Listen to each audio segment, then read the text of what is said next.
Chapter 896. Being in love was a very happy thing. 2. Shani also learned that her name was Karen. But even with the most intimate behavior, Shani still felt that Karen was very mysterious. She would always appear after dinner and leave before dawn, like Cinderella wearing glass slippers. But in a modern city, even at night, it was very colorful. They would be like all couples in the world, doing all kinds of things they could think of. There would be passion and there would be tenderness. Shani was not stupid. He knew that this woman who suddenly broke into his life had her own secrets. He had tried to probe from the side, but he got nothing. Later, Shani gave up the idea of finding out the truth, because he had a feeling that once this secret of Karen's was exposed, this relationship might come to an end. He knew this, and he knew that she knew this as well. That was why both of them had a tacit understanding not to touch this sensitive spot. It was as if this love itself was a secret. Because of the mystery, it could always maintain a different kind of excitement, making people unable to stop. At least, the young Shani knew that he had already sunk in it. Don't you want to stay a little longer? In the park. In the sparsely populated park at night, men and women seeking excitement had just spent some passionate time in a simple wooden house next to a small lake in the park. He found that Karen was standing by the window at this time, looking at the lake in front of her. A thin layer of ice had formed on the lake, like a white plain. Karen was only wearing a thin shirt and did not seem to feel cold. Shani hugged her from behind, then kissed her on the cheek and said, "Your body is really cold." Karen just smiled slightly and did not speak. "Something on your mind?" Shani said with concern, "Do you know that when a woman is thinking about someone else, she will generally show an expression like yours, resentment, absent-minded, and a little lonely. Do you care about this?" Karen suddenly asked. Shani shrugged and smiled. "Can you tell me what kind of person he is?" Karen shook her head and said, "Don't worry. Your competitor is no longer in this world. That's the worst." Shani sighed. "I can't defeat my memories." Karen grabbed Shani's hand, kissed it gently, and then continued to look out the window. Painter. He was a painter for a while, but then he changed his profession. Shani nodded and said, "The artist is pretty good."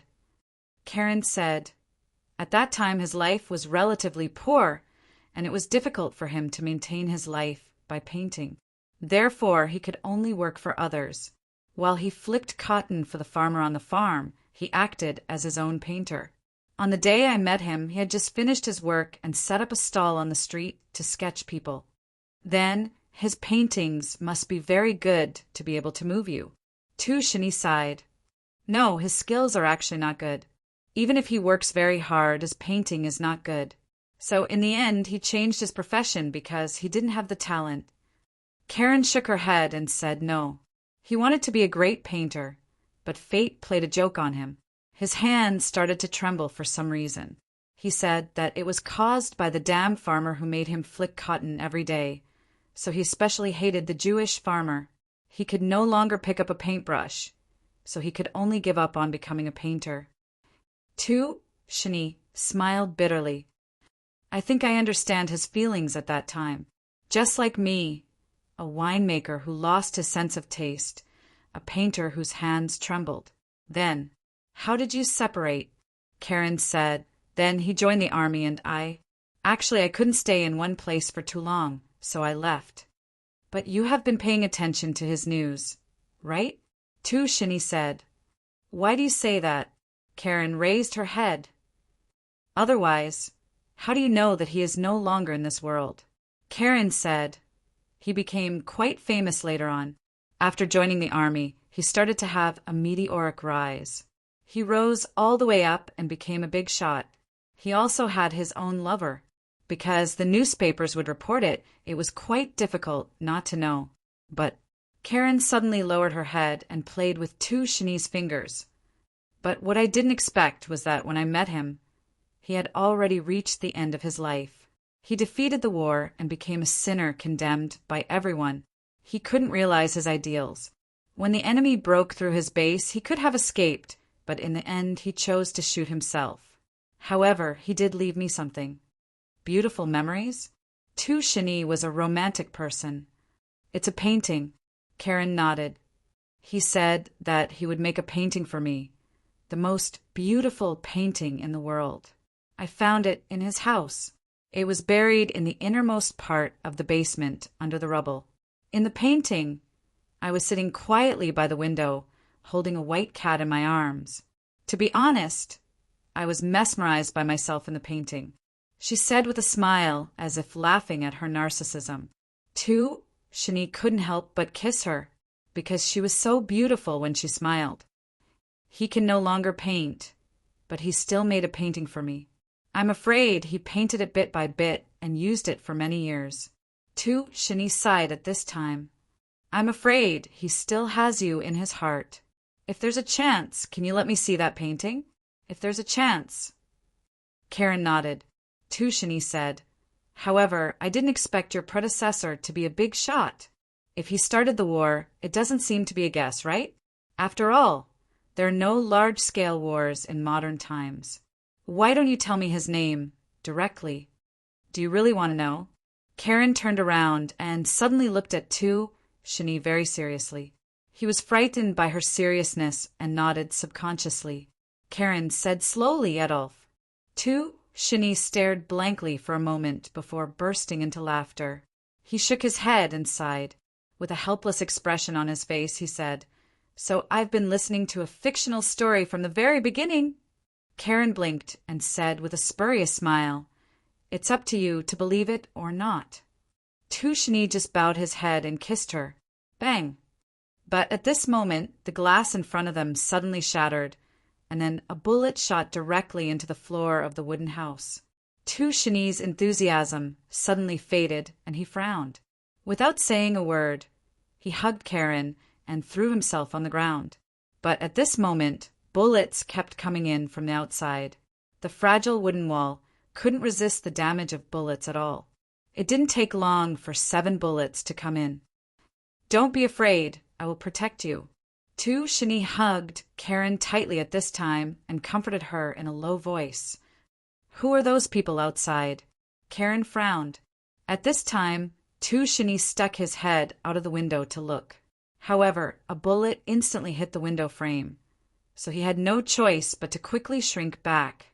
He gasped and said, I'm afraid it's someone who's coming to kill me. Karen showed an inquiring look. Tu Shini had to say, Some time ago I made a bet with someone. The other party is not a good person, and I didn't agree to his conditions, so I was chased. I planned to stay here for a while, but I didn't expect to be chased here. They came so fast. Karen looked at the bullet hitting the floor in horror, frowned, and lowered her head in silence. No one knew what she was thinking. Tu Shini had to say at this time, Come on, let's go out. Staying here can only wait for death. The woods outside the house can give us good cover. After this, I will leave here and won't implicate you.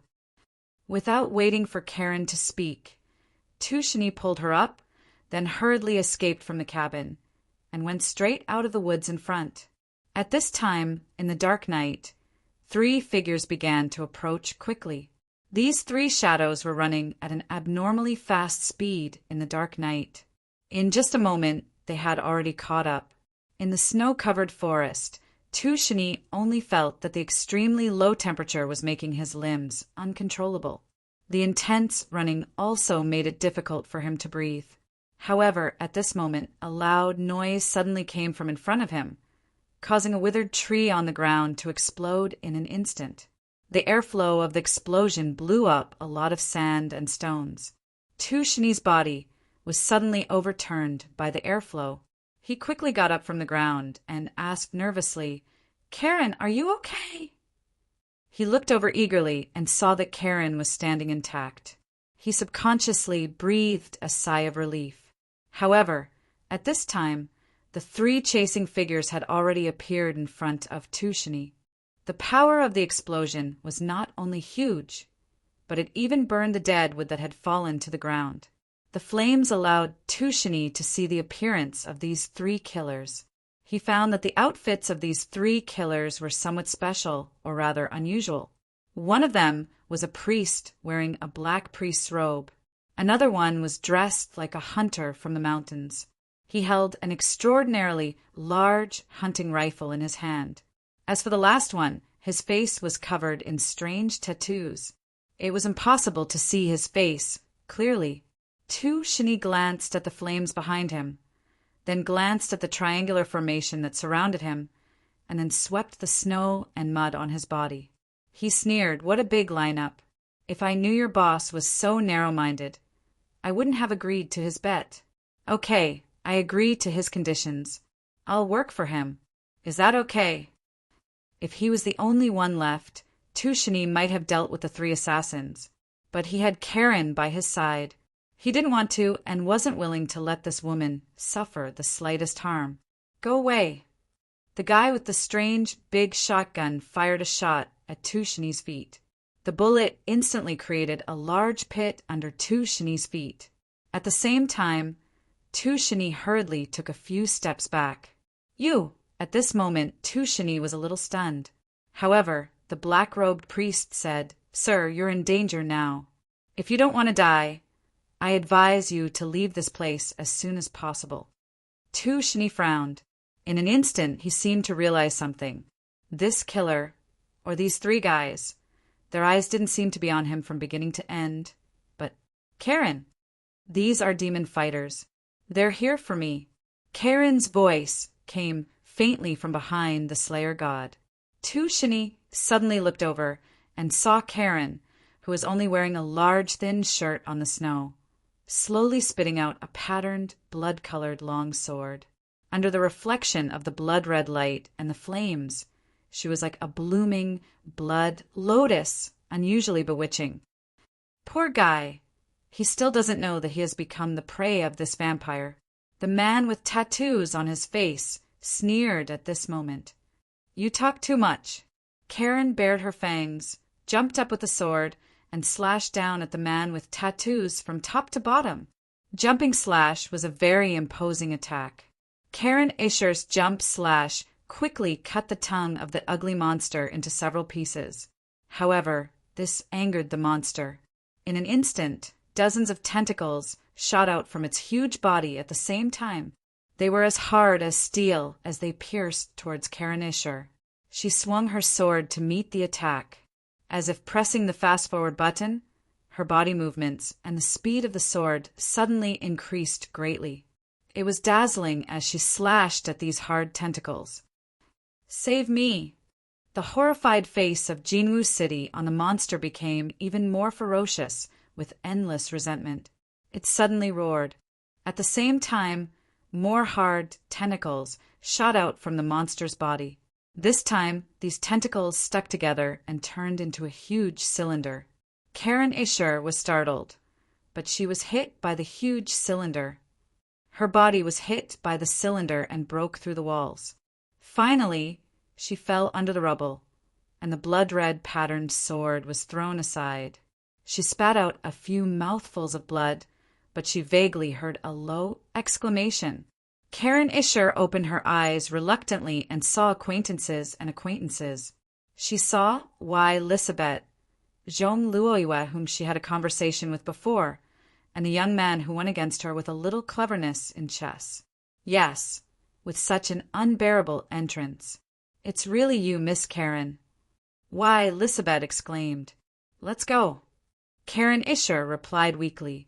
Luaccio picked up the blood-red patterned sword from the ground, held it in his hand, and exclaimed, "What a special way of forging. It's beautiful." Karen Isher was taken aback, but in front of her the monster's terrifying tentacles pierced through the holes in the wall like giant steel needles. "Danger!" Luaccio waved the blood-red patterned sword in his hand. Before the many sharp tentacles arrived, they stopped as if they were frozen. Then they began to shatter inch by inch, and the shattering continued to spread. Yen PS1. I blacked out yesterday and slept until midnight. I planned to get up to write, but I went to the toilet to vomit a few times and then fell down again. I was forced to drink by a few strange uncles. PS2. This chapter is from yesterday, and there is another chapter from today. Chapter 897. Like broken mud, these tentacles that looked like giant steel needles, although hard, always gave off a feeling of vitality. But at this moment, they shattered inch by inch and finally fell to the ground. After falling to the ground, the fragments instantly turned into piles of black residue, no longer having any vitality to speak of. This shattering even spread, starting from the tentacles and rapidly spreading to the ugly monster's body. As if it had sensed the deadly danger, the ugly monster instantly broke off the tentacles around its body. Seeing this scene, Karen Eshe pushed away some of the rubble and struggled to walk out. "What are you?" She was so seriously injured that she did not even have the strength to stand. Before she could finish speaking, she fell to the ground. Seeing that she was about to fall to the ground, while Lisabeth quickly supported her. However, she had already lowered her head, and while Lisabeth shouted a few times, but there was no response. "Miss Karen has fainted." Luaccio nodded and then said, "Take care of her first. I'll go in and take a look." Why, Lisabeth nodded. At this moment, Jean Louis felt that she should do something, so she quickly went to the side and helped Lisabeth support Karen Escher. Miss Jeong seemed to be very unwilling to put herself in a state of being useless. She did not want to become a useless person. This was completely different from a certain boss who was on vacation. Luaccio glanced at Jeong Louis, nodded, and walked in through the holes in the wall that had been broken through. "Be careful." "Why?" Lisabeth hurriedly warned. Luaccio just waved his hand, indicating that they could rest assured. "He will be all right?" Jean Louis looked at Lisabeth worriedly. The monster in front looks much more terrifying. Her life form was undergoing an unprecedented metamorphosis. However, for the third miss of the Jeong family, her perspective as a human being had not completely changed in just 1 or 2 hours. Or rather, she had not started to change at all.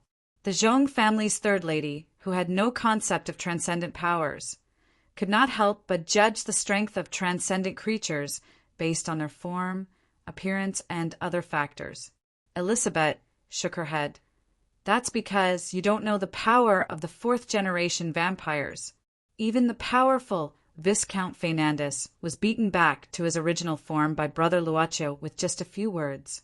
This monster is no match for Brother Luaccio." The little girl had a look of confidence and worship on her face. Jean Louis nodded and was somewhat relieved. However, when did this guy start calling her brother? He didn't seem to have gotten that stoic's permission, right? Jean Louis subconsciously took out her phone and glanced at it. She found that it was already 7:00 in the evening. The wine tasting started at 3:00 in the afternoon, but only 4 hours had passed. But to her, these few hours felt as long as several days. Outside, it should already be night, she subconsciously thought. "Save me!" The voice came from the face that appeared on the monster's body. When Luaccio walked into the lab and stood in front of the ugly monster, many tentacles had grown out of the monster's body. Luaccio sized it up a few times. Its regenerative ability is pretty good, and it has the ability to devour. He looked at the technological products that had been fused into the monster's body.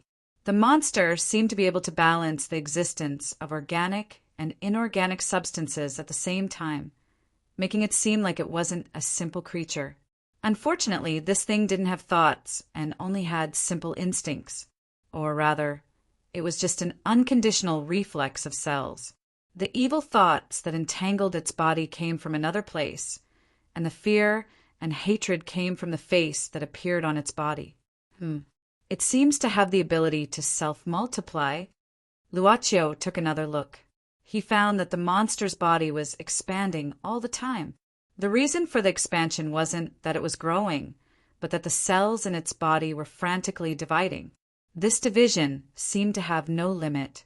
He didn't know what kind of form it would eventually grow into if he left it alone. A huge, cancer-like monster. Perhaps it would eventually become the world's cancerous cells. Sorry, I'm not doing business now. Luaccio shook his head and looked at the face on the monster, and I plan to enjoy all kinds of feelings as much as possible. For example, Luaccio waved the patterned sword in his hand. There was no so-called sword energy or sword light, nor was there any mysterious sword wind, but the tentacles of the ugly monster in front of him were instantly cut off. I suddenly have a sense of justice. I feel that if I leave you alone, it will cause a lot of trouble. Luaccio waved the sword again. This time, the ugly monster's body was suddenly cut open, and a large amount of viscous green liquid spurted out. All the cells in the monster's body began to shrink crazily, like a spasm, and the bloody mouth in the center of its body made a painful sound. Luaccio was still waving the patterned sword in his hand with a cold expression. I know that this sense of justice is somewhat cheap, because from the very beginning, I didn't save those people who were killed by Lady Eve, Takizawa, or even zombies.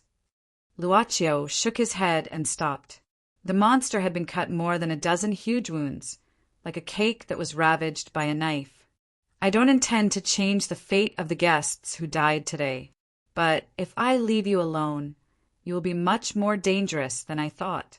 Perhaps one day you will become the world's cancerous cells, and by that day, it will take a lot of effort to remove you. In fact, the most important thing is that perhaps many of my customers and potential customers in the future will be harmed, and that is even worse. Its whole body had been trembling, and the rest of its body crazily grew out a large number of sharp tentacles and shot them out together. However, Luaccio seemed to have an invisible ball around him, protecting him all the time. No matter how these tentacles stabbed, they couldn't break through, and could only break one by one outside this invisible ball. Luaccio seemed to have thought of something, and suddenly said, "In fact, before you, I also met a guy who was very similar to you. I originally wanted to say thing, but later it had its own thoughts, and can no longer be called thing. But unfortunately, you can evolve the ability to think. Yes, it's really a pity. Otherwise, I think I would be very happy to communicate with you." Luaccio slowly raised the patterned sword and then walked toward the monster, ignoring the crazy attacks of those tentacles. In the end, the monster's whole body began to turn into a liquid, spreading around Luaccio, and then began to climb up, wanting to wrap him up or to devour him. Luaccio suddenly smiled. Although it's a cheap sense of justice, I actually enjoy it now, because this is what my father taught me. It had completely devoured Luaccio and restored its original ugly appearance when it was a combination of huge cancer cells and a large number of machinery. It opened its bloody mouth, revealing its ferocity. Just in an instant, the roar from the bloody mouth turned into a painful wail. All the cells in its whole body suddenly swelled at this moment. It was as if more and more tumors were growing on its body. They were densely packed. Finally, when all the cells had swelled to a limit, they all exploded. Boom! Completely exploded. Because of the explosion, the black substance contaminated the entire laboratory. At the center of the explosion, Luaccio just stood there quietly, frowning as if he was thinking about something. He muttered, "I seem to be quite talkative today, a bit unlike me." He shook his head and decided not to delve into the problem of him suddenly becoming talkative, but looked around. After the monster exploded, the technological products swallowed by it were scattered around casually. Of course, these things were basically unrecognizable. There were a lot of corpses. Some were like werewolves, some were like legendary mermaids, and some were strange creatures. But most of the bodies were almost melted, and there were not many left, probably because the monster had not been completely digested. However, there was no doubt that they were dead. Right? Luaccio also found half of Takizawa's body in a pile of black substance. This vampire from Japan was also dead at this moment, and his body emitted a stench. Luaccio used the patterned sword in his hand to flip open half of Takizawa's body, but unexpectedly found something in his body. It was a cylindrical container about the size of a thermos flask, about 500 milliliters. This thing seemed to be swallowed by Takizawa and hidden in his body. This is Naraka? In the big hole in the wall, Elizabeth and Jean Louis were carefully supporting Karen Isher at this moment. Karen Isher still had her head down, seemingly not awake. The person who spoke was Elizabeth. She looked at the container that Luocio turned over and said in surprise, "Strange, why is Naraka here? Didn't Takizawa already hand it over? Probably the one he handed over is fake." Luocio suddenly said, then took out a tissue and covered his hand. Then he picked up the container and glanced at it. Luocio intends to cheat at this moment. With this thought, he looked at a certain place in the laboratory. His gaze penetrated through the doors and finally fell into a pure white room. He snapped his fingers. The table in the pure white room suddenly cracked open, and the things stored inside flew out in an instant. They flew all the way out and finally came to Luocio's side. Elizabeth's eyes widened. "Sansheng, 97, Netherworld, my red spider lily, and this is Forget River, right?" She looked at the container in Luocio's hand again. With Naraka, it's complete. Luocio was mostly looking at the Sansheng and the flower of the opposite shore. As for the other items, he swept them aside. Elizabeth said at this time, "Sansheng is a crystal, but as long as it is placed in pure spring water, the spring water will automatically become a substitute for blood that even we can drink. But it is actually a kind of wine. I heard that it is easy to get drunk. A gem that can turn spring water into wine, and such a magical thing." Zhong Luoyue sighed at this moment.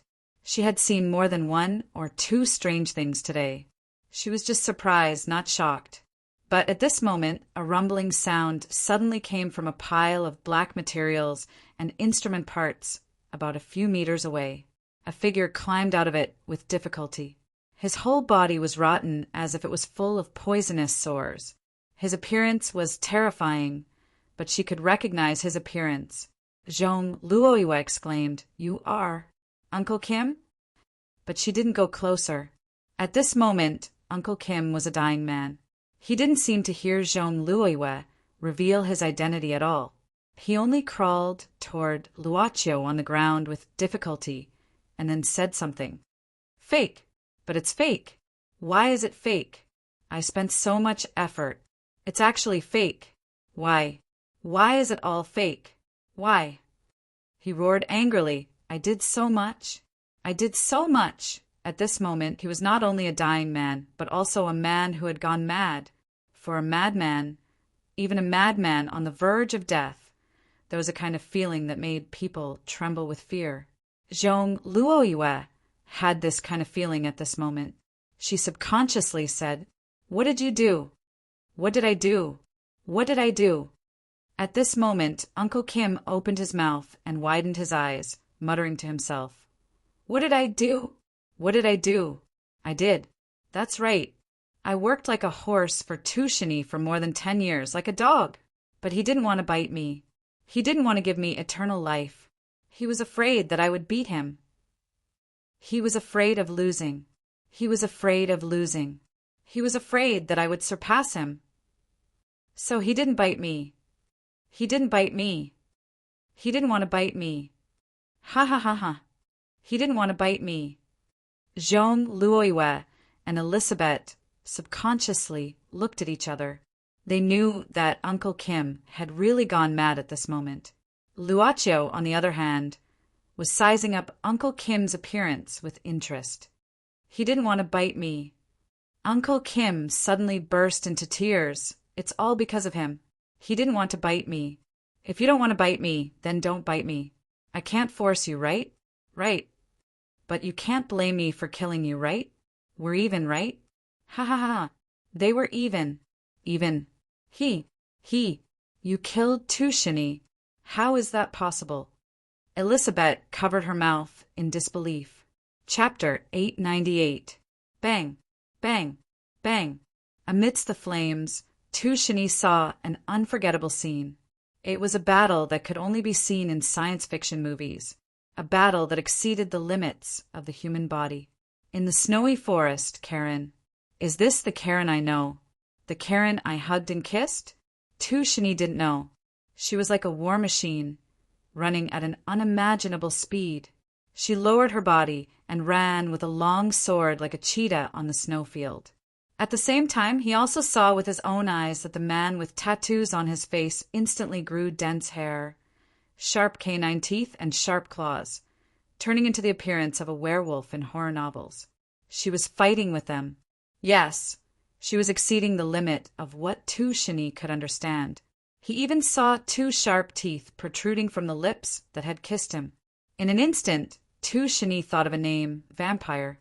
Last descendant of the Isher family, Karen Isher, your head is quite valuable.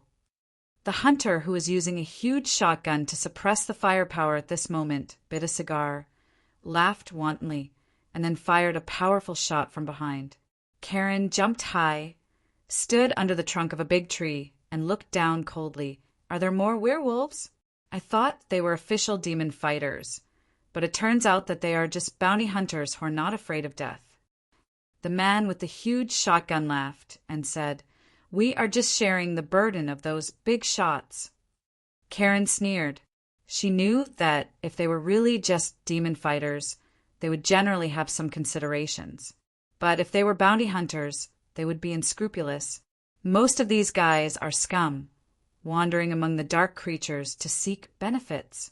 She quietly glanced at Shani, who was hiding behind a tree trunk at this time, and knew that it was time for her to leave. Just like a few decades ago, she left the young man who promised to make her a beautiful painting. Vampires were cold-blooded animals, but it didn't mean that their hearts were cold. In a long time, they were also looking for the meaning of their existence or the person they loved. In the past few decades, Karen's feelings were blank, and meeting Shani was the best Christmas gift that fate gave her. It seems that you care about this man a lot? Then I'm sorry. At this moment, the tattooed man who turned into a werewolf grinned and jumped out in an instant. The werewolf had excellent jumping ability, but he instantly landed in front of Shani. The moment his heavy body landed, he was like a pile driver. The werewolf suddenly waved his sharp claws. Shani's heart skipped a beat, and he quickly retreated. He was too hasty, so he was tripped by a piece of gravel behind him and he fell to the ground. The sharp claws hit the tree trunk, and more than half of the thick trunk was instantly clawed off. Then it fell down. Rumble. Instead of being sucked dry by this woman, it's better to let me get rid of you now and let you be a human. Ha ha ha. The werewolf's eyes were bloodthirsty, and he raised the sharp claws in his hand. You dare! Suddenly, a cold voice exploded in the werewolf's ears. The werewolf subconsciously turned around, but he only saw a red light in front of him. On the snowy ground, the female vampire who was marked as prey by them had her hair flipped up, and a large amount of blood-red steam was emitting from her body. Even her eyes were a demonic red. The werewolf only saw the red light flash from top to bottom in front of him, and at this moment he felt his vision begin to split. Yes, it was as if the world was suddenly split into two halves. Poochie from top to bottom. The werewolf's body was neatly cut into two pieces, and they fell to the sides. After falling, there was no obstruction between Shani and Karen. He saw the ferocious and coquettish Karen in the blood-red steam, and she also saw him on the ground with a pale face. Karen didn't say a word. She just turned around, jumped, and caught up with the black-robed priest. The priest held the cross on his body in a panic, and in the darkness, a golden ball of light appeared beside him. This might be his life-saving means, because the moment the ball of light appeared, the black-robed priest's expression relaxed. But what he didn't expect was that Karen could easily cut open this golden light shield. Don't come over. The black-robed priest instantly turned around and tried to escape. However, Karen reached out and grabbed the air and directly pulled the black-robed priest to her side. She instantly raised her head, opened her mouth, and let out a terrifying roar and bit down. The black-robed priest let out a painful scream. People often said that vampires were graceful in sucking blood, but at this time he only felt that the blood in his body was rapidly drained. accompanied by a tingling sensation in his nerves, as if he had fallen into a forest of steel needles. In almost an instant, his spirit collapsed. "You monster!" The only remaining bounty hunter of the bounty hunter group held his huge shotgun in both hands, roared, and fired wildly while walking quickly toward Karen. After the special bullets were shot, they would explode in front of Karen. Finally, the smoke and dust turned into a huge black curtain, covering everything. The hunter's gun had run out of bullets. He stopped, reloaded, and stared nervously at the thick smoke in front of him. But at this moment, a blood-red light shot out. It was a blood-red patterned longsword. The longsword pierced directly into the hunter's chest. The moment it penetrated his chest, it even sent his body flying backward, and finally nailed the hunter's body under the trunk of a big tree.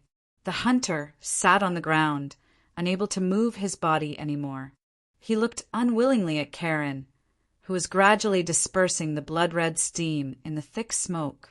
His eyes were full of resentment. In the end, he spat out a mouthful of blood and lowered his head at once. Karen raised her head. At this time, some snow suddenly began to fall. The snow melted instantly around her, but at the same time, it also cooled her body. When the blood-red steam finally dissipated, Karen slowly opened her eyes. She quickly turned her head to look. Tu Shini did not leave. At this moment, he approached cautiously. Karen subconsciously walked toward him. However, Tu Shini suddenly stopped in his tracks. Karen was startled, and she also stopped. She saw the hesitation and fear in this man's eyes. Such a gaze would also make her feel fear when she saw it. The two looked at each other for a moment, and Karen finally sighed and said, "You can go. I won't appear in front of you again." Tu Shini was silent. After a long time, he said, Are you really a vampire?" "Haven't you already seen it?" Karen said indifferently. With that said, she turned and walked to the hunter's side, pulled out the sword that nailed him, then looked back at Tu Shini and walked toward the forest. "Wait a minute."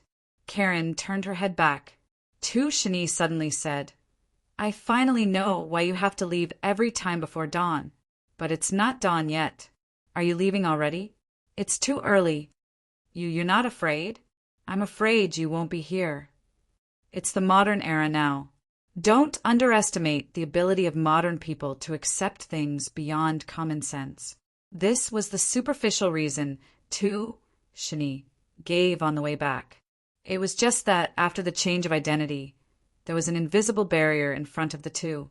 This was the apartment that Karen rented in Palin. It was a very exquisite house. In the living room, Tu Shini sat opposite Karen.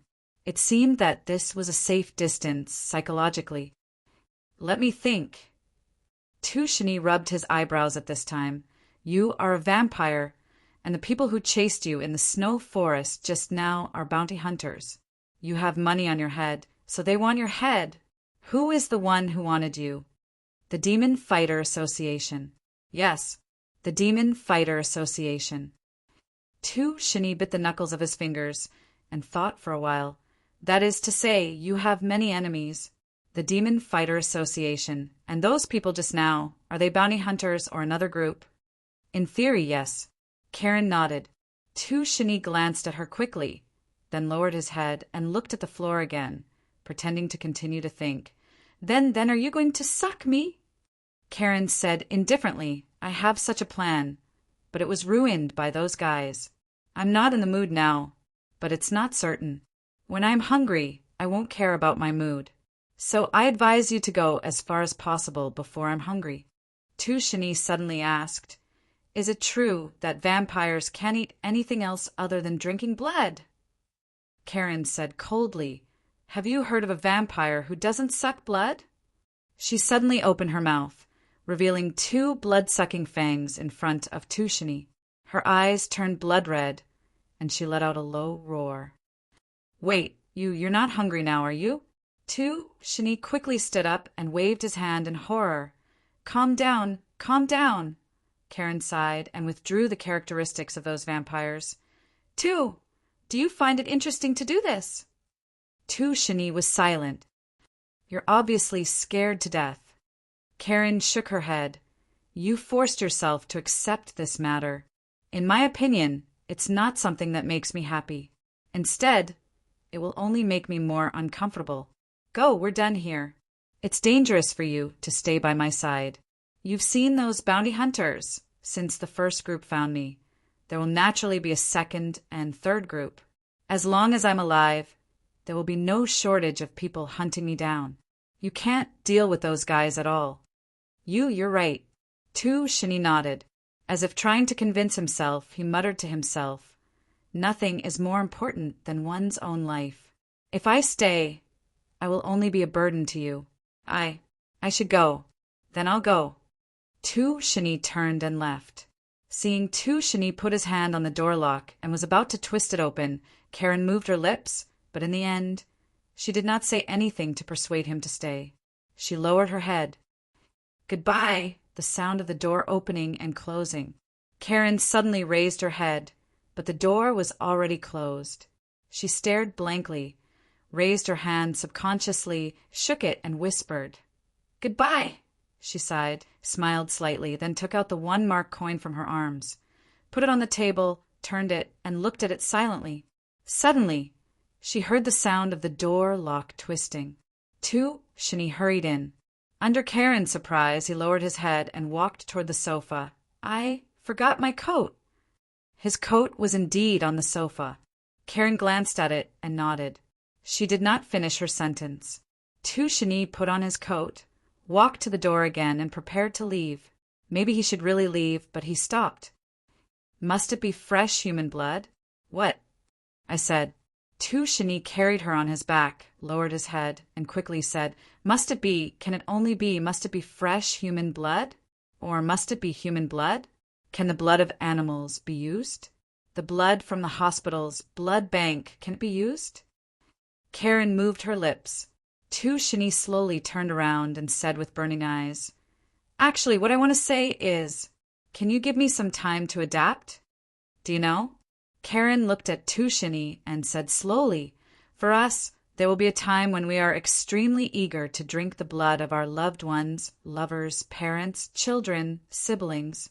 It is an almost crazy desire that is difficult to suppress and irresistible.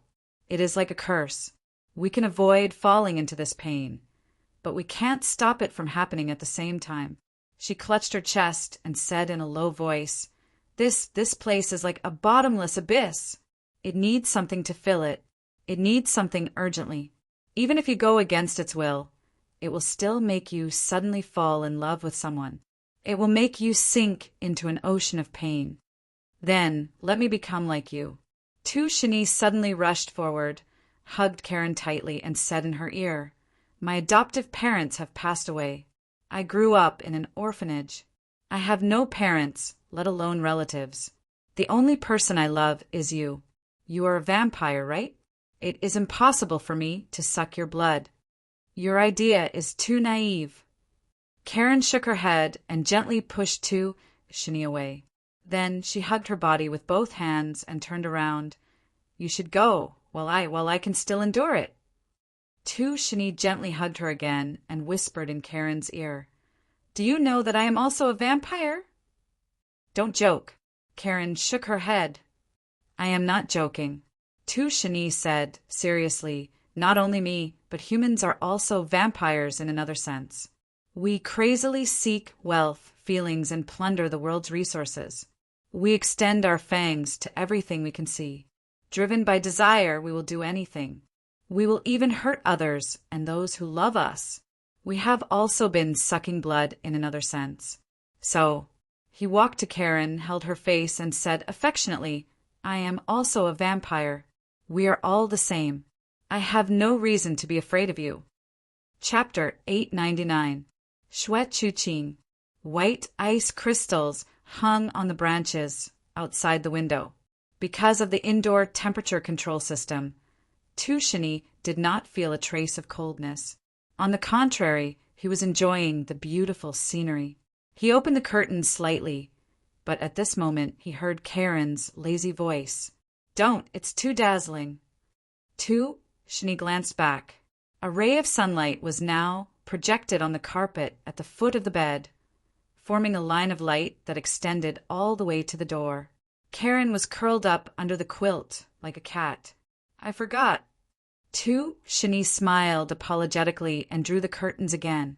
The room suddenly became dim. He turned on the desk lamp, got under the quilt, hugged Karen's cold body, kissed her forehead, and said, "Can you really only sleep during the day?" Sleeping during the day is not good for the body. Karen yawned and hooked her arms around Shani's neck to make herself more comfortable. Shani shook his head and suddenly laughed. "I thought you would sleep in coffins during the day." "Well, I mean, that's what the books say. Some guys really have this hobby." Karen was unwilling to open her eyes, as if she was talking in her sleep. "Actually, it's not that we can't walk during the day. If it's cloudy, I can move around outside for a few hours. If it's sunny, the time will be even shorter. If I stay too long during the day, my skin will be burned. If I stay for a longer time, I will even burn myself. That's really terrifying." Shani shook his head and glanced at Karen in his arms. He found that her breathing had completely calmed down at this time.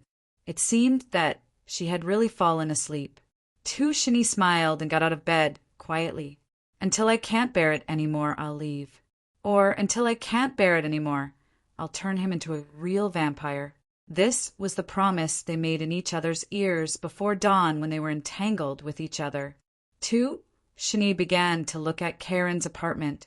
After all, this was a place where he might live for a while.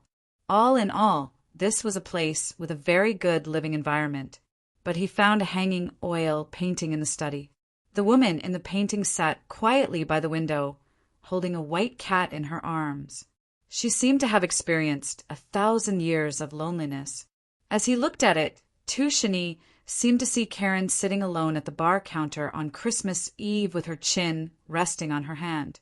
Not long after, Shani let out a sigh of relief and slowly walked out of the study.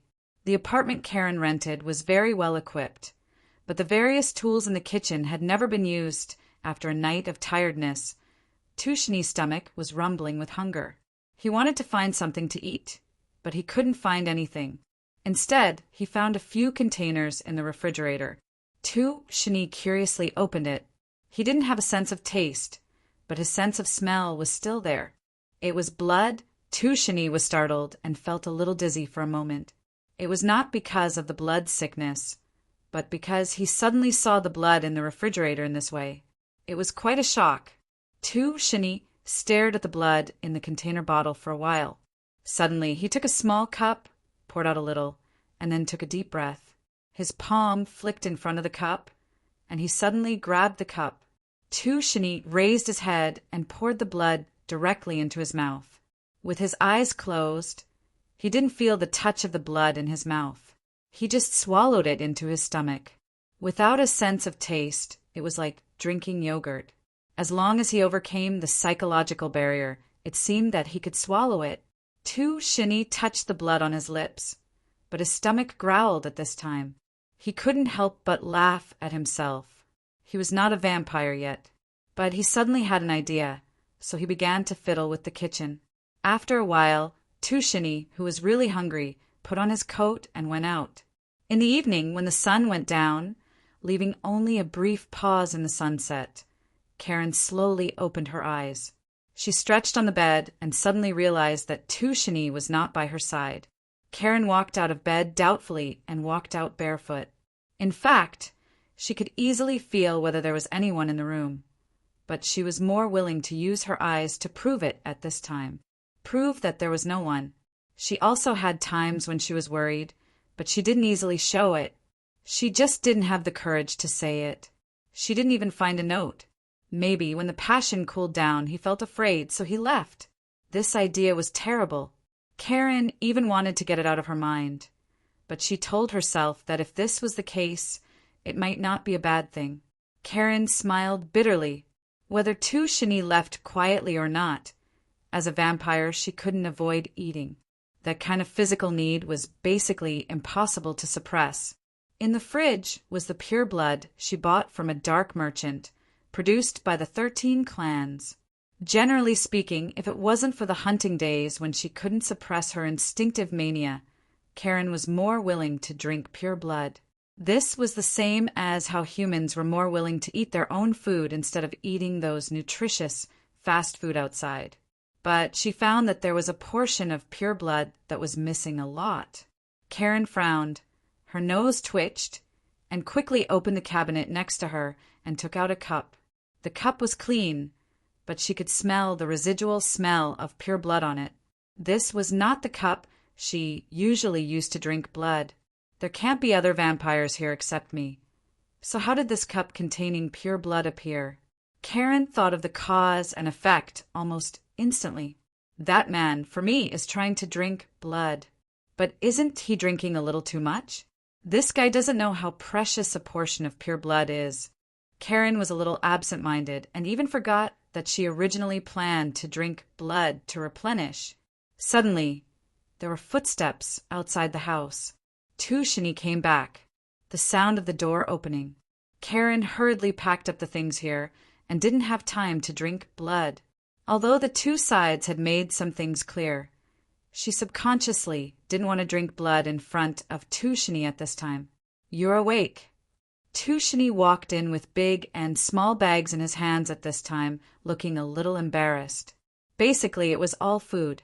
He said, "Well, you eat yours and I'll eat mine, okay?" Karen didn't finish her words and just hugged him gently. Shani grabbed her hand at this time and suddenly said, "Come, let me show you something." Under Karen's puzzled gaze, Shani took her hand, then carried a small bag and came to the living room. He let Karen sit on the sofa and then fiddled with the TV. He took out a camera from the small bag. Shani connected the cable to the TV, then sat beside Karen excitedly and turned it on with the remote control. "What is this?" Karen asked curiously. Shani said casually, "The daytime world. To be precise, my daytime world." The voice sounded, and the picture was already there. Karen stared blankly at the picture on the TV, which was Shani's appearance. He took it everywhere he went. He said everything to it as if it were her. "How is it? Is it okay?" Shani said with a smile at this time, "This camera is newly bought, and the picture quality is really good." "You did this in one day?" Karen suddenly asked. Shani thought for a while, and suddenly said, "Wait a minute." Karen watched him quickly run to the kitchen. In the open kitchen, she could clearly see what Shani was doing. At this time, he opened the refrigerator door, squatted down, and took out a box from the bottom of the refrigerator. He returned to Karen with the box and opened the box in front of her. She smelled blood at this time. Pure blood. "These are..." Karen was suddenly a little dumbfounded. This was a mold used to make ice cubes. At this time, it was full of ice cubes condensed from pure blood. Shani picked up a petal-shaped blood ice cube with tweezers. "Well, the shape is not bad. Come, have a taste." He brought the petal-shaped blood ice cube to Karen's lips, and she subconsciously opened her mouth and swallowed it. When vampires drank blood, they looked very interesting, as if they were drunk. Shani looked at Karen with interest at this time. Perhaps because of the stimulation of the blood, Karen's fangs were slightly exposed at this time. She raised her head and slowly fell on the sofa, her eyes half open as if she had obtained bliss. He reached out and stroked Karen's hair, waiting for her to wake up, but she didn't seem to want to wake up.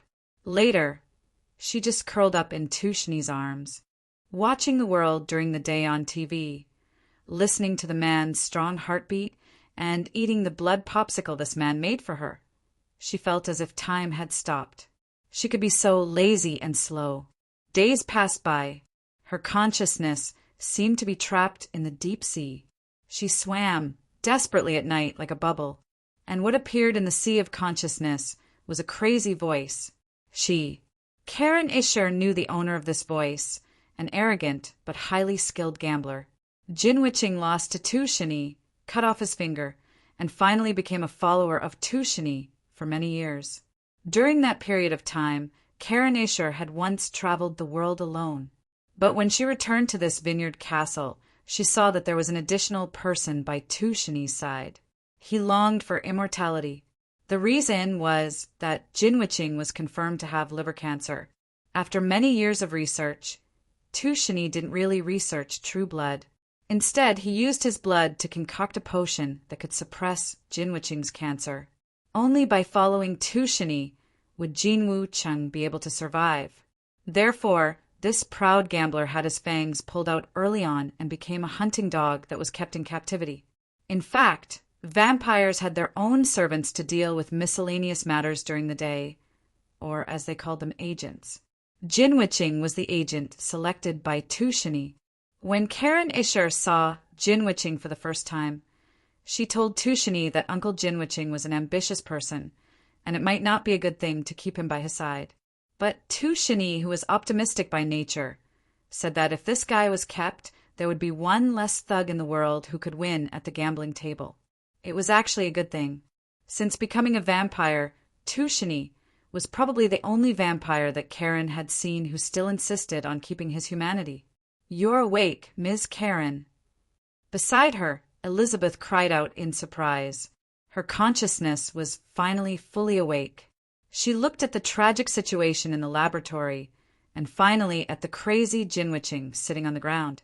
Karen suddenly broke free from Zhong Luiwe and Elizabeth's support and staggered to Jinwu Cheng. Grabbing his clothes with one hand, she lifted him up with a frosty face. "Jinwu Cheng, what did you just say? Who killed him? Who are you?" Jinwiching looked at Karen Isher. He was silent for a moment, and then suddenly laughed foolishly. "I remember you. You're the girl who picked grapes, ha ha ha. Butterfly fly, fly, fly, fly. Don't play dumb with me." Karen Isher angrily threw Jinwiching to the ground. Her eyes were now full of murderous intent. She reached out and snatched her sword back from Luacio's hand. Throughout the process, Luacio just blinked and did not say anything, although he had not played with the sword enough. "Speak." The blood-red patterned sword stabbed directly next to Jinwiching's cheek. Under Karen Isher's murderous gaze, Jinwiching seemed to feel a trace of fear. He shrank his neck and burst into tears. But at this moment, Karen mercilessly cut open Jinwiching's palm. The instant pain caused Jinwiching's whole body to twitch and roll wildly on the ground. A woman with murderous intent was quite terrifying. Luacio shook his head and had no intention of stopping her. Instead, it was Elizabeth who suddenly said, "Ms. Karen, this guy is dying. If you continue to torture him, he will only die faster. You may not be able to get anything out of him." Hearing why Elizabeth's words, Karen Isher suddenly stopped. Her lips twitched, and her blood-sucking fangs were already exposed. Her eyes had already turned blood red. She was trying her best to suppress her anger and finally stopped torturing Jinwiching. "Ms. Karen, what happened?" Elizabeth plucked up her courage and asked, "Why did you pretend to be Mr. Tu? Why did you? I'm looking for the murderer." Karen Isher lowered her head. "The murderer who killed Tushini." "Murderer?" Elizabeth instantly realized something and hurriedly said, "You mean you suspect that one of us killed Mr. Tu?" "At first I thought so," Karen Isher said coldly, "but now I'm afraid not. If what this guy said is true." Chapter 900. After being tortured by Karen Isher, Jinwu City was on the verge of death. He was lying on the ground with only a silly smile on his face. He probably didn't even know what pain was now. She couldn't get the truth out of him. Even though the enraged female vampire knew this, she couldn't hide the murderous intent in her heart. Only the desire to know the truth made her try her best to maintain the last trace of rationality. "Miss Karen, why did you kill Mr. Tu? Because we were the ones who did it?" Elizabeth asked. Karen Isher took a deep breath and said, "I left the castle for 3 years and didn't participate in several hunting days. You should know that, right?" Elizabeth nodded and then said, "We thought you had an argument with Mr. Two. It's just a quarrel." Karen Isher smiled bitterly. "But now that I think about it, if we weren't so serious, if I hadn't left, he wouldn't have—" She shook her head and said bitterly, "I came back again because I received news from Jinwoo City that he was dead.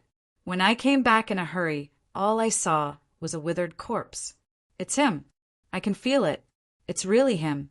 I wanted to destroy everything at that time, but my vengeful heart told me that I couldn't let his murderer go free." "Wait, you said Uncle Jean. Jinwoo City told you?" Zhong Luoyue was taken aback and seemed to have heard something. Karen Isher glanced at the newborn coldly and said in an icy tone, "Do you think I didn't consider this possibility? But you know, Tushini was my first time using him. I know how strong. He is better than anyone else. Even if he didn't fight back, Jinwoo City couldn't kill him. What about weapons? Bombs and the like? They might not be able to kill him directly, but sneak attacks." Zhong Luoyue frowned. "And from what Jinwoo City just said, it's very likely that he used indirect means." Karen Isher sighed. "I've thought of all the possibilities you can think of, but Jinwoo City was the first one I ruled out. He had terminal stage liver cancer and had been relying on the medicine that Tushini had concocted with his blood to survive. Jinwoo City is even waiting for an opportunity for Tushini to turn him into a vampire. Tushini is his lifesaver, and he can't destroy himself." "In that case, it's true." Zhong Luoyue nodded.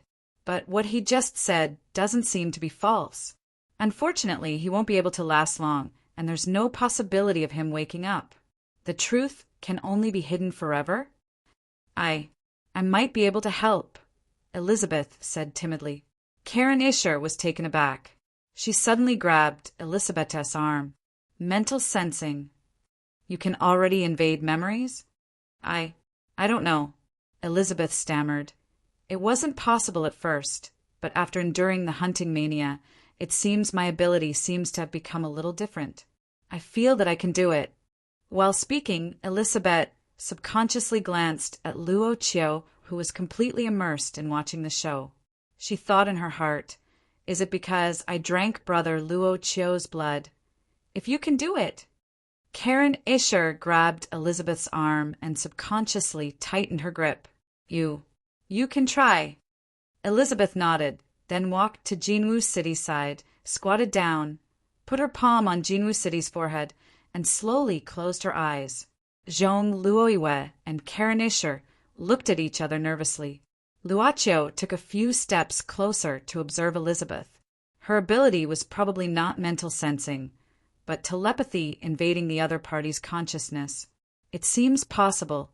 I did it."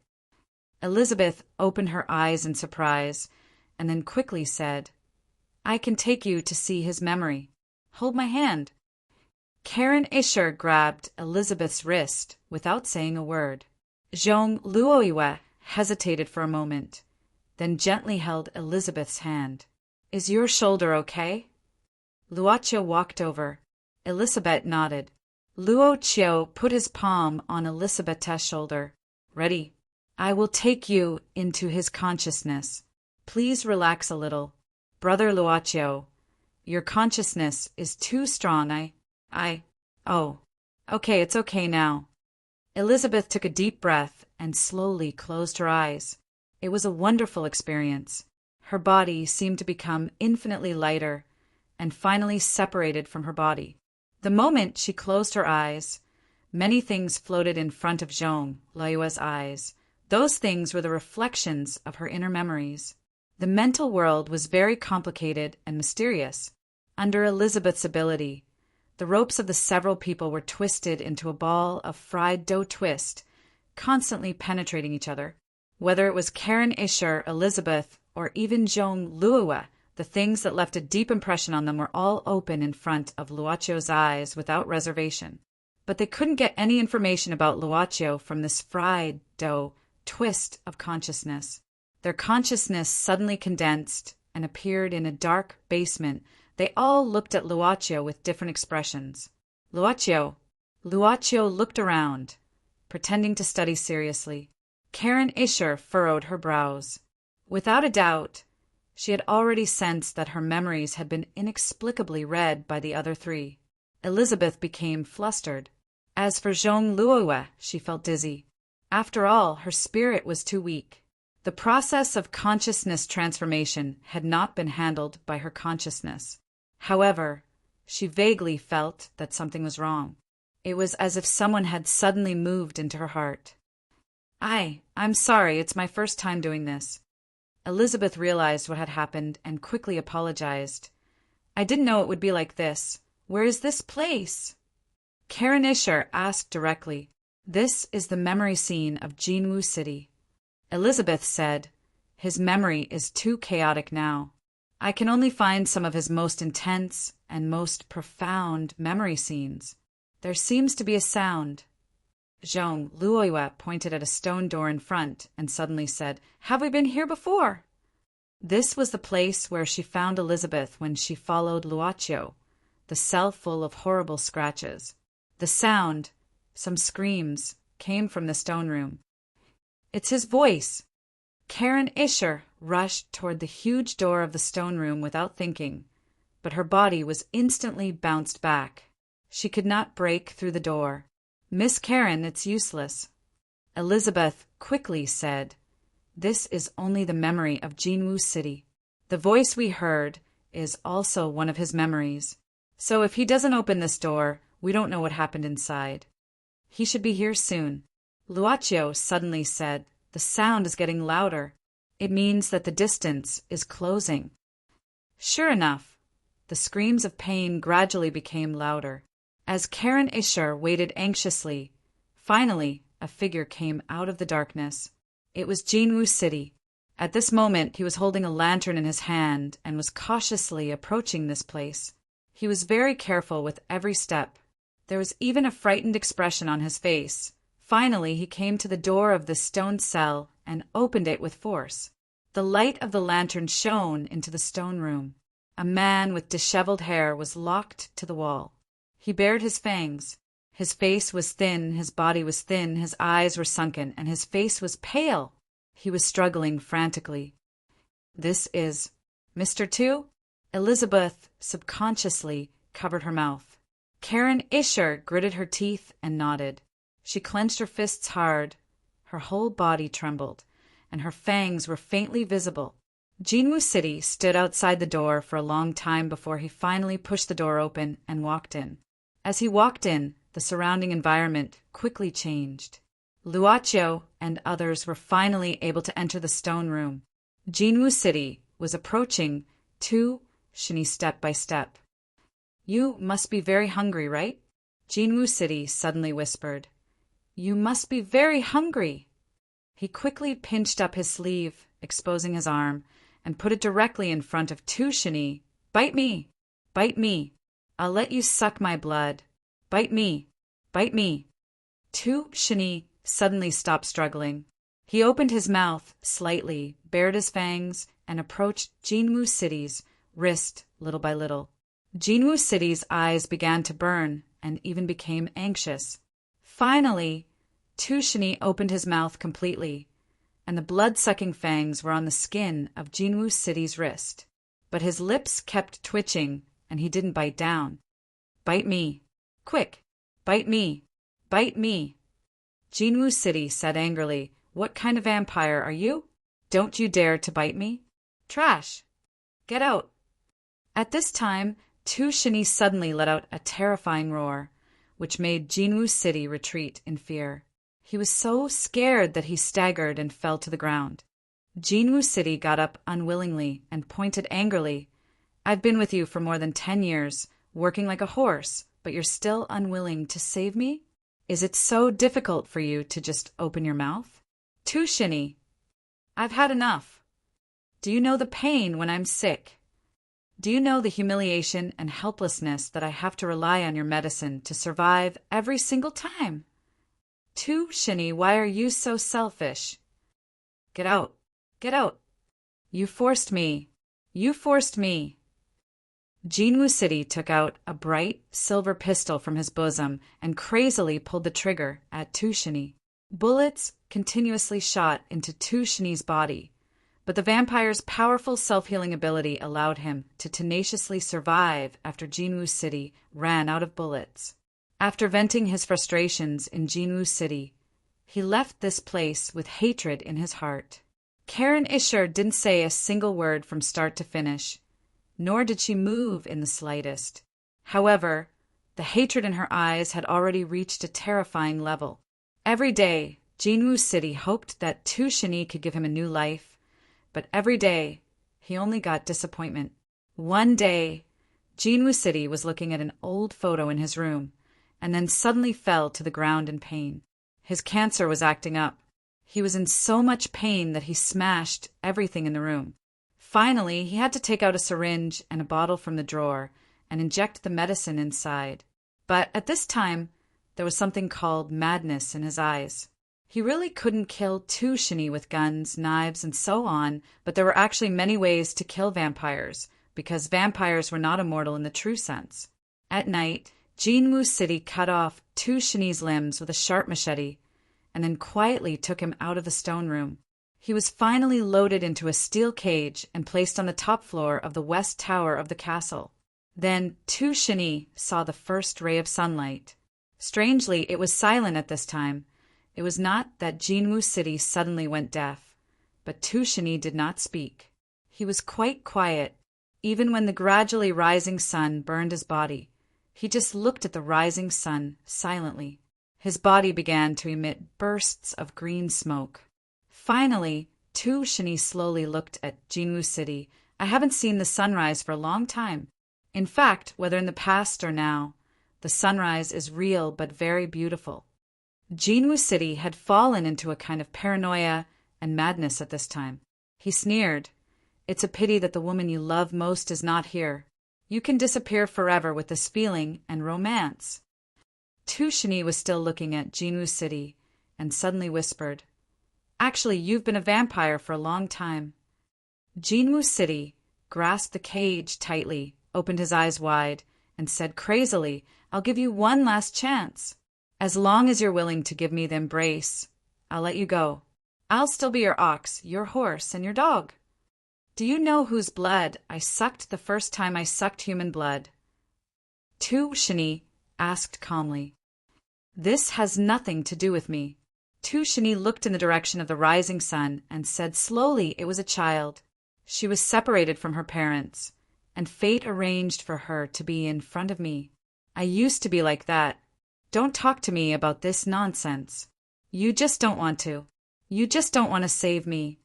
Jinwu City scolded him, pointed angrily, and kicked the cage crazily. Do you think I can't save myself without you? Look at what this is. This is your thing. Now it's in my hands. Jinwu City took out an old notebook from his arms and grinned. I know the secret of Daylily. Tu Shini acted as if he hadn't heard anything and muttered to himself. Sweet, fresh, or thick like milk and honey. Sometimes delicate, sometimes spicy like liquor but not bitter. But at the same time, it makes your throat feel slightly hot, warm. I used to be like that. I regret it. His body suddenly started burning. Jin Wuqing just watched in silence. The woman came at night, opened the door of the castle with both hands, and rushed into the depths of the castle. She only saw a black coffin, and Jin Wuqing was the only one standing in the room. The woman looked at the body in the black coffin, and a tear fell from her eye. With an unstable voice, she asked in a low voice, Who did this? Her voice was so shaky that it sounded as if it had been torn apart and pieced back together again. I don't know. I was knocked unconscious, and then Jinwu City lowered his head in pain. He hugged his head and squatted in pain. How could this be? How could this be? Tu Shini, you promised to save me. Why? You lied to me. You didn't die, right? Jin Wucheng roared madly at the black coffin. Enough! The woman waved her hand and swept Jinwu City away. His body slammed into the wall, and the huge impact made Jinwu City spit out a mouthful of blood. He promised to save me, he promised me. He only lowered his head and said in a daze, "Clues. Any clues? Quickly think of them." The woman seemed to be in desperate need of a reason to calm herself down, but she could no longer suppress the sharp teeth that were exposed because of her sadness. She rushed to the side of the black coffin and fell into a daze. Jinwoo City slowly stood up, staggered, and finally came in front of the woman. He took out a notebook from his arms. "Miss Karen, I found this in Master's room." The last few pages seemed to have been torn away. She took the notebook and flipped through it quickly. The last few pages were indeed gone. "True blood! Who is it?" Yin yin yin yin. Chapter 901. They were powerful and had a long history.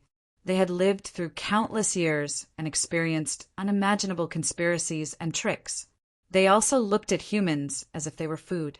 The Night Walker was noble and elegant, lazy and decadent, and at the same time had an ageless face. Perhaps many people thought that they were almost perfect. But there were moments when they were toyed with by the humans they despised. There was no coercion or coercion. It was just a small trick, a sad performance, and the humans turned them into tools to achieve their ambitions. It was hard to say who was more pitiful. Luochio and the others had already withdrawn from Jinwoo City's memory. What happened after that was just Jinwoo City as a participant and all the preparations for how to find the real murderer with Karen Isher. In order to make the real murderer feel surprised, Karen Isher transformed into Tushini. For this reason, she even sent her 3 lives to Sitar. And all of this was actually Jinwoo City's purposeful attempt to recover all the Daylily series. The purpose was to create what was recorded in the last few pages of the notebook. Of course, in order to gain Karen Isher's trust, he had been begging this senior of Tushini to give him a chance to turn him into a vampire. Is it true that behind every revenge story, there's a desire to make people vomit? Zhong Luoyue sighed faintly. She was the first to speak. Karen Isher did not speak. The moment her consciousness withdrew and returned, she sat down as if her consciousness had been pulled out again. She lowered her head, holding the blood-colored patterned sword to support herself. Her pale hair hung down on both sides, completely covering her face. Jinwoo City was dead. The moment their consciousness left Jinwoo City's memory was also the moment Jinwoo City died.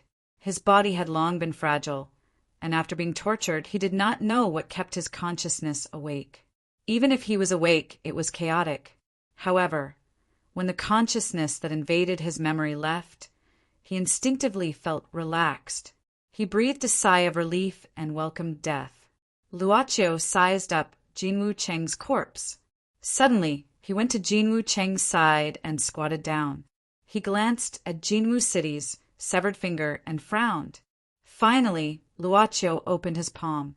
In this chaotic laboratory, there was suddenly a mixture of black matter and mechanical components surging. Finally, something emerged from it and slowly flew into Luochio's palm. What flew over was a black finger glove. It was the finger glove that Jinwoo City had worn on his severed finger. Elizabeth and Zhong Luoyue looked at Luochio curiously. Zhong Luoyue felt a little numb to this kind of supernatural thing. She even felt that this kind of telekinesis was child's play. At this time, Luochio rubbed the finger glove with his fingers, and then pulled out something from the glove bit by bit. "This is—" Elizabeth cried out in confusion. What he took out from the black finger glove was a few rolled-up papers. After spreading them out, he found that they were torn off. Luochio looked in the direction of the pure, white room again and reached out his hand. An old notebook flew to his side. Luochio opened it and read it carefully. So these last few pages have always been with him. Karen Isher raised her head at some point. Luochio did not see too much sadness on her face. He just felt that her face was as pale as her hair. But he knew that, at least before seeing the black coffin, her hair was not white. Luochio put the remnant pages found in the finger glove back into the notebook, closed it, and handed it to Karen Isher. But she just shook her head gently. Luochio was startled, then nodded, put away the notebook, and said thank you. Karen Isher still did not finish speaking. She suddenly stood up and looked at the daylily series. I was just curious. Can you leave me a little of each? Luaccio suddenly asked. Karen Isher said indifferently, even if you want to take all of them, I'm afraid I can't stop you. I'll only take a little. A little was just a little. Luaccio quickly returned all the daylily series to Karen Isher. She did not say anything. She just held these things with both hands and slowly walked into the pure white room. There was a hidden mechanism in this room. After opening it, one would find that the wall had flipped over. Hidden inside was a black coffin. Karen Isher opened the black coffin and put the daylily series into the coffin. She stood there quietly. There was no need to deliberately peek at what was inside the coffin. Several people who had entered the inner world of Jinwu City could recognize the origin of this coffin. Inside was Tu Shini's corpse. Maybe this Miss Karen has long realized that Jinwu City is a bit strange. Zhong Luoyue suddenly said faintly. She retrieved these daylily series, probably because they were made by Tu Shini. She just wants to take them back. Tu Shini's relics. A smile suddenly appeared on Karen Isher's face. It was beautiful. When lovers get along for a long time, it is inevitable that there will be some quarrels. Karen Isher said softly, for us, the meaning of time becomes worthless day by day.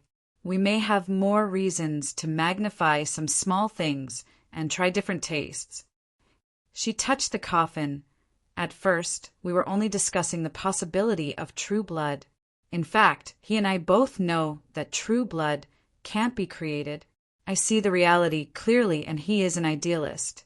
This man is both stupid and romantic. She looked at everyone with a lonely expression. After the quarrel, I traveled the world.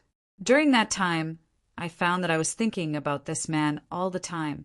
I knew that I loved him even more. I was waiting for an opportunity, waiting for a chance to reunite, but in the end, I didn't get it. In the past 6 months, the only thing that supported me was to find his murderer. She lowered her head and smiled bitterly. She was still beautiful.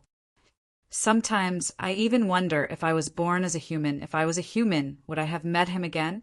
The room suddenly shook as if it would collapse at any time. Karen Isher pointed at the wall beside her, only to see the wall begin to crack open, revealing a passageway. Miss Karen! Why, Lisabeth shouted, but a large stone fell from above at this moment. At this moment, Karen Isher suddenly put the 3 lives gem into her mouth and slowly walked into the coffin. The floor shattered and the coffin sank. The entire cellar maze began to disintegrate and collapse. Rumble. The ancient castle suddenly collapsed. Those luxurious decorations, those precious antiques, and those long years of history were annihilated in an instant. The servants in the castle escaped in a hurry. Fortunately, no one died. Some of them only felt a little relieved. As for the bodyguards of some celebrities and rich people who were stopped outside the door at the beginning and could not be brought in, they hurried to the scene at this time.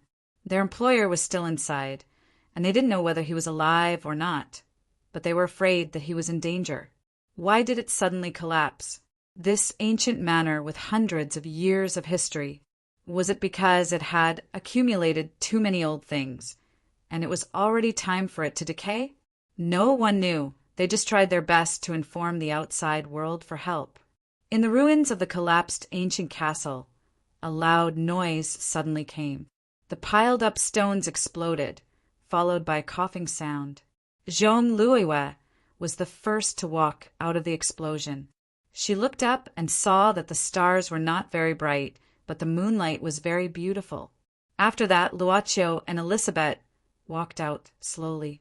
Luocio also raised his head to look the night sky, then at the ruins of the castle. Finally out.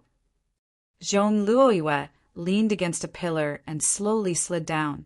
She only felt physically and mentally exhausted, and there was an indescribable feeling.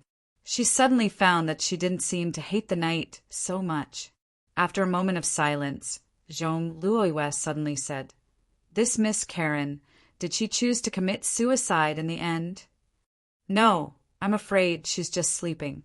Elizabeth shook her head and said, the soul of a suicide victim will be imprisoned in the ocean of pain. If Miss Karen committed suicide, she would not be able to meet Mr. Tu in the world after death. The world after death. Zhong Luoyue shook her head, feeling that the whole world had been completely transformed in front of her. Then she's sleeping like this? Zhong Luoyue asked curiously. She's in a drunken stupor. Luochio suddenly said, in the end she swallowed 3 lives and was in a drunken stupor.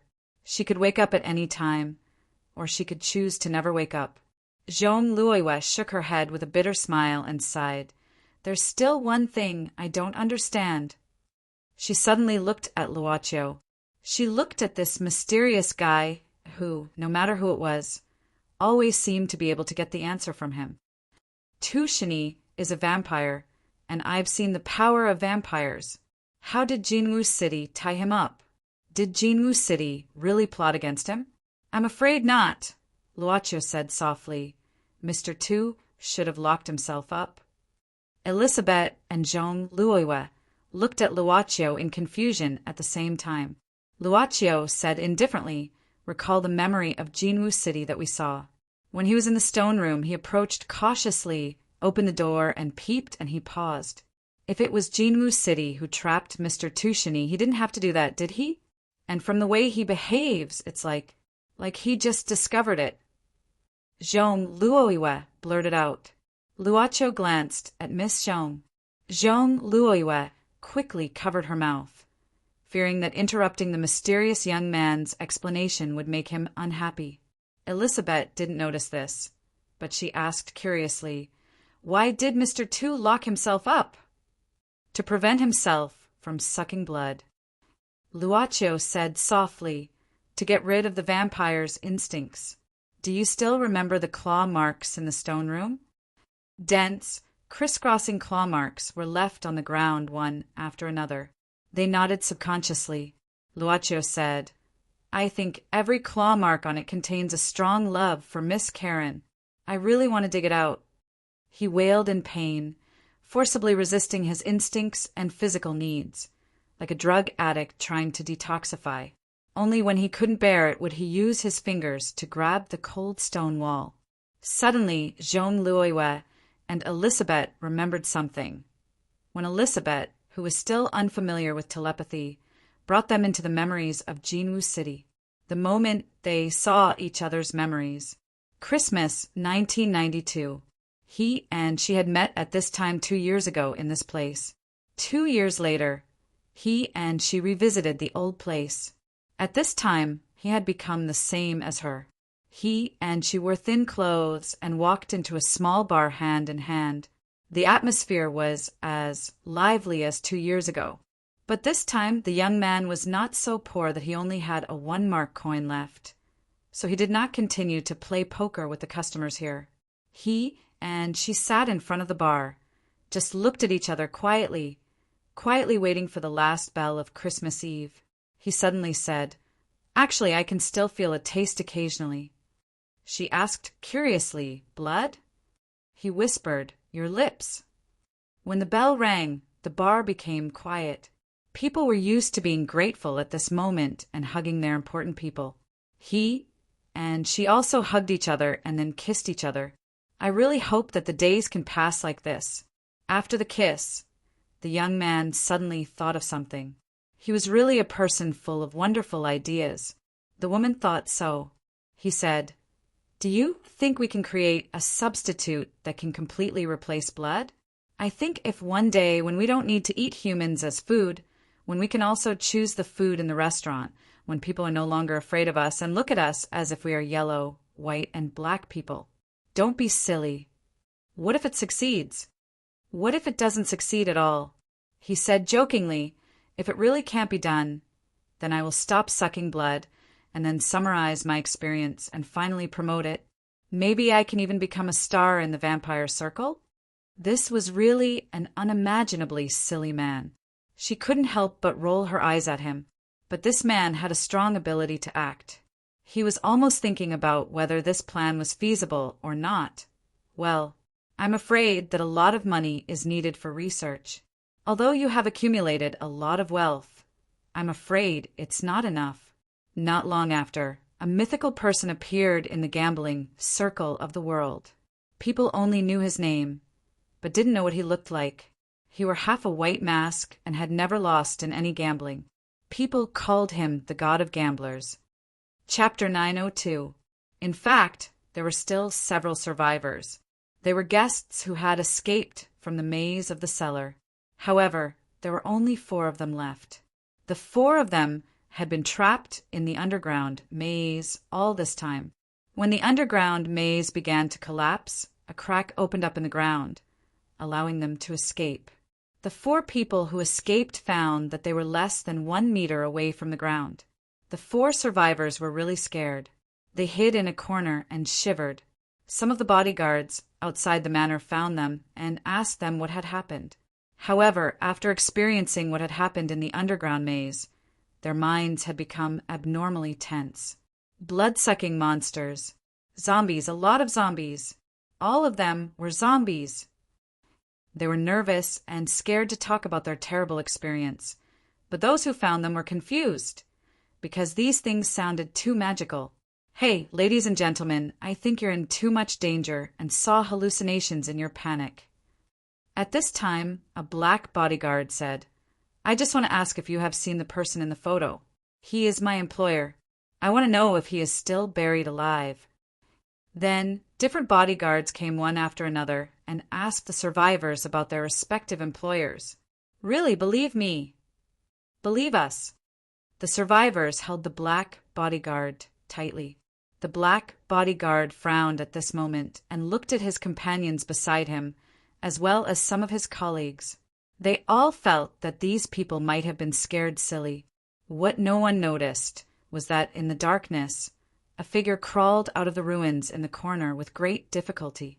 If Zhong Luoyue was here, she would recognize that the person who climbed out of the ruins was Natasha, who had formed a temporary team with her in the maze. She was lucky because Songda blocked the passage. She didn't meet any zombies along the way. She was about to escape to the exit of the cellar, but the cellar collapsed. However, she was still lucky because she was not buried alive in the end. Instead, she managed to climb out successfully. However, this had exhausted all of her strength. The moment she came out, she saw a large group of bodyguards and several survivors in front of her. Natasha wanted to call out to them, but because of a moment of relaxation, she fell down. Before she could call out, she had already fallen to the ground and fainted. At this time, the survivors became more and more excited. More and more bodyguards gathered around.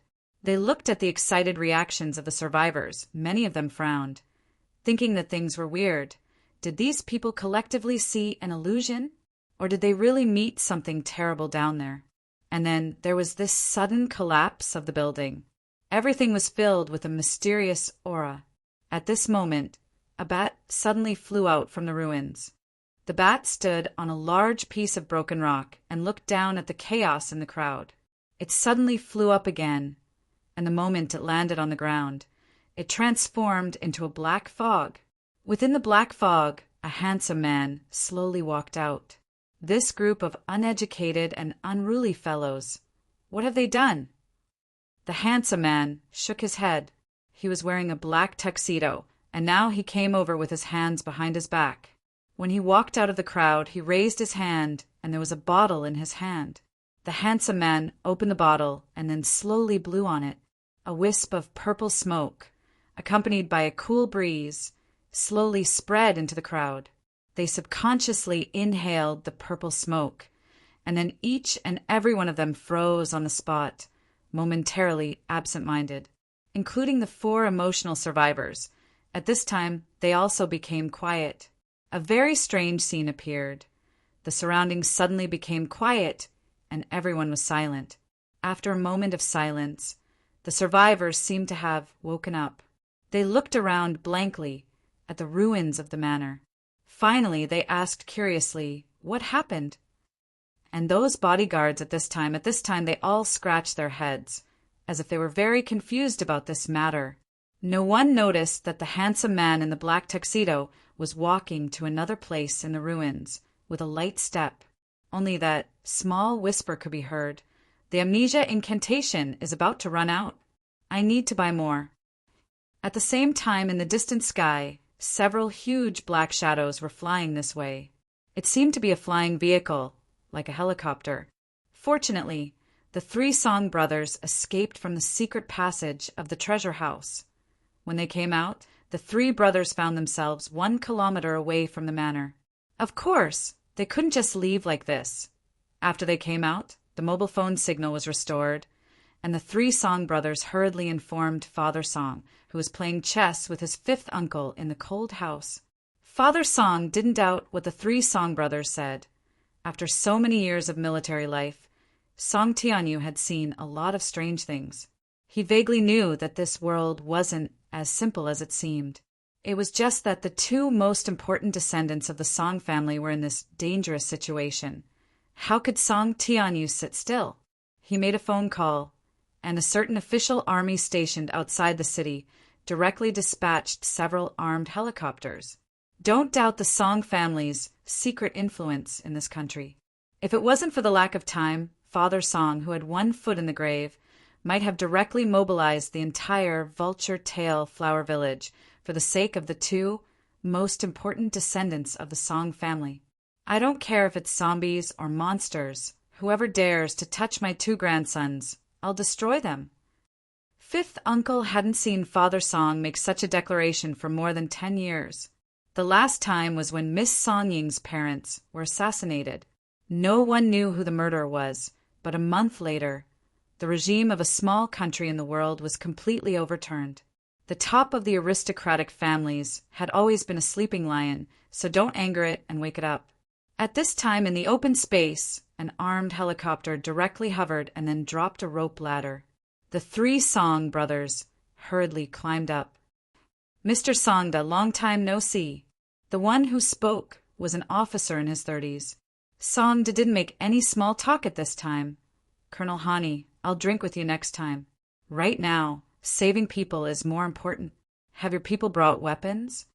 Colonel Hani patted his chest and said, Don't worry, His Excellency the General told us to bring 3 armed helicopters and a transport plane. All of them are well-equipped assault team veterans. Enough to fight a small battle. Speaking of which, what kind of enemy is Mr. Songda? Songda nodded and said solemnly, In short, be careful, don't be scared later. Colonel Hani had seen this Mr. Songda and his 2 brothers, Mr. Song II and Mr. Song III. It was during a private meeting between Mr. Song and the general. These 3 people directly took down the general's guards in less than a minute. Since then, Colonel Hani, who advocated strength, respected the Song brothers very much. It seems that it's really a bit serious. Colonel Hani nodded and gave the order. The hovering armed helicopters started again and headed towards the manor. What should we do now? Zhong Luoyue had to ask the question first, because she saw that Elizabeth didn't seem to have a lot of opinions.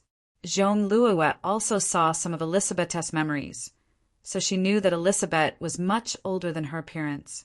But because Elizabeth reduced the need to suck blood by sleeping most of the time, her mental age was probably a little girl of 18 or 19 years old. And most importantly, Elizabeth's grandfather, Almond, who had passed away, made the decision most of the time. As for Luochio, she only knew the name of this mysterious young man, that he was brought by Song Ying, and that he had a mysterious power. Other than that, she couldn't get any more information. But more importantly, Luochio looked like he didn't care about what was going to happen next. Zhong Luoyue had to take the initiative to ask. She said, We naturally had a little intention. We don't need to do anything. Luochio said matter-of-factly, We just need to blend into the crowd and pretend to be onlookers. Yes. Elizabeth nodded quickly, looking very obedient. Why are you nodding? Zhong Luoyue couldn't help but rub her eyebrows. Were these guys with supernatural powers all so willful? Didn't they have to consider the consequences of the matter at all? Luocio looked at Zhong Luoyue's anxious look and suddenly felt funny. He didn't mean to laugh at her, but just felt that his mood was good at the moment. He was considering whether to erase Zhong Luoyue's memory of the underground maze, but after thinking about it, he gave up on this idea. Taking advantage of the time when he was a little more human, he would treat it as giving the Song family some convenience and responding to Father Song's kindness towards him. He believed that this Miss Zhong would have some scruples when meeting the Song family in many occasions in the future. As for this, Miss Zhong's transformation into another life form, that was naturally something she should worry about. He would pay attention to it occasionally in the future. But just as Zhong Luoyue was sulking about this, Luocio turned around and looked at a collapsed wall. At the same time, Elizabeth seemed to have sensed something and also looked over. Suddenly, a figure came out from behind the wall. The collapse of the manor caused some places to burn, probably because there were many candles used for illumination at that time. In the midst of the flames, a handsome man in a black tuxedo walked out slowly. The moment she saw this handsome man, Elizabeth's face suddenly became ugly with a little fear. She even uneasily grasped the corner of her clothes. This handsome man obviously knew Elizabeth, because he directly called out her name. Elizabeth Arden, what happened to your hunting day? Why did the Fernandez family's castle collapse? In the hunting day you applied for, there was no note saying that you had any other actions, right? Seeing Elizabeth's reaction, Zhong Luoyue quickly walked forward and asked in a low voice, "Who is this person?" Elizabeth lowered her head, not daring to look at the handsome man in the eye. She stammered for a moment before she said in a trembling voice, He is the supervisor of the 13 clans. His name is Ivan. Normally, he is in charge of monitoring those unruly vampires. When necessary, he can directly eliminate them." This woman, the handsome man, Inspector Ivan, stared at Zhong Luoyue, sizing her up. A newborn? Who gave her the embrace? The embrace without approval is not allowed. I need an explanation. Elizabeth quickly said, "Master Ivan, he gave Lady Eve the embrace." I think Lady Eve was too excited at that time, so she couldn't suppress her mania. Supervisor Ivan shook his head and said indifferently, "A troublemaker." "Where is she now? I remember that in your group, there should be members of the Takizawa family, the dark merchant Hidesel, and the last generation of the Isher family, right? Also, I met a few survivors. They said that zombies appeared. What's going on?" Something did happen. Elizabeth looked at Supervisor Ivan with some fear. The participants of Project True Blood had always been cautious, but the 13 clans had strict control over many vampire families. Because she was a mixed blood, Elizabeth's status in the clan was very low. Most of the time, she did not get the pure blood supply she deserved, and the person in charge of this was none other than Supervisor Ivan. This wasn't the first time she had succumbed to the massive faction behind Superintendent Ivan. To why Elizabeth, Ivan of the Special Inspector Bureau was like a mountain that pressed down on her and her grandfather's heads. It was suffocating. We'll talk about this later. Supervisor Ivan suddenly looked at Luocio and said indifferently, "I'd better deal with the matter at hand first. What's the background of this man? Although I don't know what you are, you're definitely not one of us. Am I right?" "Master Ivan, he's my friend. I invited him here this time." Elizabeth hurriedly said, Please don't hurt him, okay? I'll tell you everything that happened in the cellar later." Although she knew that Brother Luocio was very powerful and could even destroy the resurrected 4th generation Viscount Fernandez and even the mutated monsters in Jinwu City, this supervisor represented the 13 clans. The 13 clans had the longest history. Behind each clan, there was a powerful prince. Those were the kings that the vampires couldn't resist at all. "Did I allow you to speak?" The supervisor glared at Elizabeth sharply. Elizabeth's body instantly flew backward and slammed into a wall behind her. Mixed blood who doesn't know the rules. The supervisor snorted coldly and looked at Luocio again. "Tell me, What do you have to do with this incident? It's nothing. Luaccio shook his head. I just happened to pass by. By the way, are you the only one here? Inspector Ivan furrowed his brows, and for some reason, he suddenly felt a sense of fear. Luaccio sighed. Actually, if it weren't for Miss Karen and Mr. Tu, I think my impression of you would be extremely bad. Oh, is that so? Supervisor Ivan narrowed his eyes. Also, don't you think it's impolite to attack a lady? Luaccio snapped his fingers. Before Ivan could react, he was also sent flying backward. However, he didn't hit the wall. Instead, an invisible wall appeared behind him in an instant. He slammed into the invisible wall, and all the bones in his body broke in an instant. He spat out a mouthful of pus and blood and fell to the ground. Chapter 903. Airport. The man walked in a hurry to the service desk of an airline company. The staff lady sitting here politely showed a professional smile, but in an instant, the staff member's expression became empty. The only impression she had of the man who walked in was his feminine beauty and the pair of beautiful pearl earrings on his ears. I need the fastest night flight ticket out of here, the feminine and beautiful man quickly said at this time. Okay, please wait a moment. She responded mechanically, looking at the staff lady busily operating the keyboard. Haidasir breathed a sigh of relief. He didn't know what would happen in the manor after he left, but there was no doubt that it would attract the attention of the 13 clans. Although they had relaxed a lot in the past few years, the surveillance of his group was still there. Basically, there were inspectors of the 13 clans in every place. These inspectors would directly take action to solve some incidents that caused panic because the vampires couldn't control themselves due to their mania.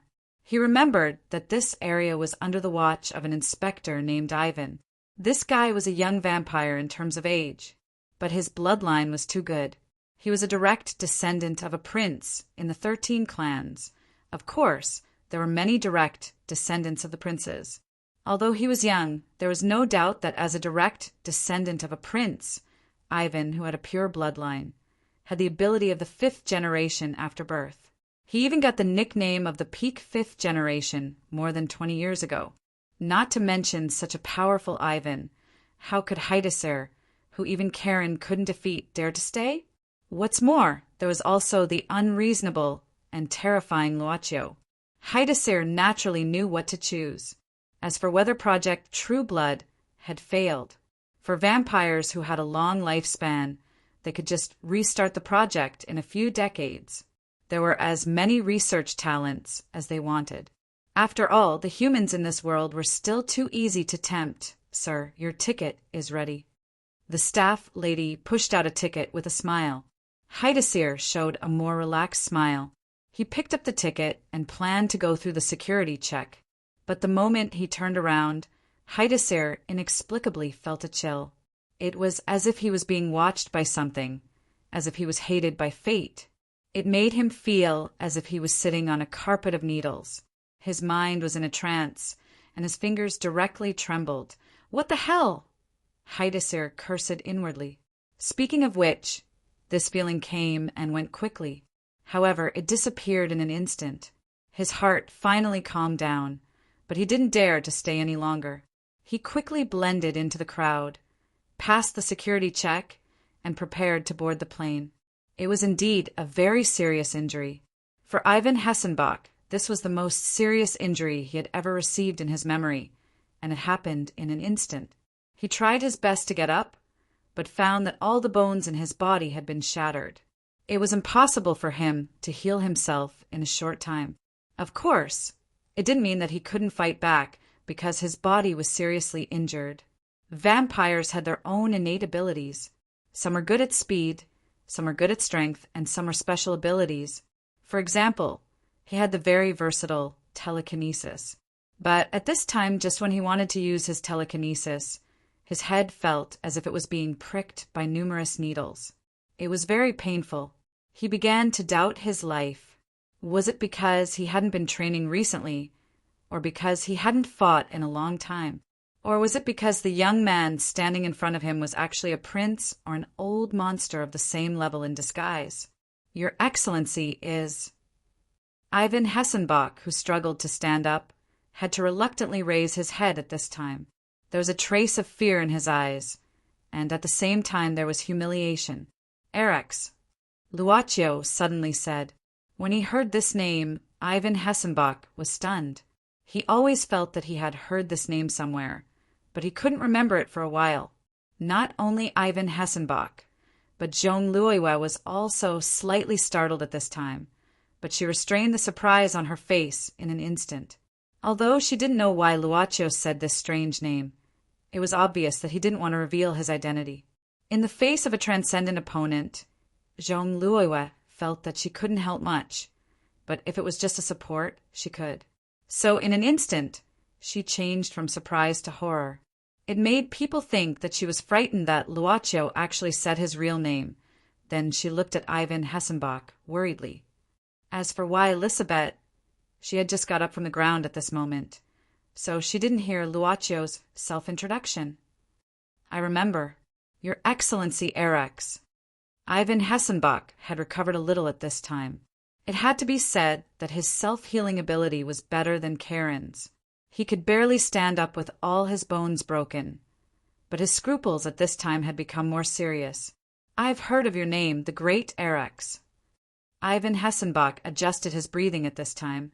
I heard it from the prince of my family. Really? Luaccio nodded. Anyway, Luaccio didn't know whether Erex and the prince mentioned by the supervisor knew each other. But at this time, those who didn't know each other pretended to know each other, and those who knew each other. Anyway, no one knew each other, so he just nodded. I'm sorry for offending you. Your Excellency Erex. At this moment, Ivan Hessenbach appeared even more humble, because he began to recall some legendary figures that the 13 clans had no choice but to give way to. For example, the prince of his family occasionally mentioned the last dream-eating tapir in the world, Erex. He could control dreams, devour dreams, and appear and disappear mysteriously, making people unable to distinguish between dreams and reality at all. It was said that Erex had even eaten the dreams of the prince of the 13 families. But after so many years, the prince still didn't say a word. Oh, it's okay. I'm a bit emotional these 2 days. Luaccio shook his head. Ivan Hessenbach had an impulse to vomit blood for such an answer. What the hell was emotional, and it was these 2 days? Ivan Hessenbach decided to ignore this remark, and then asked tentatively, Your Excellency Erex, may I know why you're here? I was invited to participate in the activities here, and then something happened in the middle. Well, it's okay now. Luaccio smiled slightly. Ivan Hessenbach always felt that this smile made him shudder. He remembered what Elizabeth said, and said, I didn't expect Elizabeth to be your friend, Your Excellency Erex. I'm here to solemnly apologize for my rudeness. Elizabeth, I'm sorry for hurting you. I'll send someone to send you 10 years worth of pure blood later as compensation. So much. Elizabeth opened her mouth in surprise. She used to use half a year's supply, but now it was 3 years' worth. Many times, she even had to ask the dark merchant Heideseer for help. This sudden increase of 10 years' worth made her feel like she had become rich overnight. Damn mixed blood. Ivan Hessenbach didn't express his thoughts, but his attitude became more and more friendly. Smart people knew how to judge the situation. He thought it was best to give in at this time to save himself. Knowing that he couldn't beat Erex, he still wanted to use his parents to pressure Erex to save his face. It was the most stupid behavior, but there was no doubt that he had completely remembered the name Erex.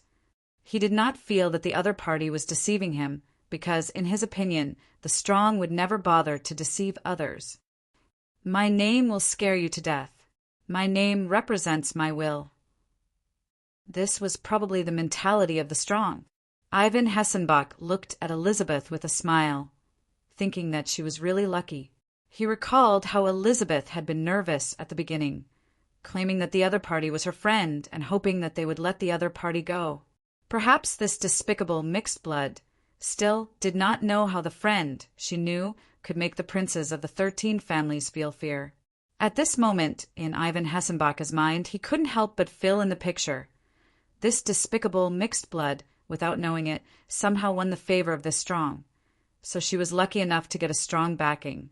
But she still didn't know the situation. In addition, as long as this horrible nightmare-eating taper is here, I'm afraid there's no chance to continue investigating this incident. Ivan Hessenbach quickly made up his mind. I remember. There's still a very important thing to do. He obviously recovered a little from his injuries, and now he was calm. Elizabeth, if you see Lady Eve, ask her to go back to the clan as soon as possible to explain this illegal embrace. As for this newborn, you'll take care of it for the time being. Without waiting for Elizabeth to react, Ivan Hessenbach hastily bade farewell to Sir Erex before transforming into a bat and flying into the night. He probably thought of a lot of strange things just now. Zhong Luoyue wasn't very clear about the things in the vampire world, but she was obviously very familiar with weighing the pros and cons, and even more clear about the reason for his change of attitude towards Elizabeth. Maybe he's a very active person, Luocio said casually. At this time, a rumbling sound came from afar. Looking up, it was a few helicopters flying in the dark. Luocio suddenly said, "Let's stick to the original plan." What plan? Zhong Luoyue was stunned for a moment, but quickly reacted. What was the original plan that Luocio was talking about? Pretend that they didn't know anything, and then blend into the crowd to be a quiet onlooker. What kind of plan was this? Gan Hong was the first to wake up. She felt that her head was a little dizzy. She actually had this feeling recently, but she couldn't remember where it was. Oh yes, she fell asleep inexplicably. And she wasn't the only one who fell asleep. It was dark all around, with only some light from the fire. Gan Hong looked up at the night sky above her head, and was stunned for a few seconds. She jumped up in an instant and then glanced around. She was still in the room in the afternoon, but now she could see the night sky in this room. The surroundings had completely turned into ruins, but everything in this room was still intact, except for the ceiling and everything on the ceiling. Missing. Gan Hong suddenly quivered, only to see Song Ying lying on the sofa next to her, motionless. Gan Hong hurriedly walked over, anxiously shaking Song Ying's shoulder. Hong. Song Ying opened her eyes dizzily and her consciousness was confused. What's wrong? It's good that you're okay, Missing. Gan Hong regained her calmness, and then quickly walked to Luocio's side. Song Ying looked over in confusion, only to see Luocio sitting on the single-seater sofa, with his head lowered, as if he had fallen asleep. What happened? Song Ying began to notice her situation at the moment. This was like the scene after an earthquake.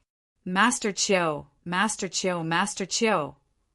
Gan Hong anxiously called in front of Luocio.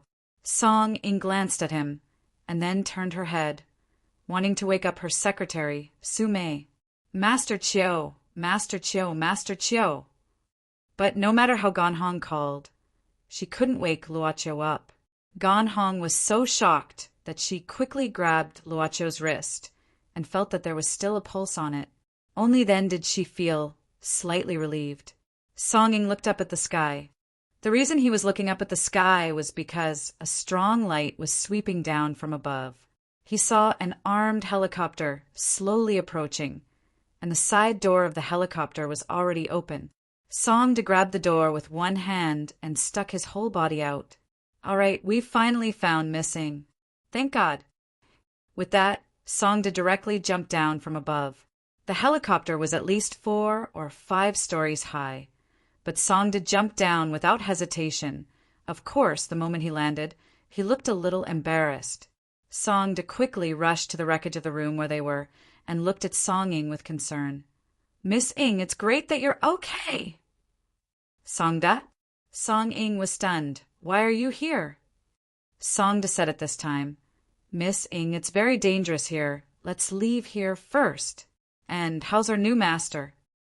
Instructor Song. Gan Hong respectfully called and hurriedly said, I don't know how Master Chiu is. I can't wake him up. It seems that he's completely unconscious, but his breathing and pulse are normal, and there's no sign of poisoning. Gone Hong, come and give me a hand. Songda nodded, and hurriedly asked people to lower the rescue rope from the helicopter. Several people worked together to hoist Luoqiu up. More rescue people began to rush over from the nearby city. It was impossible to excavate at present, so they could only rescue some injured people who escaped from the castle when it collapsed. The sound of sirens could be heard far away. Even in the vineyard of the manor, it could be faintly heard. Luoqiu raised his head and glanced at the armed helicopter that hurriedly flew away, and then no longer paid attention to it. His body double was unconscious on the helicopter, which could save a lot of trouble. At this time, he was sitting quietly under a grape trellis in the vineyard. This was the place where he played chess with two Shini disguised by Karen Isher during the day. In front of him were Red Spider Lily and Sansheng. As for the other Daylily series, as well as the notebook, he casually put them aside. Luoqiu, who was sitting quietly, closed his eyes. After a long time, he slowly picked up the Red Spider Lily. His hand holding the cup hesitated and stopped in the air. But in the end, he drank the Red Spider Lily in the cup and then continued to sit quietly. Legend has it that if you drink the Red Spider Lily, you can see your beloved on the other side. The wind blew gently and the insects chirped. After a long time, Luoqiu slowly opened his eyes. There was a lonely smile on his face. He looked up at the Big Dipper in the night sky and remembered that his father taught him to use the Big Dipper to find the direction when he was a child. Red Spider Lily. Red Spider Lily, the flowers blooming on the other side. Each of them condensed the thoughts of the dead. Under the grape trellis, Luoqiu stared at the night sky. After a long time, he slowly turned around. He didn't know when, but there was a beautiful woman quietly waiting here. Master. It was Miss Maid of the club. Luoqiu looked at Yi. He didn't call her, but he wouldn't resist her sudden appearance. Luoqiu just said gently, "You are here." Miss Maid said softly at this time, "I cleaned the house, and there are no guests for the time being. And the grapes you sent me are a bit special, so I want to come over and pick some for later use." With that, Yu Yi looked around and smiled. Master seems to have encountered a lot of interesting things. Luoqiu suddenly came forward, took Yu Ye's hand and sat down, smiling. "Do you want to listen?" She nodded. He met her on Christmas Day, 1990. Luoqiu sorted out his thoughts and slowly told the story of Karen and Tushini. You wouldn't interrupt her master's narration. She just listened quietly and then opened the notebook that recorded the manufacturing method of the Daylily series from time to time. On this day, he and she were buried here. In the end, Luoqiu used burial to end the story. You put down a plate in front of Luoqiu at this time. She took the plate from the club, and on the plate were peeled grapes. They were stacked one by one like round and crystal gems. Is it too boring? Luoqiu looked at these peeled grapes with amusement, picked up one, and put it in his mouth to taste. Yi shook her head, then said worriedly, "I just thought that master hasn't had dinner. Are you hungry? The taste of these grapes is very special." Luoqiu couldn't help tasting one more. Yi then said, "Because these are blood grapes growing on the edge of the underworld, the taste is naturally different from ordinary ones. But these here should not be the original blood grapes. The person who planted them should have gotten the seeds from somewhere and cultivated them in a way suitable for the human world. But the effect is much weaker. Seeds on the edge of the underworld." Luoqiu nodded thoughtfully. He remembered the identity of Haidasir, the dark merchant. Perhaps, too, Shini got it from Haidasir. According to the information recorded in the Daylily series notebook, the raw material of the semi-finished Red Spider Lily, and so on was the grapes here. This winemaker is really a genius. Yu Yi said softly at this time, "It's a pity that I don't have a chance to meet him." Luoqiu showed a curious look. He knew that Yu Yi would not praise him as a genius just because of the Daylily series itself, because She was an almost omnipotent genius herself. Yu Yi took all the daylily series and began to slide her fingers across Tu Shini's notebook. Then, she picked up the samples of the daylily series that Luocho took and mixed them little by little. Finally, she squeezed out the juice from the grapes here and soaked it in the sansheng fragments. Not long after, she finally put in, "The materials are already made. It's much more convenient." Yu Yi said softly, "It's a pity that he mixed the wrong proportion at the end." That's why the final product of the daylily series, the legendary 7th daylily, turned into a strange evolution potion. But in fact, according to the correct proportions, the final product should be this. Miraculously, all the daylily series after Yu Ye's mixing was no longer the original color.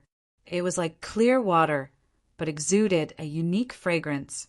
Luocho picked up the finished product curiously. "What is this?" Miss Maid smiled at this time. "Mengpa? Or should I say the prototype of Mengpa?" "Mengpa." Luocho was startled. "Mengpa soup?" Yu Yi said, "I think if there is real blood, it should not be a substitute, but Mengpa? If you even forget that you are a vampire, you probably don't need to suck blood anymore. The power of forgetfulness will make the instinct be forgotten." With that, Miss Maid suddenly stood up. She gently stroked the entangled grapevines and sang softly. This was the first time that Luocho heard Yu Ye's singing. It was not a gorgeous song. "Lien, you and I agreed to meet for 100 years. If anyone dies at the age of 97, I will wait for 3 years on the bridge of helplessness. Lien, you and I agreed to meet for 100 years. Falling in love, waiting for 1,000 years on the bridge of helplessness. Lien, you and I agreed to meet for 100 years. Not afraid of falling into the reincarnation forever, only willing to love forever. Lien, you and I agreed to meet for 100 years. Not envious of the endless happiness in the Western paradise, only envious of the mandarin ducks, not the immortals." In the midst of the song, a flickering flash butterfly of the goddess of light flew across the night sky, dancing and circling in the air by itself. Not long after, from the direction of the castle ruins, another flash butterfly of the goddess of light flew over. They intertwined and circled each other, like intimate lovers, and then flew away. Chapter 904. We found you in the ruins.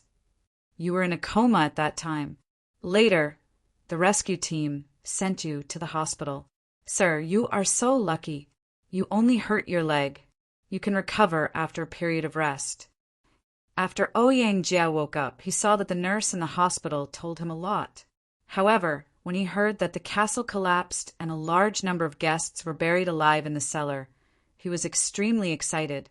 He couldn't calm down. His master, Uncle Jean, who was like half a father to him, all of these left him overnight, and even Zhong Luoyue. He could not contact his master, nor could he contact Uncle Jean. Fortunately, he managed to get through to Zhong Luoyue. "Ajay, listen to me. Wait for me to come to you. I am also in the hospital."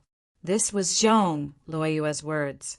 Later, the rescue team arrived and sent a large number of wounded people to the nearest hospital. Zhong Luoyue, who successfully mixed into the crowd, was naturally sent to the hospital together with them. A lot of things happened. Before entering the large ward where Ouyang Jia was, Zhong Luoyue thought so. Later, when mixed into the crowd, Luocho disappeared from her and Elisabeta's eyes without being noticed. But later, she heard that a young man was sent to the hospital by helicopter and was now in a high-end single ward. Zhong Luoyue guessed that the young man was probably Luocho, who also mixed into the crowd. She couldn't go to that place because Zhong Luoyue could see a lot of guards from a distance. She guessed that they were the people of the Song family. Later, she received a call from Ouyang Jia. She felt somewhat lucky because she wasn't sure whether Ouyang Jia had safely escaped from the collapse. Even because of something, she didn't know whether Ouyang Jia knew everything behind Uncle Jean. What was interesting was that Zhong Luoyue found out that the people who had covered for her when she went to the manor and sent her to the hospital were also in this hospital. She had already contacted them, with some familiar people by her side. Zhong Luoyue finally felt a sense of security. You guys wait for me outside. I'll go in and see Mr. Ouyang myself. At this time, Zhong Luoyue ordered several bodyguards who were only slightly injured. She sorted out some of her thoughts and walked into the big ward. Many of the victims of the disaster were also here. In fact, the number of people who were injured was far more than those in this large ward. However, many of them only suffered minor injuries and were only bandaged and examined outside. Zhong Luoyue soon found Ouyang Jia on one of the beds. At this moment, his expression was haggard. He sat with his head lowered, but his fingers kept fiddling with his phone. It seemed that he was anxious. Fortunately, you're fine. Zhong Luoyue slowly walked in front of Ouyang Jia. He raised his head and saw that Zhong Luoyue had drawn the curtains around the bed, creating a relatively private space for the bed. Zhong Luoyue moved a chair over and sat down. Luoyue. Ouyang Jia called out with concern. Zhong Luoyue only shook her head. I'm fine. The doctor said I was just a little frightened. That's good. Ouyang Jia nodded, then quickly asked, What happened? My master and the others really? Zhong Luoyue still shook her head. I'm not sure what happened. At the wine tasting in the cellar, I waited for you for some time, but I didn't see you. Later, I felt a little tired, so I came up. I wanted to look for you, but at this time, the castle suddenly collapsed. Not only Ouyang Jia, she also said the same thing to the people who came to investigate. Zhong Luoyue already had a plan for everything that happened in the cellar. She would never reveal anything to the outside world. This was the Song family's territory. If they wanted to find trouble, let the Song family and the local government do it. As long as they excavated, the zombie corpses under the castle would be found sooner or later. How could this happen? Ouyang Jia painfully grasped his hair. It shouldn't have collapsed. It was repaired a few years ago. How could it suddenly collapse? We can only wait for the various experts to investigate. Zhong Luoyue sighed, then suddenly said, By the way, where did you go at that time? Ouyang Jia subconsciously said, I went to the study to wait for my master, but I didn't wait. Later, Uncle Jean came to talk to me for a while. I drank a glass of wine. Then, I don't know how I fell asleep. Your alcohol tolerance is not bad. Is there a problem with that glass of wine? Zhong Luoyue asked tentatively. Ouyang Jia hurriedly said, Uncle Jean is like a son to me. He won't harm me, and there is no reason for him to put drugs in the wine. I think it's probably because of the time difference, so I was really tired. But he looked confused. Zhong Luoyue didn't know whether he could convince himself with such a reason. No, I have to find my master and Uncle Jean. They are the only two relatives I have left. Ouyang Jia's expression suddenly became agitated. He struggled to get out of bed. As his leg was injured, he fell to the ground as soon as his feet touched the ground, which affected the wound. Ouyang Jia couldn't help uttering a scream. The nurse outside the curtain heard the sound and hurriedly came in. She helped Ouyang Jia to the bed with Zhong Luoyue. Sir, you can't get out of bed now. Please take care of your body, okay? The nurse's voice was like a reproach. Zhong Luoyue sighed at this time, then glanced at the wound on Ouyang Jia's leg. The wound on the knee was ruptured. At this time, the blood spread out from the gauze and dyed it red. Zhong Luoyue looked at the bright red, suddenly a little absent-minded.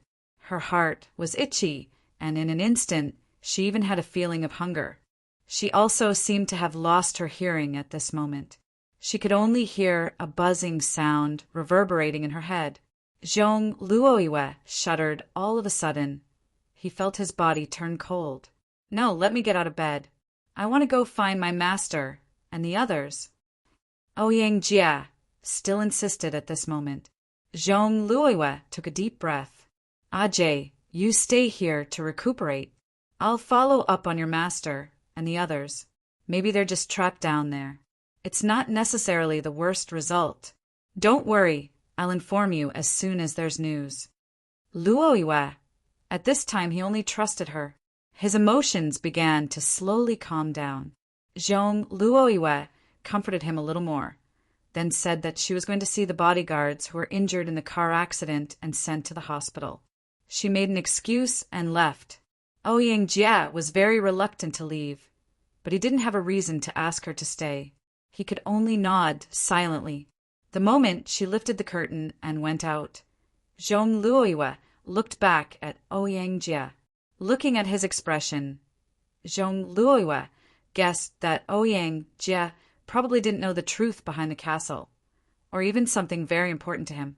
She, Karen Isher, and the others had entered Jinwu City's memories. When she left, those memories of Jinwu City surged out chaotically like a merry-go-round. Zhong Luoiwa discovered some secrets.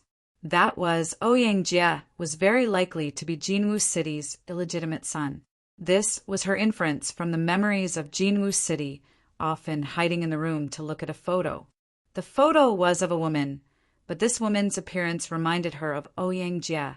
Jinwu City's extraordinary concern for Ouyang Jia, and so on. But if Ouyang Jia was really Jinwu City's illegitimate son, why did Jinwu City abandon him and let him enter the castle to become Tu Shini's disciple? She didn't know the reason. Leave one person here to watch over Mr. Ouyang and see if he needs anything. Zhong Luoiwa ordered the bodyguard outside the big ward and quickly left. She still planned to see someone. This was probably the best single ward in the hospital. It was so luxurious that it could even be called a star hotel. In the ward, Father Song sat quietly on the sofa with his eyes closed, while Song Ying silently held his arm. Gan Hong and fifth uncle stood side by side, not daring to speak. There were still the elites of the Song family outside the door, as well as the 3 Song brothers who rushed over after bandaging the wound. The doctor said that there was nothing wrong with the patient and there were no visible injuries on his body.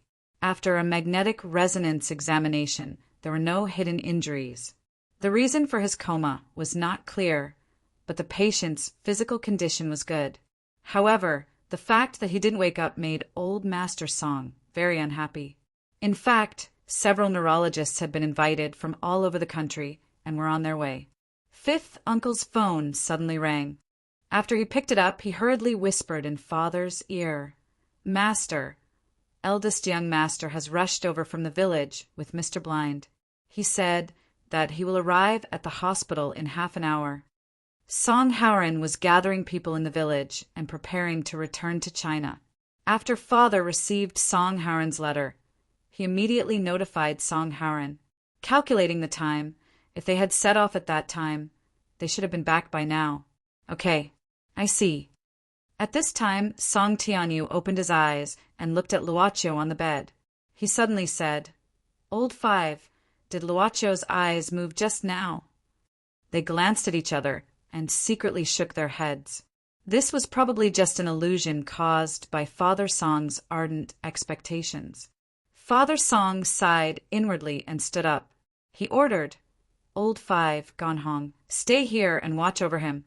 Xiao Ying, accompany Grandpa for a walk." Song Ying nodded and helped Song Tianyu to stand up.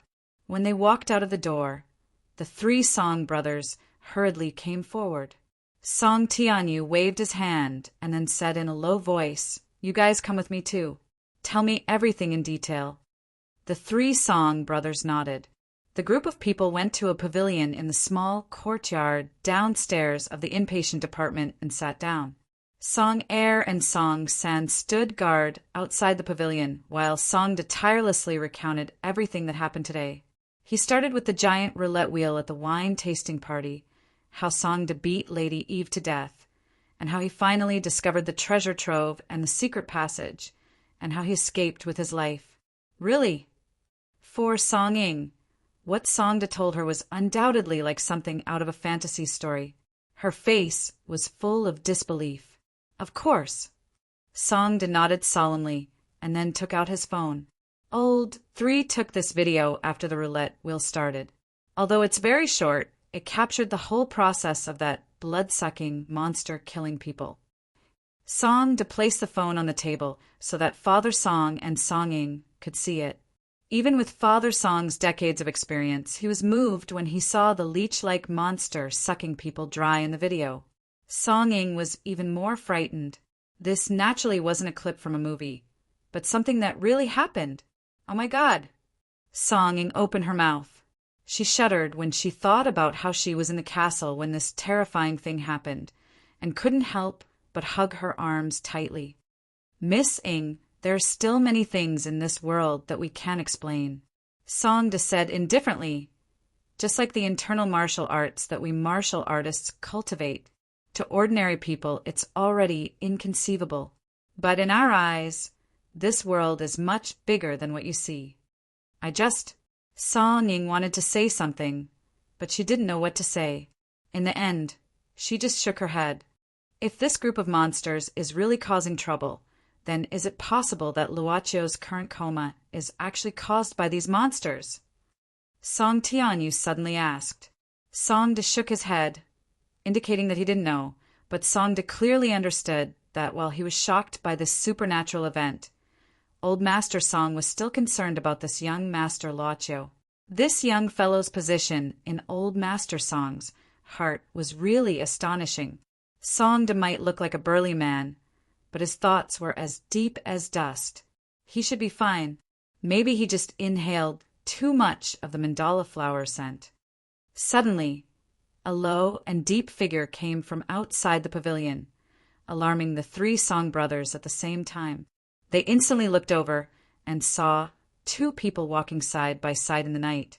The one on the left was the cynical Song Haoran, and the one on the right was a very young man. He looked to be about 25 or 26 years old, but his hair was gray. His eyes were closed, and there was a red between his eyebrows. He was wearing a traditional Chinese robe and cloth shoes. He walked slowly and occasionally coughed a few times, giving off a sickly feeling. But even though his eyes were closed, he seemed to be able to see. When he moved, he didn't look like a blind person at all. Blind man. Song stood up and said warmly, "You're finally here!" Mr. Blind. Unlike Song's enthusiasm, Song Tianyu was very respectful. He even stood up to welcome him. "You're here." The reason why Old Master Song was respectful was partly because this Mr. Blind was really an extraordinary person, and also because of his age.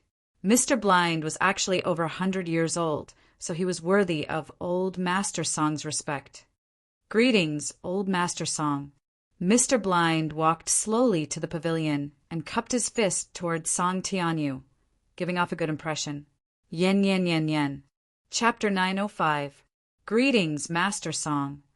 After Mr. Blind greeted him, Father Song nodded at Song Haoran and asked with concern, "Mr. Blind, you just said that it was because he inhaled a lot of datura flowers. How did you know?" Song Haoran explained, "It's like this. Actually, before we came to the hospital, we took a detour to the collapsed castle to take a look. Well, Mr. Blind requested it. He said that if there really were zombies and blood-sucking monsters, it would be very dangerous and difficult for ordinary people to deal with." Indeed, Song smiled bitterly. "I lost half my life and barely managed to kill one with the advantage of being underground. If it was an open space, I would definitely be the one to die."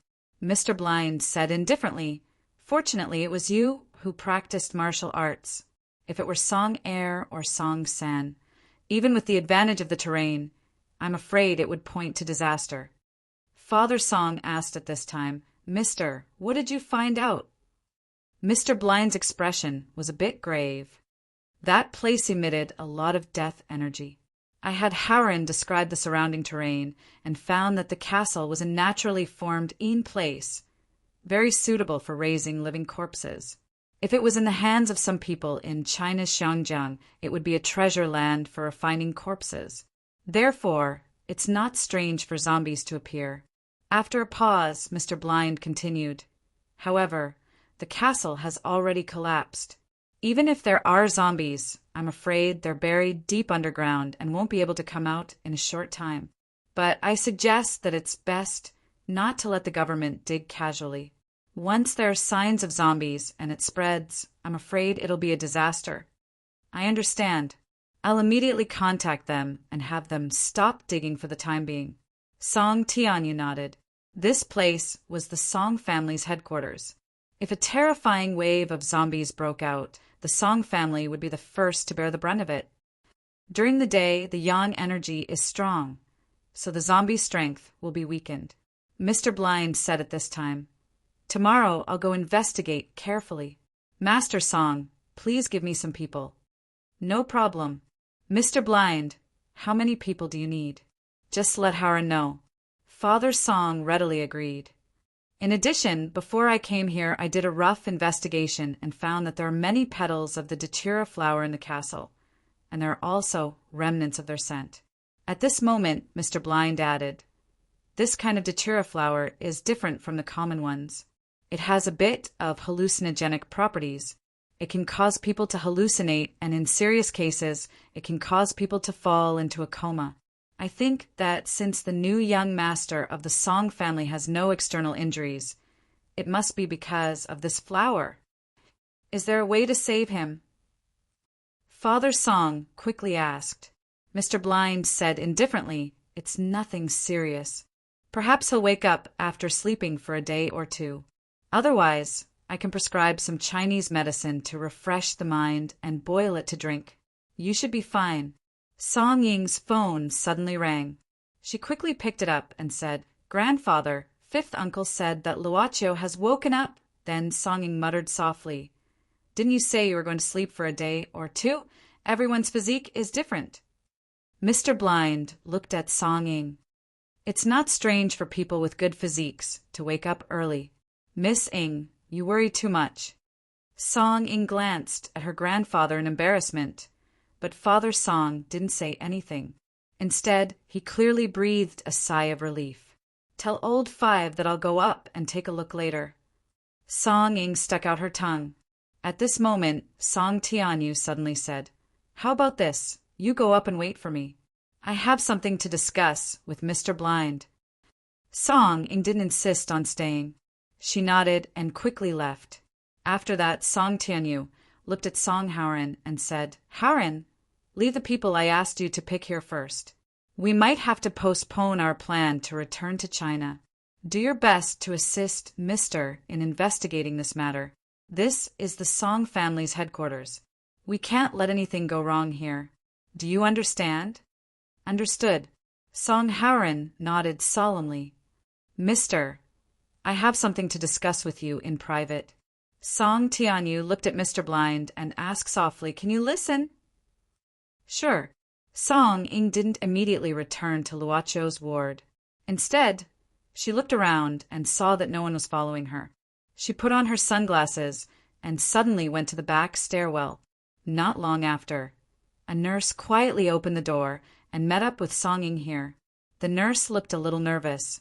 After seeing Song Ying, she took out a test tube from her uniform. "No one saw it, right?" Song Ying stared at the nurse and asked. The nurse quickly said, No. As per your instructions, I secretly took it out when the patient's blood was drawn for testing." "Are you sure?" Song Ying asked in a deep voice. "Absolutely not." "Okay." Song Ying nodded. "Go back and do your work. I'll get someone to send the money to you later. Remember, no one else is allowed to know about this. Otherwise, you would have known. Miss Song, don't worry. I won't tell anyone." After that, the nurse left carefully. Song Ying looked at the test tube in her hand. It contained Luocho's blood. "It's not that I don't trust Uncle's ability," Song Ying muttered at this time. "But after all, it's related to the future of the Song family. I have to verify it myself. If you are really from the Song family, I will." Song Ying couldn't say what she would do. Finally, she pouted her lips and said, "At most, I will treat you better." She put the test tube in her pocket and went to a department in the hospital. Then she quickly walked out and hummed a song happily, walking to the VIP ward area. Unfortunately, Song Ying's good mood didn't last long, because after a while she met a very annoying woman. as Song Ying's sworn enemy and senior, Zhong Luoyue. As the saying goes, when enemies meet, their eyes turn red. Song Ying glanced at Zhong Luoyue's embarrassed appearance at this time and suddenly frowned, because she saw that Zhong Luoyue was holding a coat in her hand. It should be the one worn by Luoqiu. The reason why she couldn't be wrong was that this coat was chosen by Song Ying herself. When did this coat come to Zhong Luoyue's hands? It's strange. Also, this damn woman took this road. Is she also going to see Luoqiu? They met at the corner of the corridor, and then, without a word, each turned down the same road. Congratulations, I didn't bury you. Congratulations, Song Ying said with a fake smile. Zhong Luoyue didn't fall into a disadvantage. She smiled and said yes. In fact, I also went to the gate of hell. But Yama told me that some scourges are still alive. A good person like me should live longer, so he sent me back. Song Ying laughed happily. I'm afraid this king of hell is blind. Who knows? Zhong Luoyue also smiled. Anyway, I didn't wear sunglasses. So sneaky. Song Ying shrugged and took off her sunglasses indifferently. Then she said casually, Do you have a friend here? Yes. Zhong Luoyue suddenly handed over the coat in her hand. She lowered her head and said shyly, Please help me return this coat to my friend. Looking at the situation, I don't think I can get in. By the way, help me pass a message, saying that the time spent with him is too exciting. It's unforgettable and my blood is boiling. Song Ying was stunned. Zhong Luoyue had already stuffed the coat to Song Ying and left with her. Exciting? Unforgettable? Blood boiling? Hey, what do you mean by unforgettable? Make it clear. Zhong Luoyue. Come back. Song Ying chased and asked. Come back. Zhong Luoyue just waved her hand casually with her back facing Song Ying. Damn vixen. Song Ying took the coat and slammed it on the wall. Song Ying was probably in a bad mood, but Zhong Luoyue was in a good mood. This was the happiest time of the day. She even had a feeling of returning to the normal world. But she knew that this feeling was just an illusion, because on the way out, she happened to meet someone she knew. It was Natasha, who had formed a temporary team with her in the maze cellar and then disappeared. At this time, Natasha looked like she had lost her soul. Her head was lowered, and no one knew what she was thinking. Perhaps it was because she was too absent-minded, but she did not react in time and was knocked to the ground by a nurse who was pushing an emergency bed from behind. Miss, do you know her? The bodyguard next to her asked. Zhong Luoyue shook her head, turned around and said indifferently, I don't know her, but I met her in the castle. Let's go, I'm a little tired. She passed by Natasha in this way. Natasha, who had been knocked to the ground, was helped up by someone. She was still in a daze, but she quickly left with the emergency bed. What happened? Natasha's mind was in a mess. When she woke up, she found herself in the hospital. It was said that she was found under the rubble and was unconscious at that time. After waking up, Natasha found that she was really safe. She immediately felt relieved. But everything that happened in the castle was so clear, which made Natasha terrified. Then Natasha found something that made her very afraid. That was the survivors who were treated with her seemed to have forgotten what happened in the cellar. There were no more survivors, including her. It seemed that there were only 5 survivors who were found. But these 4 people had forgotten what happened in the maze. Natasha didn't dare to tell the truth, because she vaguely felt that there seemed to be a pair of invisible hands behind her, manipulating everything. The doctor suggested that she stay in the hospital for observation for a few days, and Natasha was willing to stay in such a crowded place. She was planning to pretend that she didn't know what happened if the survivors in the hospital couldn't remember anything in the next few days. She didn't want to involve herself in such a horrible thing again. Natasha stood in the same place for a while, still feeling a little dizzy. She planned to go to the bathroom to wash her face. It was already 2:00 in the morning. There were not many people in the inpatient department of the hospital. In the bathroom, Natasha began to tear off the tape on her face in front of the mirror. Her face should be bruised, Natasha remembered that she fell on the ground in the maze. Her arm was bandaged at this time. Natasha didn't know when she got hurt, but the nurse who bandaged her told her that the wound was quite deep, a bit like a scratch. She carefully leaned in front of the mirror and began to slowly tear off the tape on her face to prevent it from getting wet when she washed her face. However, when the tape was slowly torn off, Natasha was suddenly shocked. The wound on her face had begun to rot. She found that her lips were purple, and there was a touch of blood at the bottom of her eyes, but her face was pale, like a corpse. Natasha approached the mirror again in fear. She opened her eyelids with her fingers, only to see the horrifying congested state in her eyeballs. She was more frightened and suddenly collapsed on the ground. Natasha's whole body was trembling, suddenly cold and suddenly hot, and suddenly became difficult to breathe. She seemed to remember something, and quickly took off the bandage on her arm. She saw that her arm was rotten at this time. She was frightened and wanted to ask for help. "Doctor!" She shouted in fear, but at this time a hot thing was spat out from her throat. That was her blood, spat out from her body. Her teeth, her lips, were now covered with blood. She looked at the blood on her hand in horror. Her body suddenly twitched and fell to the ground. At this time, a cleaner opened the door of the washroom and saw Natasha lying on the ground.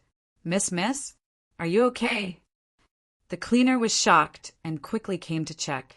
But at this time, Natasha suddenly sat up, her eyes turned white, and saw the cleaner. She instantly opened her mouth and bit him.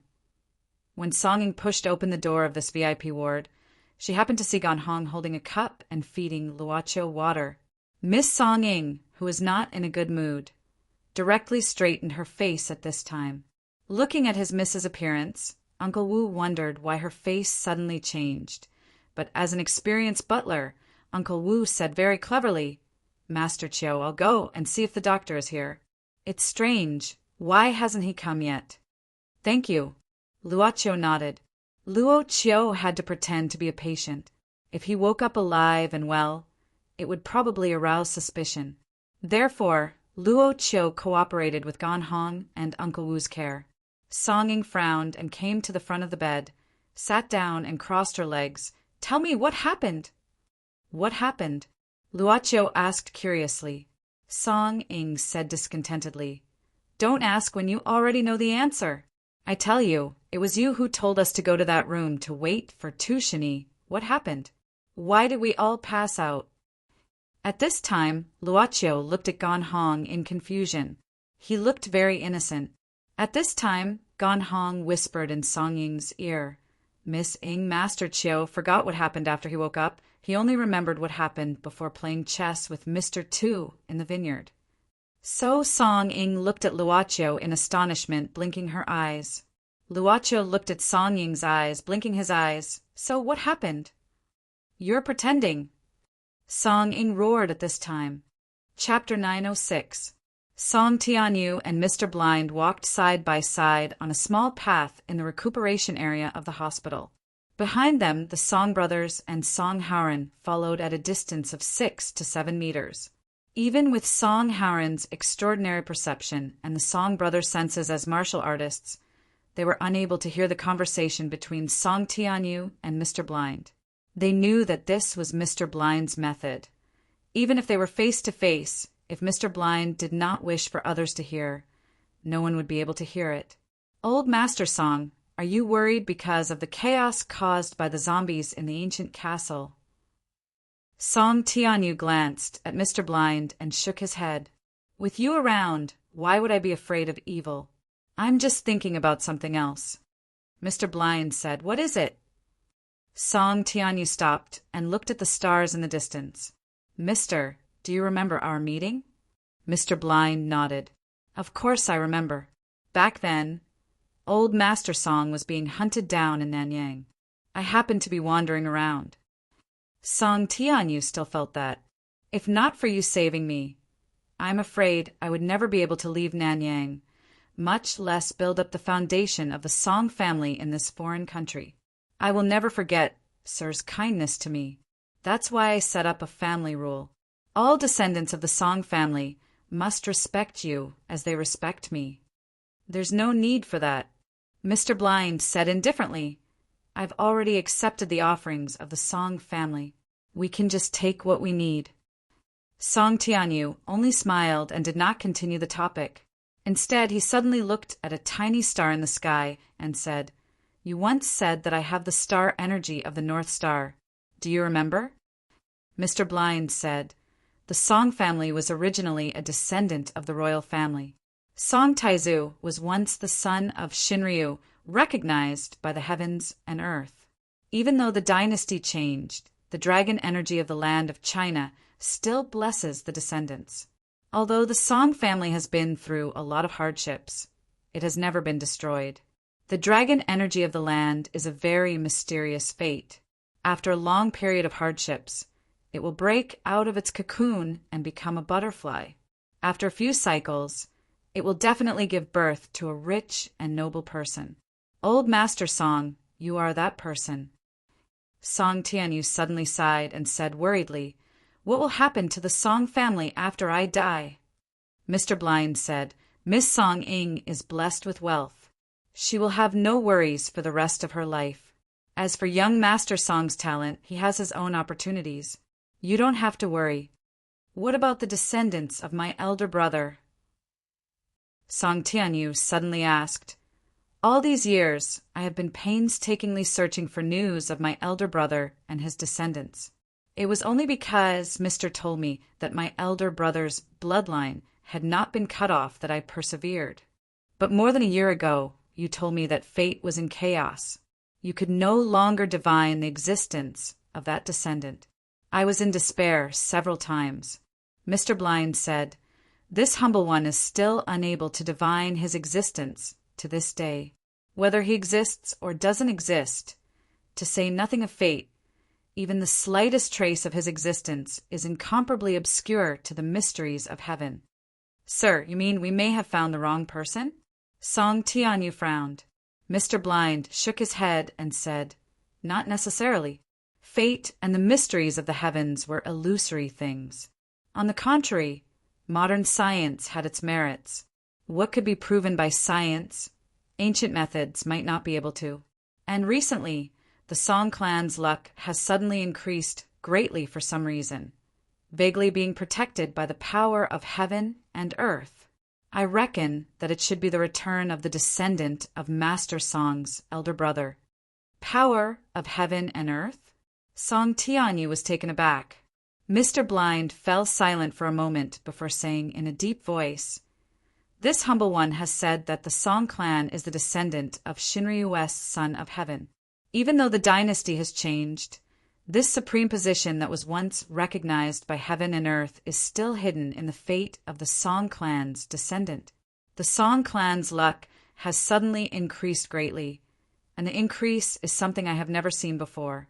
I'm afraid that this supreme heaven and earth aura will come from the Song clan's descendant that we found. Sir, are you saying that Luochio, he, has the fate of Shinryu West's son of heaven?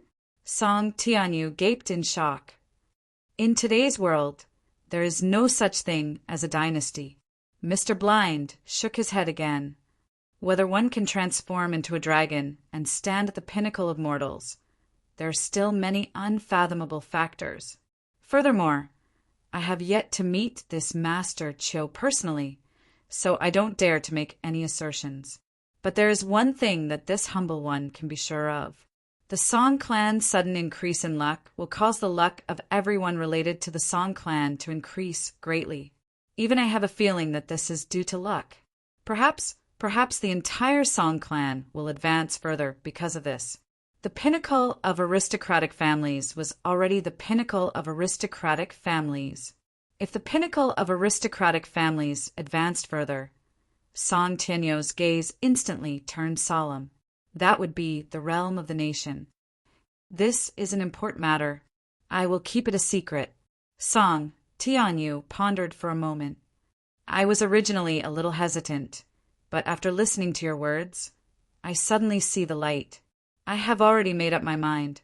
As if he knew what Song Tianyu was thinking, Mr. Blind suddenly said, Old Master Song, there is no need to be too anxious. There will always be a time when a person's strength is limited. Fate is fleeting and the winds and clouds change. It is better to plan carefully before taking action. I will follow your advice. Song Tianyu nodded. In the dark night, a scream suddenly came from the hospital. At the same time, it alarmed Song Tianyu and Mr. Blind, who were having a secret conversation. Naturally, the Song brothers and Song Haren were also involved. I wonder if Miss Ying's temper will embarrass young Master Chiu. Fifth uncle walked in the corridor of the inpatient department of the hospital with his hands behind his back. Later, he came to a conclusion. It was better to leave the younger generation's matters to them. Old people shouldn't worry too much. But what made Uncle Wu feel strange was that when Luoqiu woke up, he had already called through the pager at the head of the bed. However, not only the doctor, but also the nurse didn't show up for a long time. Was the hospital so busy tonight?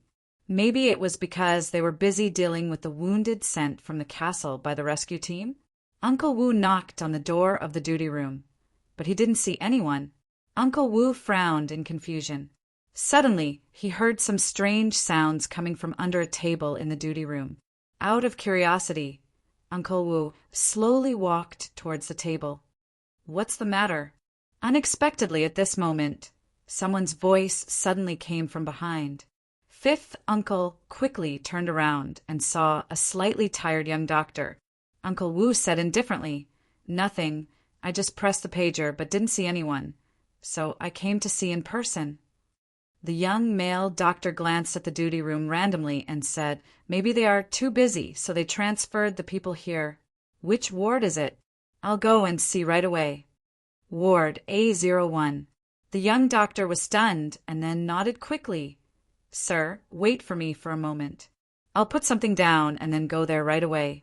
Is that okay?" He knew that the identity of the person who lived in this ward was definitely not simple, because this was the best ward in the hospital. Uncle Wu nodded. "Okay, then I'll go back first."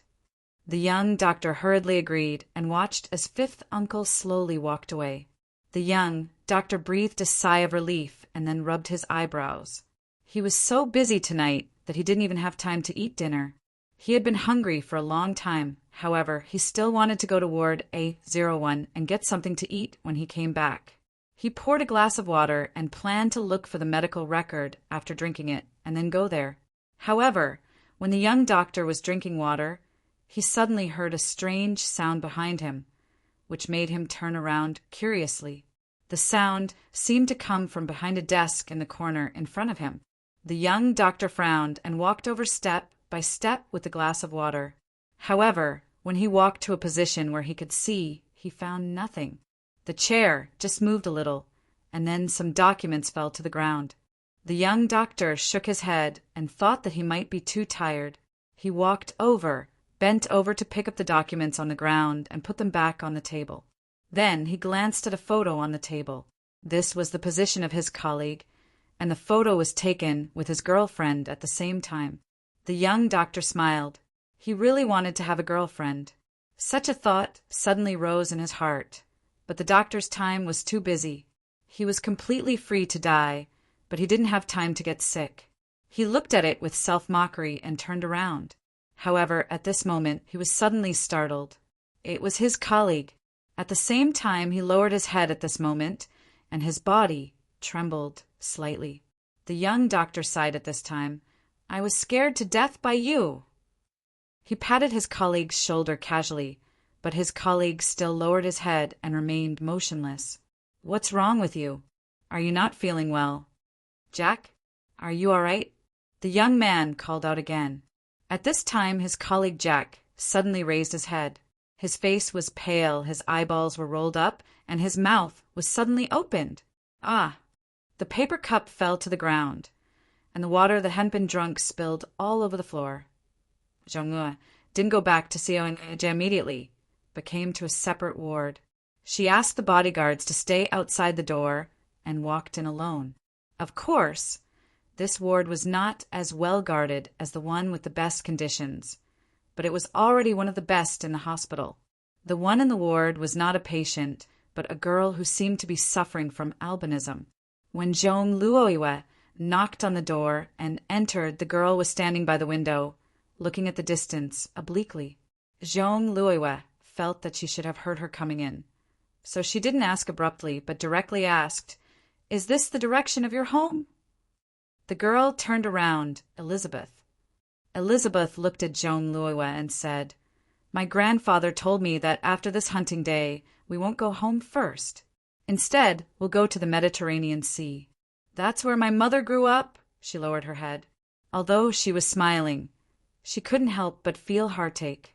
She whispered, "Grandpa said that I have few opportunities to walk outside, so I take this opportunity to travel a little.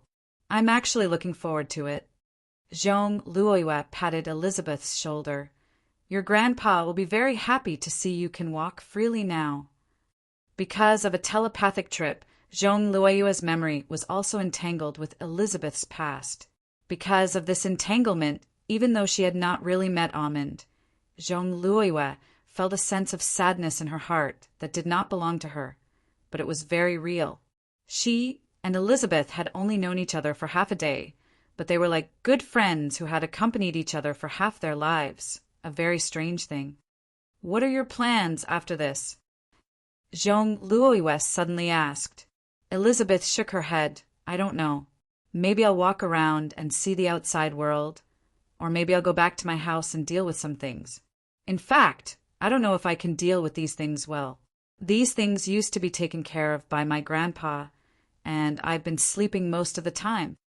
Although Elizabeth was a mixed blood that was not popular among vampires, her father was indeed a purebred vampire when he was still alive, and he had many properties. Zhong Luoyue thought for a while and said, "Why don't you stay with me for the time being?" Elizabeth looked at Zhong Luoyue. "I'm actually doing this for myself," Zhong Luoyue said seriously. "In my current situation, if I don't have an elder by my side, I'll feel very uneasy. Maybe you feel that this is too much, but at least I can guarantee that I can give you a lot of help and help you deal with your family's properties. Of course, I don't have any intention of coveting these properties." Elizabeth shook her head. "Your family is much richer than me. I'm not worried about this. Because of our telepathic trip, our memories are entangled and now we're like family. I'm very willing to help you. However, I still want to go to my mother's hometown first. At least, next to my mother's grave, I'll arrange a place for my grandpa." "Of course," Zhong Luoyue was immediately overjoyed. "I'll go with you. I'll take care of you." She was a little nervous at first, not knowing if Elizabeth would agree to her request. But she didn't expect that Elizabeth would actually agree so readily. As a newborn vampire, the death of her elder, Lady Eve, made her feel lonely and helpless all the time. Now that she had a kindred by her side, she naturally felt more at ease. As for how to face the Zhong family in the future, Zhong Luoyue planned to take this opportunity to accompany Elizabeth to the Mediterranean Sea and carefully consider it, giving herself some time to think. "In that case, you can just call me you are in the future," Zhong Luoyue said with a smile. "This is the name that only my family calls me." "You are." Elizabeth smiled slightly, and her expression relaxed a little, less gloomy. But at this moment, Elizabeth frowned and looked at the door of the ward. "What's wrong?" Zhong Luoyue asked curiously. Elizabeth said with a serious expression, "I smell the smell of corpses, and there's a lot of them." With that, the door of the ward was suddenly knocked open, and a bodyguard fell to the ground, and a middle-aged man wearing a cleaner's uniform was lying on top of the bodyguard. The cleaner was biting the bodyguard's neck. This scene left a deep impression on Zhong Luoyue, because this was the scene she saw in the castle's cellar maze, the scene of zombies eating people. How could this be? How could there be zombies in the hospital? Zhong Luoyue retreated in horror. "I'm afraid that some of the survivors have been infected." Elizabeth frowned. At this moment, the zombie cleaner suddenly raised his head and opened his bloody mouth. Elizabeth's lips moved, revealing two fangs, opened his mouth and let out a low growl. Chapter 907. The zombie cleaner, who was already immersed in the pleasure of devouring fresh flesh and blood, did not know that when he lowered his head to bite the bodyguard's flesh again, Elizabeth quickly walked towards him. If there was no special stimulus, zombies, the living dead, would not have much reaction to vampires. For example, the zombies that attacked the vampires in the underground maze of the castle were only special circumstances. It was because Karen Isher was controlling them behind the scenes. At this time, Elizabeth had already walked directly in front of the zombie cleaner.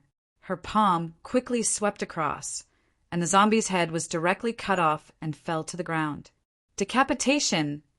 This cruel method made Zhong Luoyue feel a little uncomfortable, but she did not say anything. She even adapted quickly. She understood that this kind of living dead zombies, if their heads were not destroyed, they would only be endless. Elizabeth turned around and said, This hospital is full of the smell of corpses. I am afraid that many people have turned into zombies. Zhong Luoyue asked nervously, Elizabeth, are these zombies really like in the movies? Whoever bites will become a zombie. Elizabeth shook her head and said, I don't know what happened to those movies you mentioned. Watching movies is a waste of time for me. But generally speaking, some people will not be turned into zombies, even if they're bitten because of their physique. But after all, it is only a small number. That is already an immeasurable disaster if it really breaks out. Zhong Luoyue frowned. Elizabeth nodded and said, Yes, if humans become zombies, vampires will not be able to get fresh blood. Generally speaking, zombies can live for about 50 years. This seems to be the limit. Their bodies will continue to decay when exposed to the air and finally completely decay. But if they are preserved well and the decay is slowed down, they can live for 100 years or even longer. For example, some of the underground parts of the castle should have been sealed hundreds of years ago.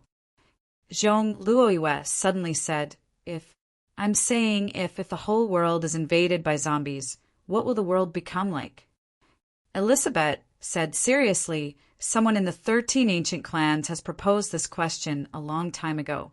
They have also made some calculations. If by that time there are no more living creatures in the world other than the undead, then after all the undead die of natural causes, we will probably welcome a completely dead world, returning to the beginning of the world before life was born. The apocalypse and the cleansing of the world are nothing more than natural disasters and man-made disasters. In theory, zombies are a kind of man-made disaster. Zhong Luoyue didn't know what the Book of Revelation was, but she didn't have time to care about it. During this short conversation, another zombie slowly walked by the door. She glanced at Elizabeth, who was very decisive. When we meet zombies, we either control them or kill them all.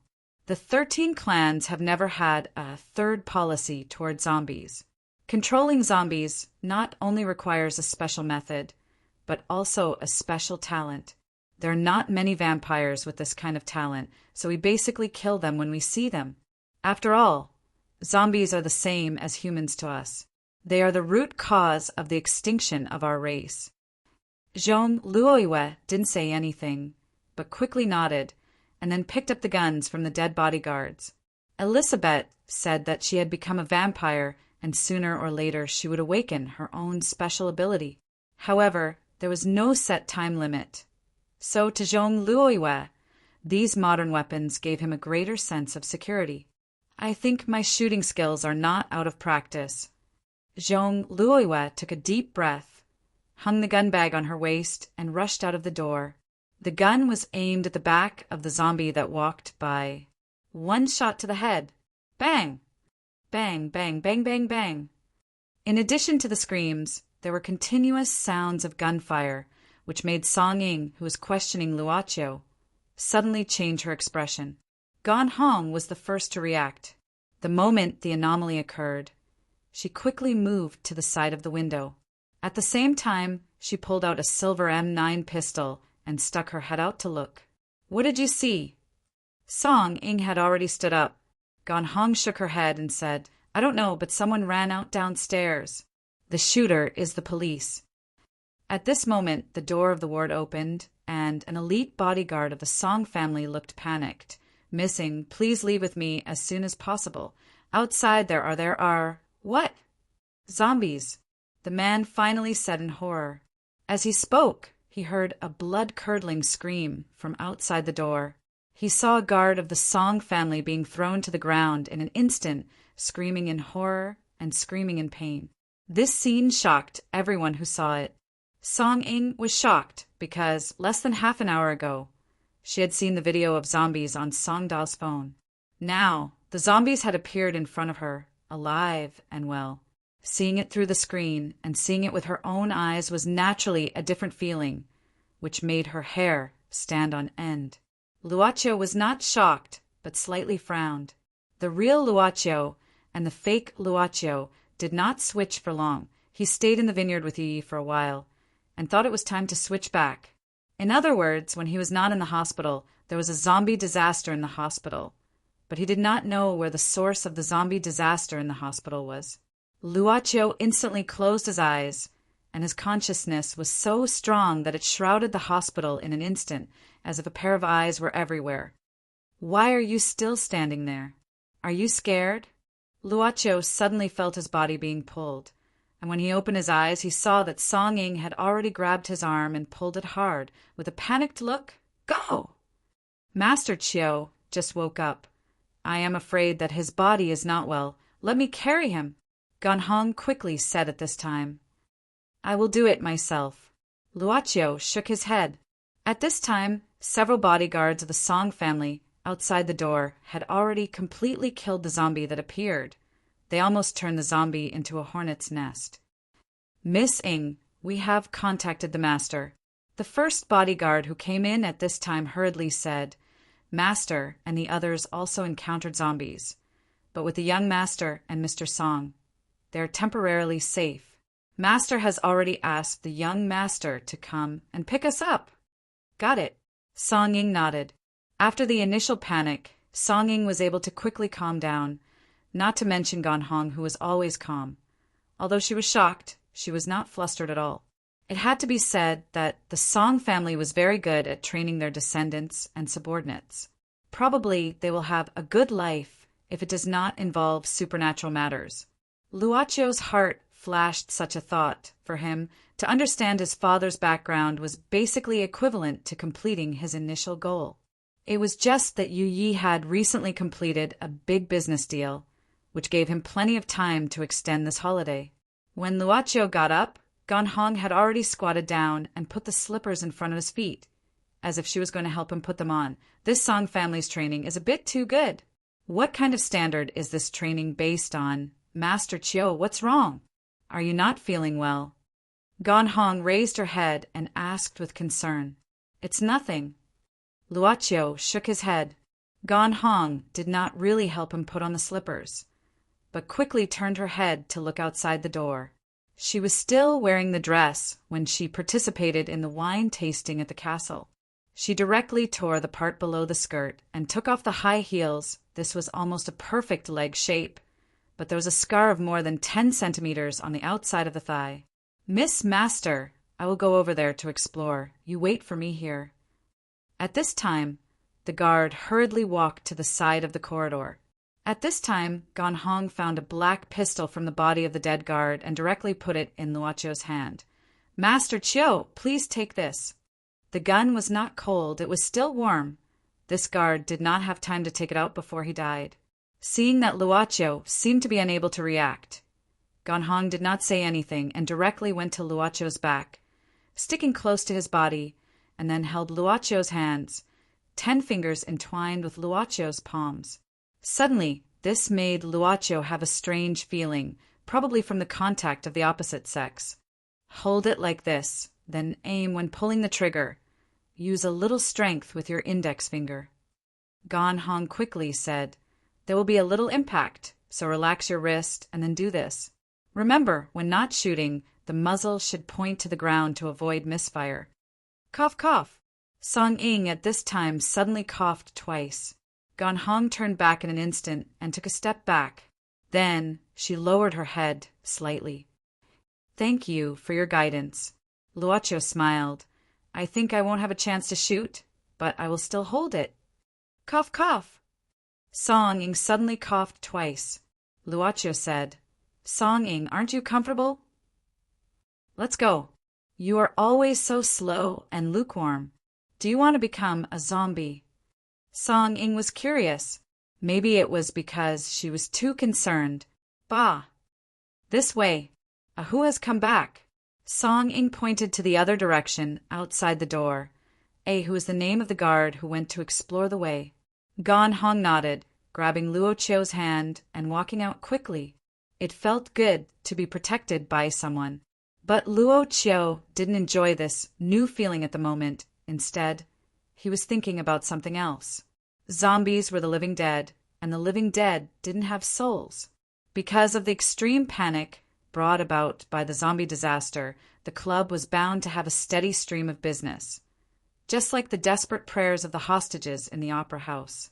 Because the number of hostages reached a certain level, it directly triggered the transaction mechanism. Of course, it was also because the boss was there at that time. But this model wasn't what Luochio wanted to see. Even the club didn't want to see. If the whole world became the living dead, then those precious things would disappear. The club would also face an awkward situation. That was, there would be no business to do. So there is still a situation where even if they weren't offended, they should take the initiative to attack. Luochio lowered his head and murmured. He suddenly remembered the conversation with Blackwater.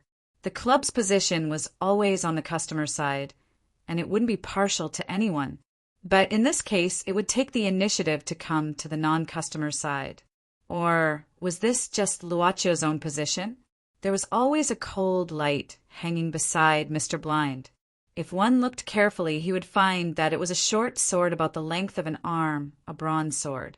The bronze sword seemed to have a mind of its own, moving around Mr. Blind and Song Tianyu all the time. When a zombie rushed over, this cold light would immediately shoot out like lightning and cut off the zombie's head. The legendary sword immortal was only vaguely mentioned in the ancient books as a cultivation system. Songda didn't see Mr. Blind fight many times, but every time he saw him, he would be very envious. This was another level of life that warriors could never come into contact with. He didn't have time to tell Mr. Blind about the ancient scripture he got from the treasure house of the ancient castle. He even wanted to tell Mr. Blind now. After smashing a zombie's head with a slap, Songda quickly returned to Song Tianyu and Mr. Blind's side. Master is also Song Air and Song San. It should be about time to meet Missing and the others. Master, don't worry. Song Tianyu glanced around. This was the lobby of the inpatient department. There were many corpses around. These were the patients who escaped from the ward but were bitten to death by zombies. I hope so. Although he was secretly anxious, Song Tianyu also understood that he shouldn't go too deep. This would only make his side more burdensome in order to protect him. Strange. Why did these zombies suddenly become quiet? Songda frowned at this moment. A few patients who had just stood up and turned into zombies turned around and walked towards the same direction, as if they were not interested in the fresh food in front of them. Songda hurriedly looked at Mr. Blind, but saw that Mr. Blind just frowned and didn't say anything. Looking at the situation, he didn't know why. They seemed to be quiet. Where are they going? Not only Master Song sighed. On the other side of the hospital, Elizabeth and Zhong Luoyue also encountered the same situation. But different from Song Tianyu's side, who directly fought with zombies, they almost slaughtered their way here. Zombies were like stationary targets to vampires. Are they attracted by something? Elizabeth pondered for a moment, then suddenly said, "This may be a good thing. If they are attracted by something and gather together, then the chances of them escaping from the hospital will be greatly reduced. This can minimize their threat to the greatest extent." Suddenly, Zhong Luoyue and Elizabeth looked at each other. They both thought of a possibility, a person who had the ability to gather zombies. Chapter 908. Despite the speculation in their hearts, whether this matter was true or not, for Elizabeth and Zhong Luoyue, it was not the most important thing, because the movement of the zombies at the moment undoubtedly created a good opportunity for them. If these zombies were all gathered together, then it would be much more convenient to kill them, and there would be no need to worry about the fish that escaped the net. Because she had already become a vampire, she would not be attacked by zombies. Zhong Luoyue had already killed several zombies along the way, and now she had entered a state that she could not explain. Probably for killing, it was a hidden factor in everyone's heart. But at this time, Zhong Luoyue's phone suddenly rang. It was a call from Ouyang Jie. On the other side of the phone, Ouyang Jie's voice sounded very anxious, saying that he encountered a guy that bit people randomly, just like a zombie. It's good that you are okay. In the public ward, Ouyang Jie leaned on the left side of the bed, feeling the cold floor. While he was contacting Zhong Luoyue, he looked down at his leg. There was a bloody wound on his leg. The pain made him frown. This was originally the place where he was crushed when the castle collapsed, and now it was fiercely bitten a few times. At this time, Ouyang Jie simply clamped the phone with his neck, then took a bandage from the bedside table and began to bandage it. In his mind, he could not help but recall the thrilling and frightening scene a few minutes ago. For Ouyang Jie, Tu Shini and Uncle Kim's life and death were unknown. He naturally could not sleep peacefully. When he was slightly irritated, suddenly a scream came from outside the curtain. Before Ouyang Jie could react, he saw a figure suddenly rushed into the curtain around his bed, attacking him like a patient with rabies and biting the wound on his leg. Ouyang Jie's leg was injured, and it was difficult for him to move, so he could only struggle on the bed. But for some reason, this thing suddenly quieted down, did not continue to attack him, and even took the initiative to leave. Ouyang Jie opened the curtain in horror, only to see the beds in the public ward. On the floor, there were patients who were brutally killed. Most of their bodies were bitten into many bloody places. Ouyang Jie believed that he was not having a terrible nightmare, but a plot that only happened in movies at this time really appeared in front of his eyes. Are you really okay? Are you hurt? Zhong Luoyue asked with slight concern at this time.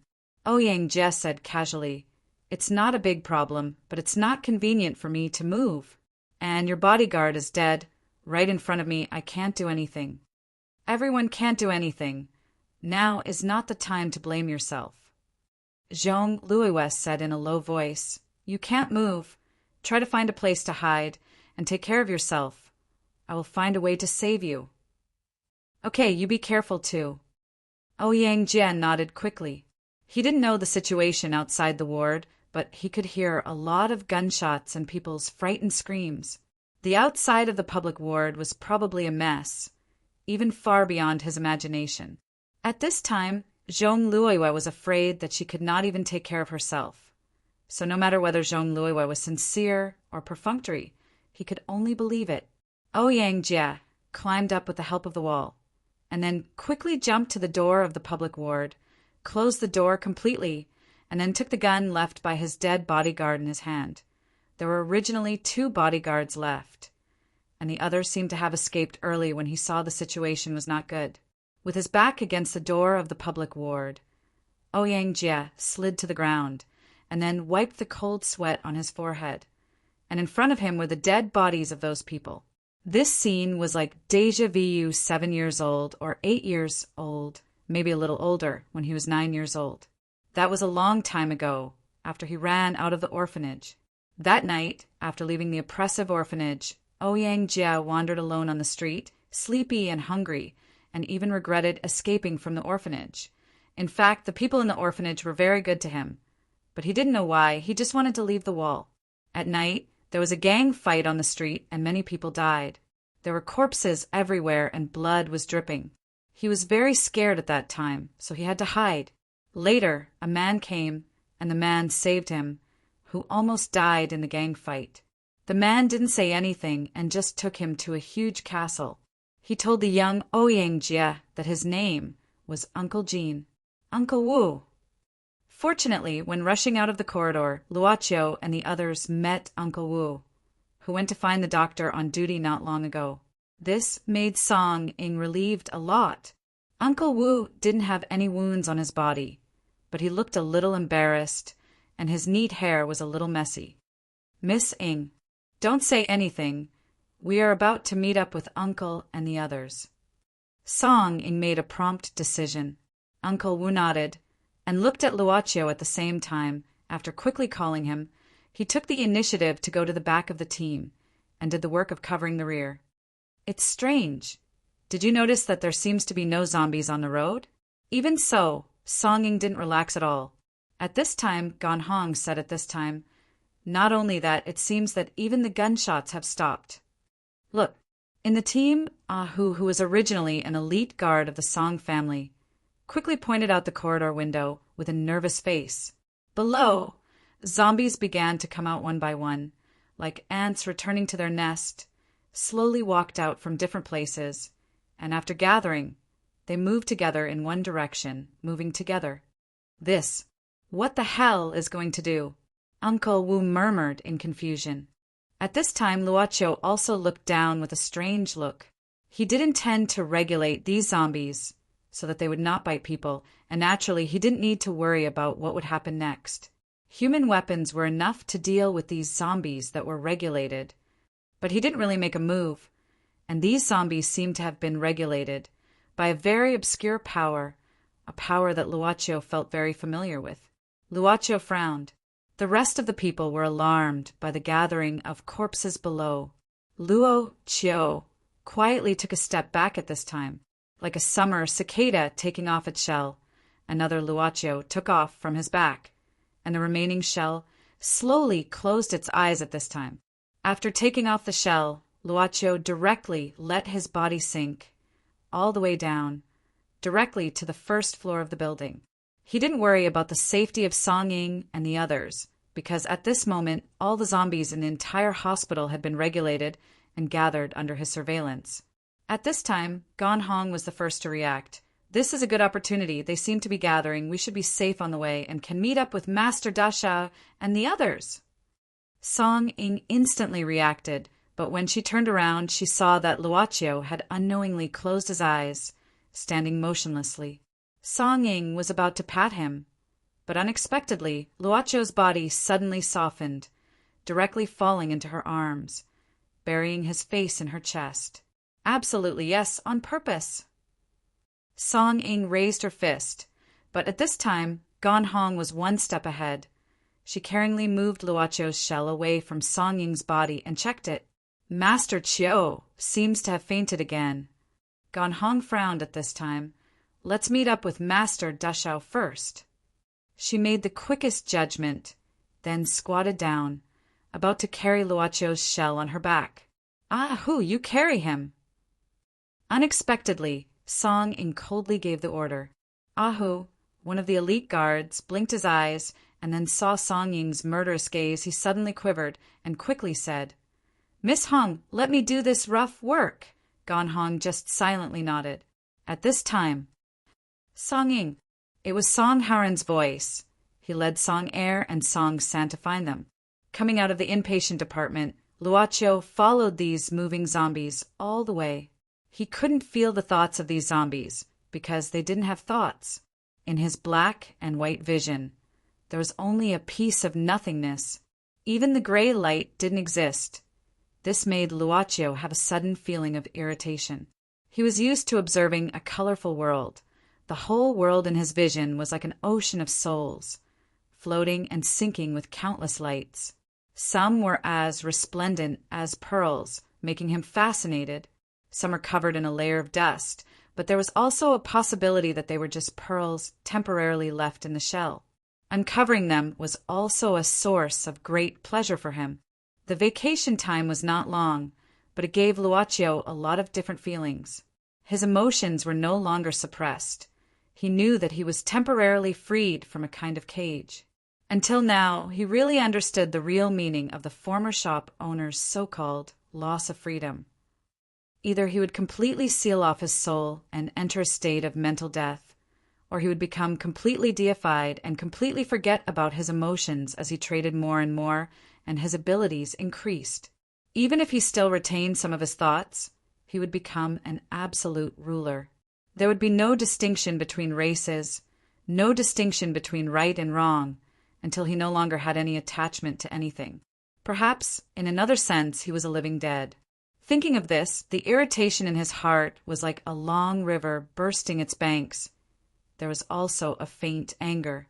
Luaccio suddenly stopped, silently standing in the same place. The zombies around him walked by one by one. The world was still, without any color. Suddenly, Luaccio opened his eyes, waved his hand, fast and fierce. A ripple suddenly spread out from his hand. The zombies, touched by this ripple, at this moment, began to collapse around Luaccio. Their bodies shattered like dust. One by one, they were completely dispelled and annihilated. This was like a kind of catharsis, and the price was that the surrounding zombies completely disappeared. At this moment, Luaccio slowly turned around. Behind him, Zhong Luoyue and Elisabeth were nervously standing at the entrance of the stairs. They probably followed these moving zombies all the way here. However, they also witnessed the scene of zombies turning into ashes with a wave of his hand. What a terrifying power! If he could annihilate zombies with a wave of his hand, then what in the mortal world could resist him? They saw Luaccio walking over at this time with no expression. Zhong Luoyue was a little nervous and frightened. This kind of fear was even more than when she met Viscount Fernandez and the monster Uncle Kim turned into.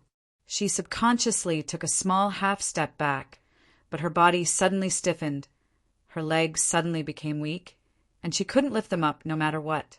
Luaccio had already walked in front of Elisabeth. Brother Luaccio. Elisabeth's voice trembled a little. At this time, Luaccio suddenly raised his hand and touched Elisabeth's cheek, only to hear Luaccio whispering at this time, "For me, you're like a treasure. How can I let you disappear in front of my eyes so easily? You should belong to me." At this moment, Elisabeth's brain was blank as if it was struck by lightning.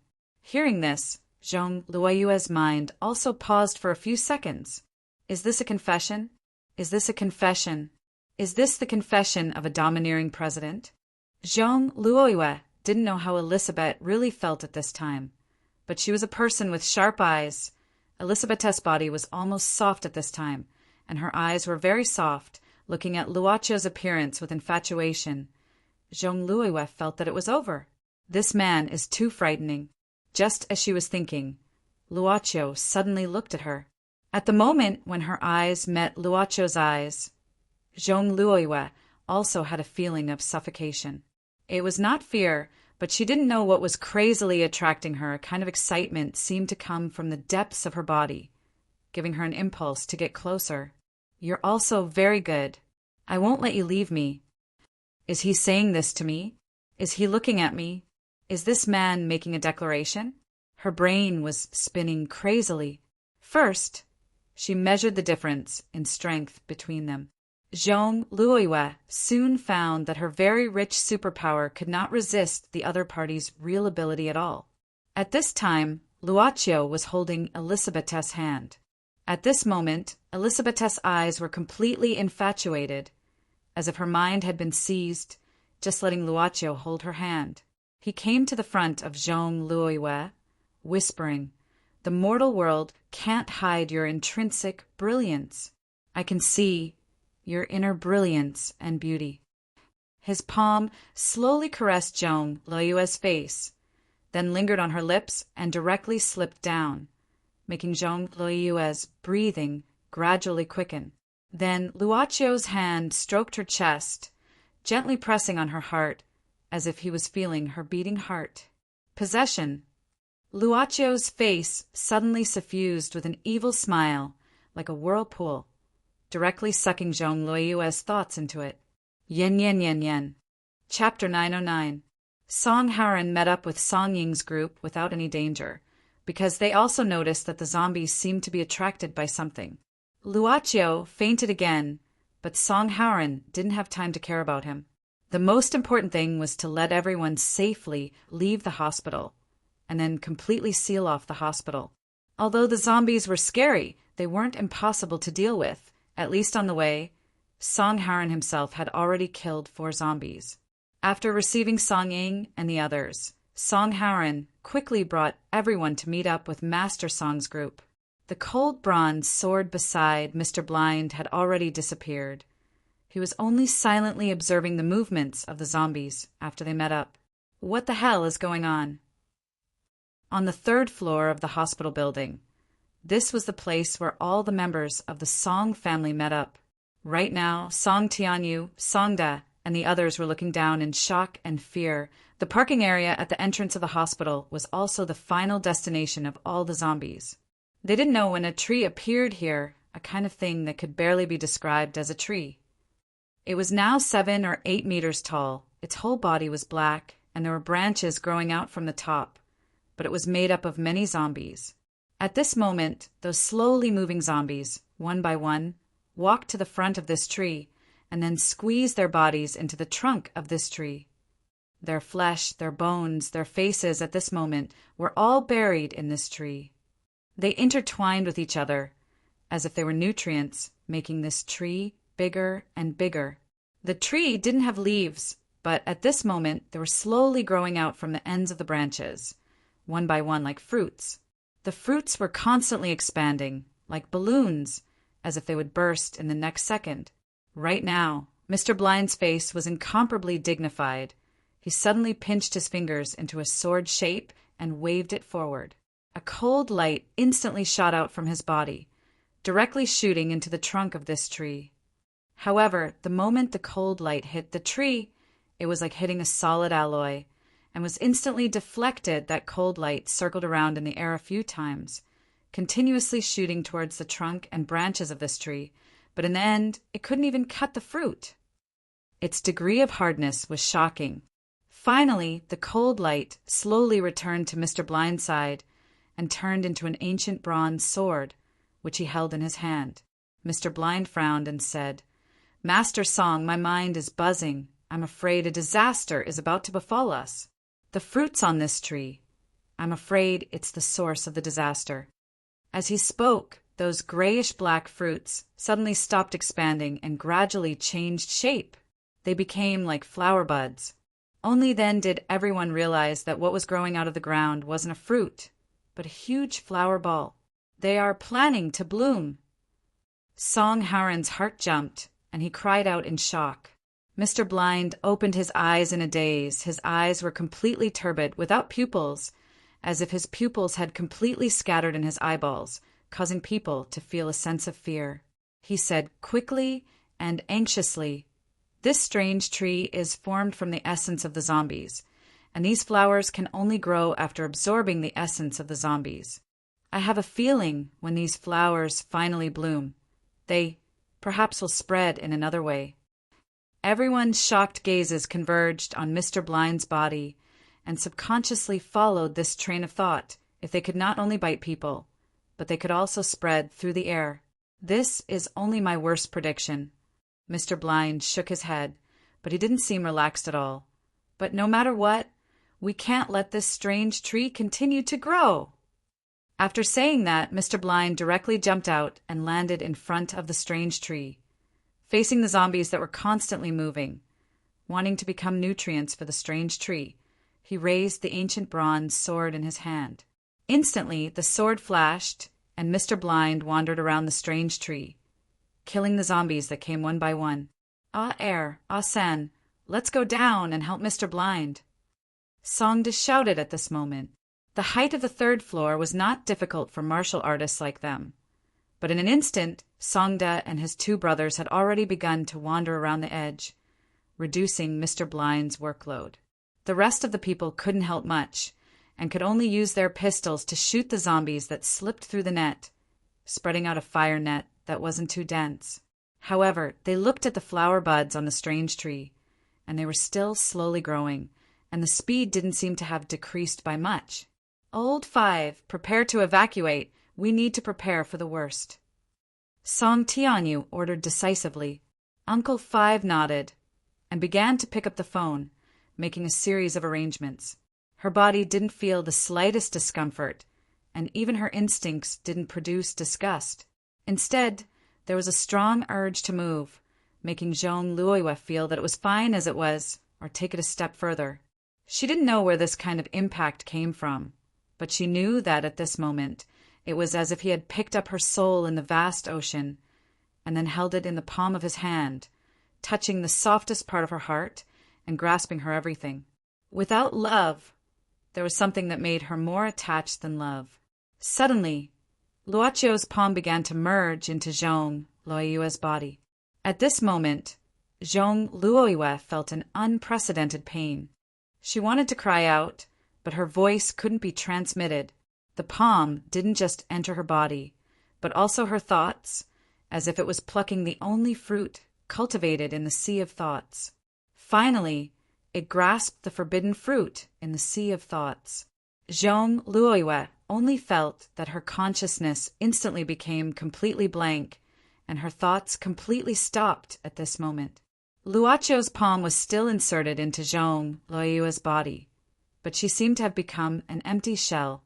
He closed his eyes to feel, but his vision was much clearer than when he opened his eyes. He could see the gentle light in his palm. He only needed to take his hand back, and he would be able to pluck this beautiful light. Strong, confident, and the most beautiful and most moving light belonged to Zhong Luoyue. Finally, Luocio's hand slowly withdrew from Zhong Luoyue's body. Between his fingers, a flickering light was jumping, as if it was afraid, like a cub that had just lost the protection of its parents, and was extremely afraid of the unfamiliar environment. But at this moment, the moment this light was about to leave Zhong Luoyue's body, Luocio's palm suddenly opened, but it was pushed back into Zhong Luoyue's body. Zhong Luoyue's eyes suddenly became lively, and then she fainted on the ground. Why? Lisabeth was still motionless. Luocio didn't pay attention, and only silently looked at his palm.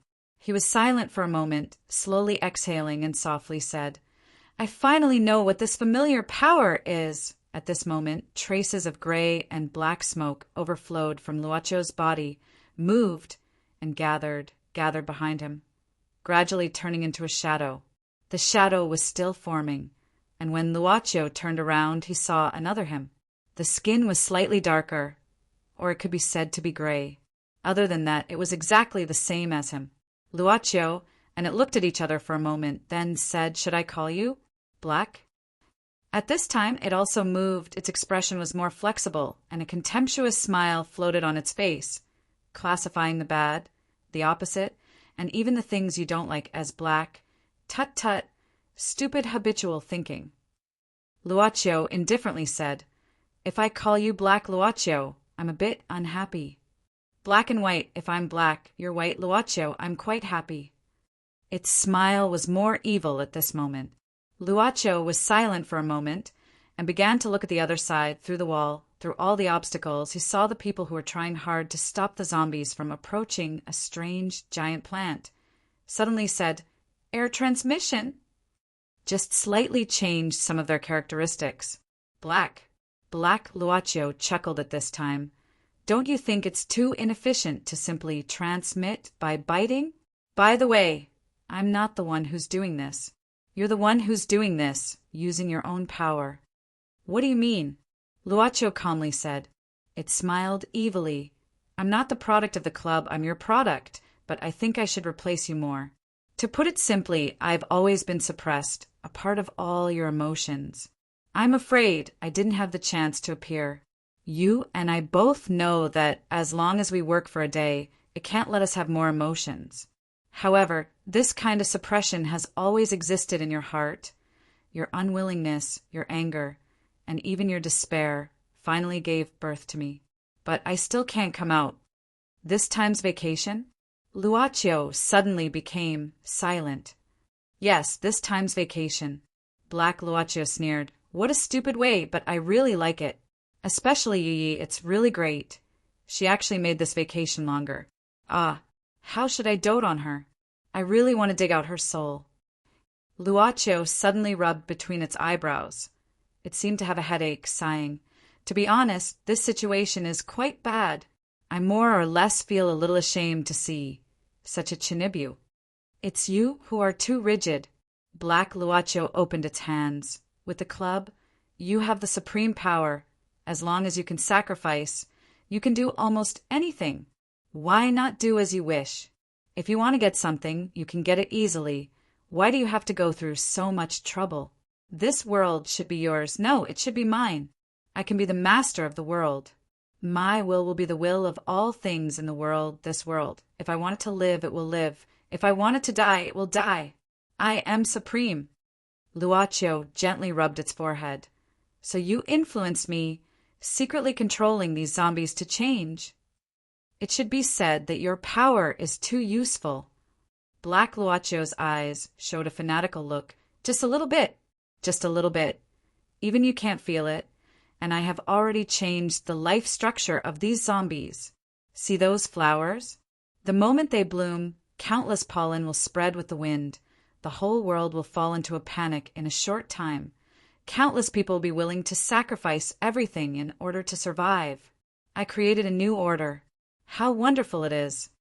The new order has been created. What's next? Luaccio suddenly asked. Black Luaccio sneered. I will be the master of the world. I can get whatever I want. No one can go against my will.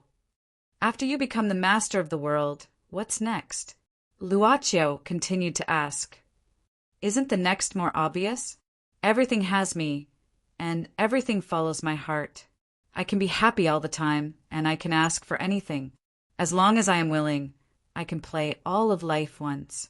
Do you think I will be bored and lonely because of this? You are too naive. I can let the people I like accompany me. They will accompany me forever, and they will never go against my will. What's next? Luaccio still asked indifferently. You think you can influence me? Naive, naive, naive. Black Luaccio suddenly rushed forward, grabbed Luaccio's collar, and lifted him up. Naive. Stupid. What's next? You still haven't answered me. Luaccio said indifferently. Black Luaccio grabbed Luaccio in front of him, fiercely staring at him. I am the truest reaction in your heart, don't you know? Naive guy, don't make a futile struggle. Luaccio shook his head and said, In the end, you still can't convince me. Why do I feel that what you said is so boring in the end? Interesting and boring, you will know when you try. Come on, let me dominate you. Black Luaccio suddenly dispersed, turned into billowing black smoke, and began to flow into Luaccio's body. After everything had flowed in, Luaccio closed his eyes. When he opened his eyes again, Luaccio had a wicked smile on his face, but his smile suddenly became stiff. His body seemed to be out of control, and his palm slowly raised at this time. He was frightened and tried to use his other hand to press the palm down. However, no matter how he tried to organize at this moment, a thick black fog began to emerge from the palm. It overflowed from Luaccio's body and then gathered in the palm. He said crazily at this moment, I will not disappear. As long as you still want to keep your humanity, I will not disappear. So much nonsense. Luaccio's expression had returned to calmness. Only the black light ball was held in the palm of his hand. Luaccio's palm began to close, and the black light ball was constantly compressed. But when it was compressed to the limit, only a little bit was left. It jumped crazily, as if it was the last resistance. And Luaccio's palm seemed to be unable to close, so it was in a stalemate. But Luaccio suddenly said at this time, By the way, if you appear again next time, it's not that I let you in, but that I'm bored, so I let you out. Just like this time. If I don't have this intention, but help you out, do you think you can come out? I'm just on vacation, not. It stopped struggling in an instant, as if it felt some kind of despair. Luaccio's palm instantly clenched into a fist at this moment, and the little bit of black matter was completely crushed. He slowly sighed and then looked around. Jean Louis was still unconscious, and why Lisabeth was still in a state of absent-mindedness at this time. Dark history. Luaccio shook his head and then muttered, The agitation and uneasiness have been vented, and the mood should be stabilized next. I can still continue my vacation for a while. The effect is not bad. But at this moment, a voice sounded in Luaccio's mind. Only he could hear it. He didn't know whether it was his imagination or it really existed. The voice of the mysterious altar in the club. Congratulations, boss, for successfully fooling yourself. Boss's authority has been upgraded, The function of the critical door has been upgraded, and the option of descending to the multi-dimensional world has been added. Luocio was stunned and then blinked. Chapter 9:10. In fact, it was just a piece of information, self-assembled in a form that Luocio could accept and finally reflected in his mind. It was about the addition of the multi-dimensional world coordinates. After pondering for a moment, Luocio decided to solve the problem at hand first. He would study the added function later, because he had discharged the things that had accumulated for a long time. Luocio felt pretty good at the moment, but later he thought about it and wondered if it was actually some kind of physiological behavior. Self-release! Luocio shook his head and then waved his hand to let Zhong Luoyue, who was unconscious on the ground, stand up slowly. After getting up, Zhong Luoyue was still unconscious. And why? Lisabeth was still standing there with empty eyes. The appearance of Luocio He made Luocio understand one thing. Luocio He did not have any combat power. He did not know any fighting skills, although he could buy them from the altar and learn them by himself. It was actually putting the cart before the horse, because he began to figure out the nature of the power that the club gave him. Will, a kind of will that could affect everything, a kind of will that could even affect and change the structure of matter within a certain range. To put it simply, it could be regarded as a weakened version of the ability to make one's wish come true. For example, the strange, huge plant outside the hospital was the result of Black Chio's instigation. He accidentally leaked a trace of his idea, which eventually led to the final result. Thinking about it this way, Luocio seemed to understand why the altar opened the new function of the critical door. The only thing that could restrain the owner was the owner himself. Although the owner was only the spokesperson of the club, the power given to him was real. Of course, this power might disappear after he left office. For example, when he took office, he would age and die. But as long as he was in office, this power would not disappear. It felt like he, as the owner, had become the vessel of this power. Every shop owner would become a vessel for this power. The power of the club was so great that even Luocio could not completely imagine its limit at this time. It might even have no limit. Since that was the case, whether or not the person who was the vessel could make good use of this power was probably a very important indicator. The altar would not be a system type, but a fixed program created by a will that was above this power. The program wouldn't hurt the owner, this time, even if Black Luocio succeeded in dominating Luocio. Black Luocio could still exist as the club's boss. Except for the difference in ideology, there was no difference. However, it was possible that Black Luocio would not be able to obtain the coordinates of the multiverse. Different containers, different choices.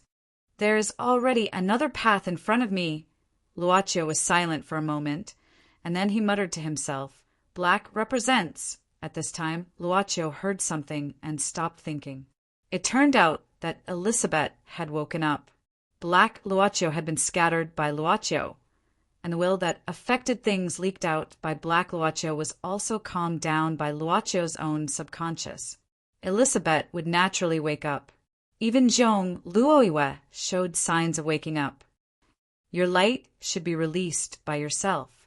Luocio smiled slightly. Since the chaos had occurred, the next step was naturally to calm it down. It was too terrifying. He actually annihilated these zombies in an instant with a wave of his hand. Then, could he also annihilate other things? Zhong Luoyue looked at Luocio in front of her, but she felt that the thoughts in her mind were not continuous.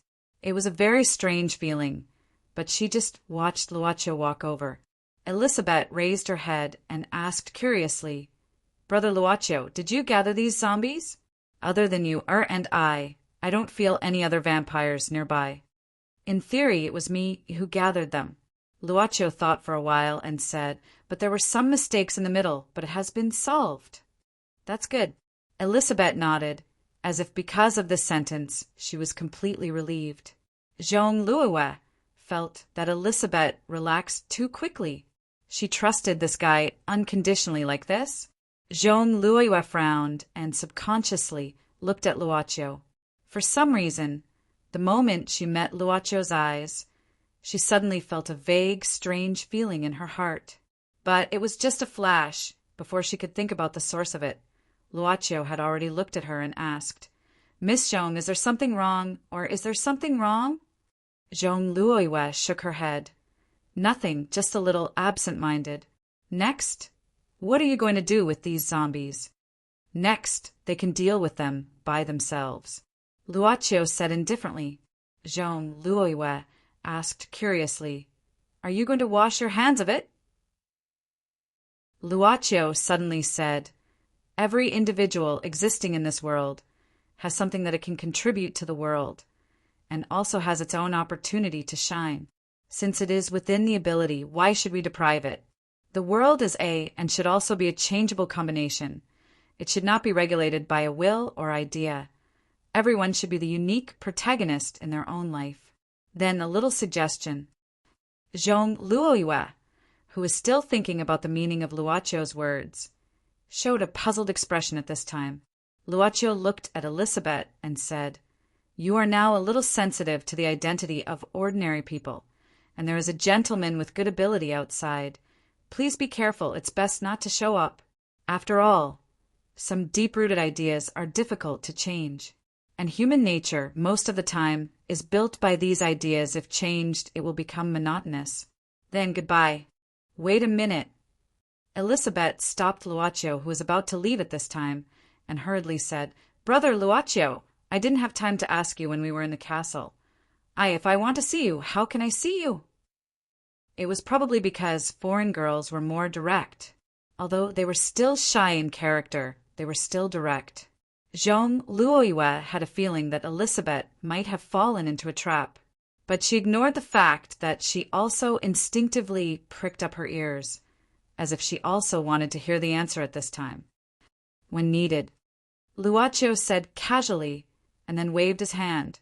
A light began to slowly fall on Elizabeth's snow-white hair, and finally turned into a half-butterfly hair ornament, opening her originally slightly long bangs.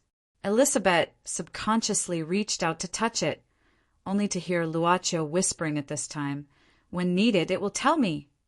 I will cherish it." Elizabeth's eyes were shining. Luocio glanced at Zhong Luoyue again, and suddenly said, "Miss Zhong, you already have it. I won't send you any more. Then goodbye." Listening to Luocio's words, Zhong Luoyue was suddenly stunned. She already had it. Won't send me any more? What did you send me? Was it the power bank that was given to him in the maze? But Luocio turned and left. His figure gradually faded, and finally disappeared at the gate. Zhong Luoyue breathed a sigh of relief at this time, and smiled bitterly. Zhong Luoyue did not know if it was because he had relaxed, but he suddenly felt hungry. Elizabeth suddenly said at this time, You're showing your teeth. Control yourself." Sucking blood, it was an established fact that Zhong Luoyue was not willing to face and was not prepared to face. She touched the sharp little tooth between her lips and felt a sense of absent-mindedness. "Do I really have to suck blood? I don't have pure blood now," Elizabeth said seriously at this time. "But I don't recommend you to suck human blood at the beginning. As a newborn, if your first blood is the blood of living people, it will be difficult for you to control your impulse to suck human blood in the future. Only by using pure blood for a long time can vampires survive the hunting day and not be lost. The point is that you really don't have pure blood now, right?" Zhong Luoyue smiled bitterly. "To be honest, I'm really hungry right now. It's a level of hunger I've never felt before. I have a feeling that I won't be able to control myself after a while. Fortunately, we are in the hospital." Elizabeth suddenly said the blood bank here should have a lot of healthy blood types. Although the effect is not as good as the pure blood of the 13 families, at least it is better than sucking human blood at the beginning. The blood bank should be over here. This is probably the vampire's ability to sense blood. Zhong Luoyue looked at Elizabeth's appearance when she quickly and decisively pointed in a certain direction. She was calm, and even decisive, completely different from her shyness when she met Luocio. This girl actually has two personalities. Elizabeth seems to be dozens of years old. You air, what are you doing? Let's go. Oh, okay. The chaos did not last long, but for the survivors, it was probably a long wait. The outbreak of zombies did not harm all the living people in the hospital. People hid in different places in the hospital and did not dare to come out. So there were very few spectators in a battle that exceeded the limits of the human body. In addition, it was now night, and the parking lot outside the hospital building was dark. Even if there were people who could see, they could not see clearly what the people who killed the zombies looked like. But this naturally did not include the people of the Song family. It was not difficult to kill hundreds of zombies one by one if there were heavy weapons. But not everyone would carry heavy firepower on the streets, even the elites of the Song family. However, Mr. Blind's flying sword was incomparably sharp. The number of zombies that had fallen under his flying sword numbered in the dozens. At this time, Uncle Wu suddenly said, "Master, our people have already set off. They will arrive in 15 minutes at the earliest. Let's go to a more empty place and wait for the helicopter to land. It seems that the number has started to decrease." Song Haran was changing the magazine at this time and glanced at the situation below. "I just don't know if there are still some hidden ones." "Be careful, young master," Uncle Wu hurriedly persuaded him. He knew that Song Haran was the kind of person who was born with an adventurous mind, a guy who liked to seek excitement and was restless. Song Haran did not say anything at this time, but quietly grasped the sun god's badge he was wearing and used his extraordinary perception ability. At this time, the whole hospital began to construct a three-dimensional geometry in his mind. He saw the frightened people hiding everywhere and also saw two women walking quickly in the corridor, but obviously they were not zombies, although the place where the two women were walking seemed to be the blood bank. Song Haran's consciousness did not stay any longer, but searched the whole hospital. After a while, Song Haran opened his eyes and then shouted to the people below, "Sir, next is the last batch. There are no more hidden ones." Mr. Blind's bronze sword stopped and suspended in front of him. He nodded in the direction of Song Haran. He knew that the young master of the Song family had a magical perception ability. "Songda, Song Air, Song San," Mr. Blind suddenly said. "You guys work together to help me capture a zombie. Maybe it will be useful." "Okay." Song turned his head to respond, and then stared at the entrance of the inpatient department, only to see a figure slowly walking out. He didn't think too much about it and sprinted away. With his palm strength, it was easy to smash a zombie's head, but it would take a lot of effort to keep it alive. This zombie couldn't be smashed unconscious, but could only be trapped. Therefore, Songda decided to directly kill this zombie. Song Air and Song Sen would do the work of capturing people. "Ha!" Songda fiercely shouted. But at this moment, Songda saw a pale face with a rotten wound. But Songda recognized this face because the zombie he wanted to capture alive was unexpectedly Natasha, whom he met in the castle's basement maze. Songda was suddenly startled. Suddenly, the scene of this woman wiping his sweat in that predicament flashed in his mind, a living girl. But at this moment, Natasha suddenly opened her mouth and rushed toward him to bite. Songda quivered, reached out his hand to block in front of Natasha, and then with a palm strength, Natasha was knocked down to the ground. Unable to stand up for a while, could only open her mouth and roar. "Sorry," Songda said in a deep voice, and was about to slap down, but Song Air shouted from afar, "Ada! What's the situation over there?" The palm suddenly stopped in front of Natasha. Songda's palm did not hit her in the end.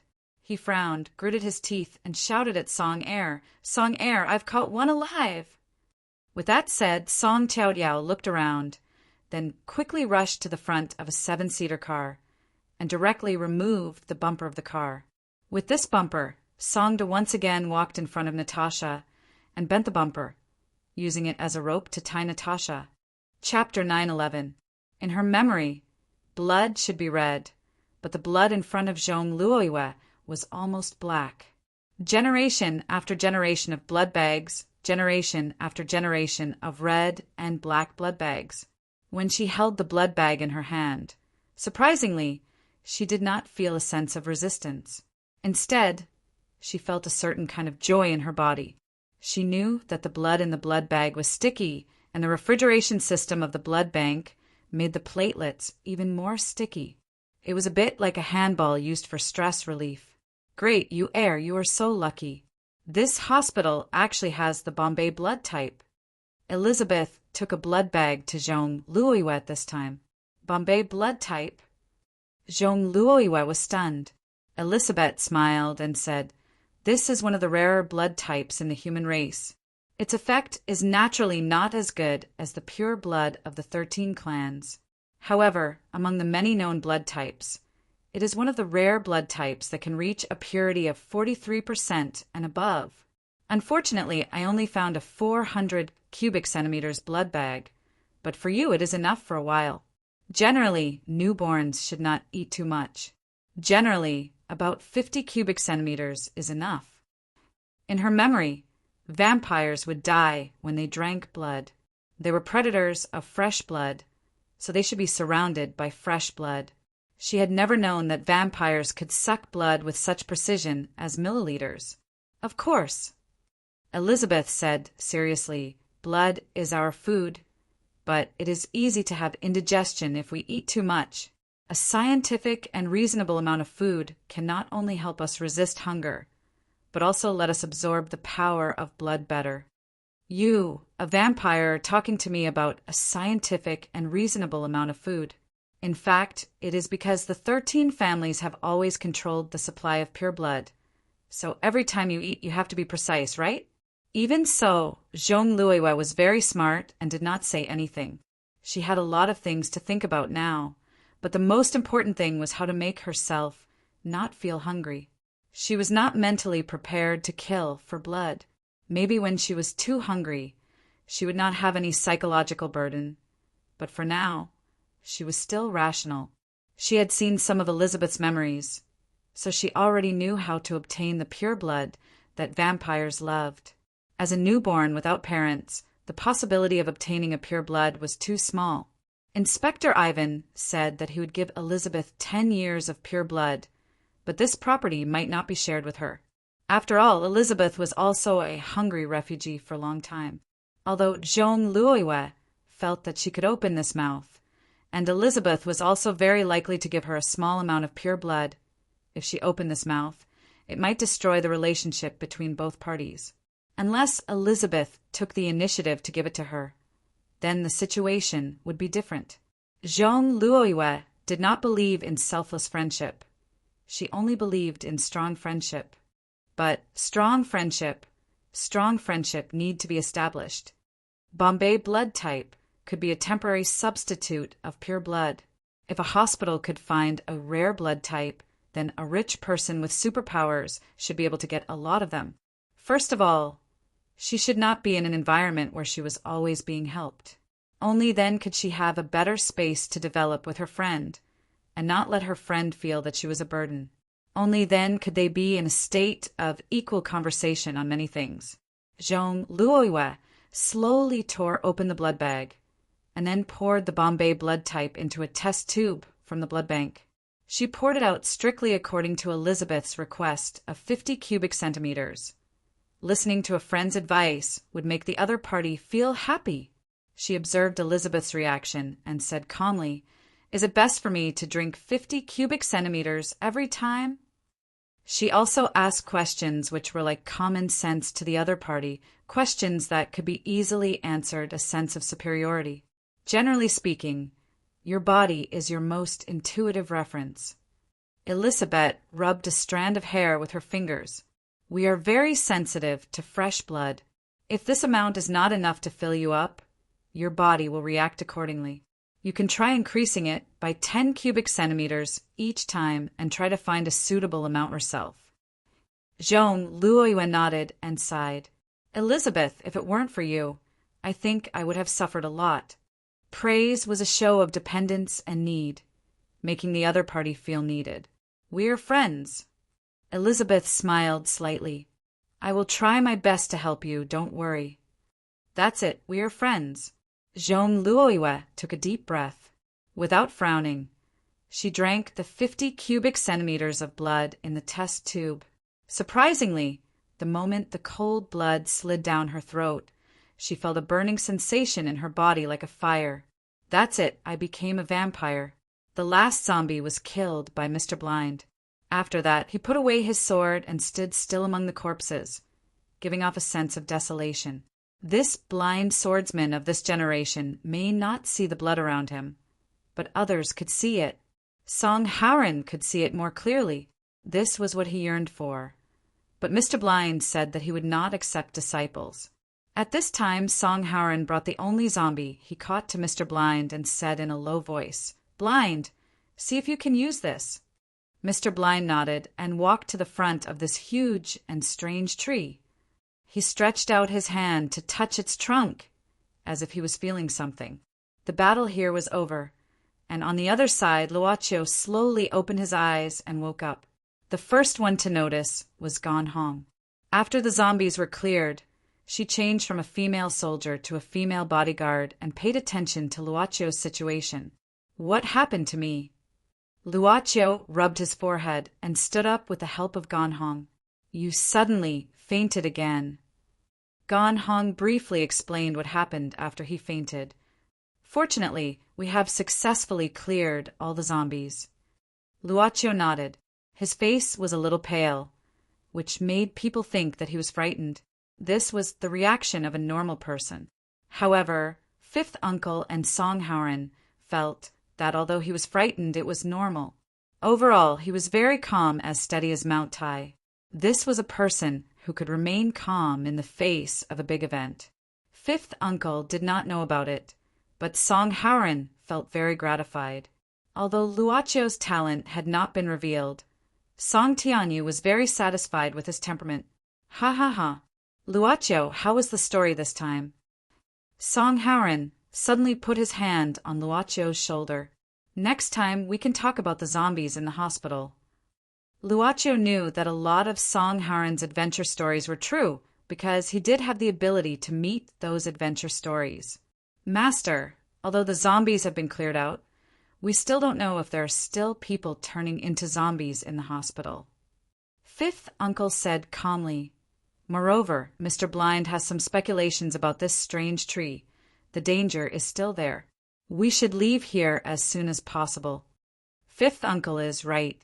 Song Tianyu nodded. However, Songing suddenly said, Grandpa, look, this tree seems to be withering. Song-ing pointed at the place where the sun rose. Under the dawn, this strange tree that grew by absorbing the flesh of zombies began to gradually wither.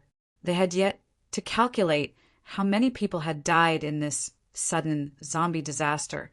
But Luocio said softly, it's dawn. Just like what Luocio and Zhong Luiwa said, there were some things that they had the ability to deal with, and they would deal with it well.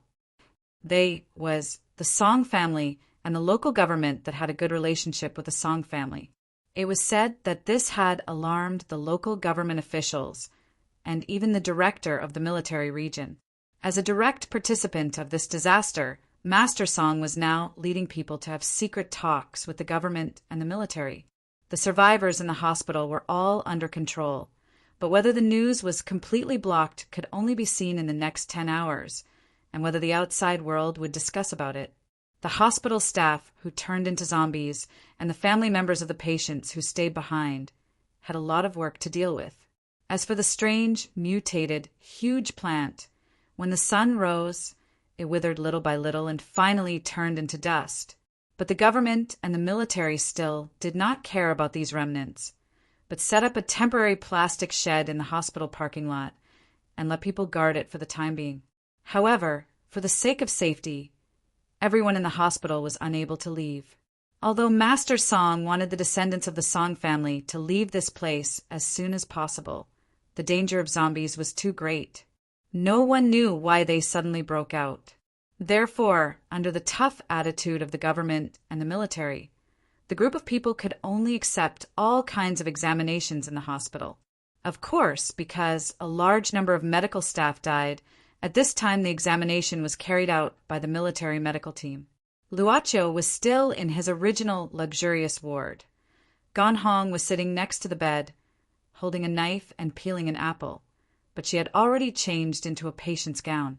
After carefully peeling the apple, she cut it into small pieces, picked out the core, and let the pulp spread out like a lotus flower. "I'm so angry!" But at this time, Song Ying broke the door and scolded. "Forget about the blood and urine test. They actually said something about feces. Why don't they go and take it themselves?" Miss Song Ying, who looked really angry, sat down and casually grabbed the apple on the plate and stuffed it into her mouth. She only ate 2 mouthfuls, then saw Gan Hong and Luocho looking at her, so she stared back at them. "What? Did I eat yours? I'll give it back to you." The half-eaten piece was suddenly put in front of Luocho.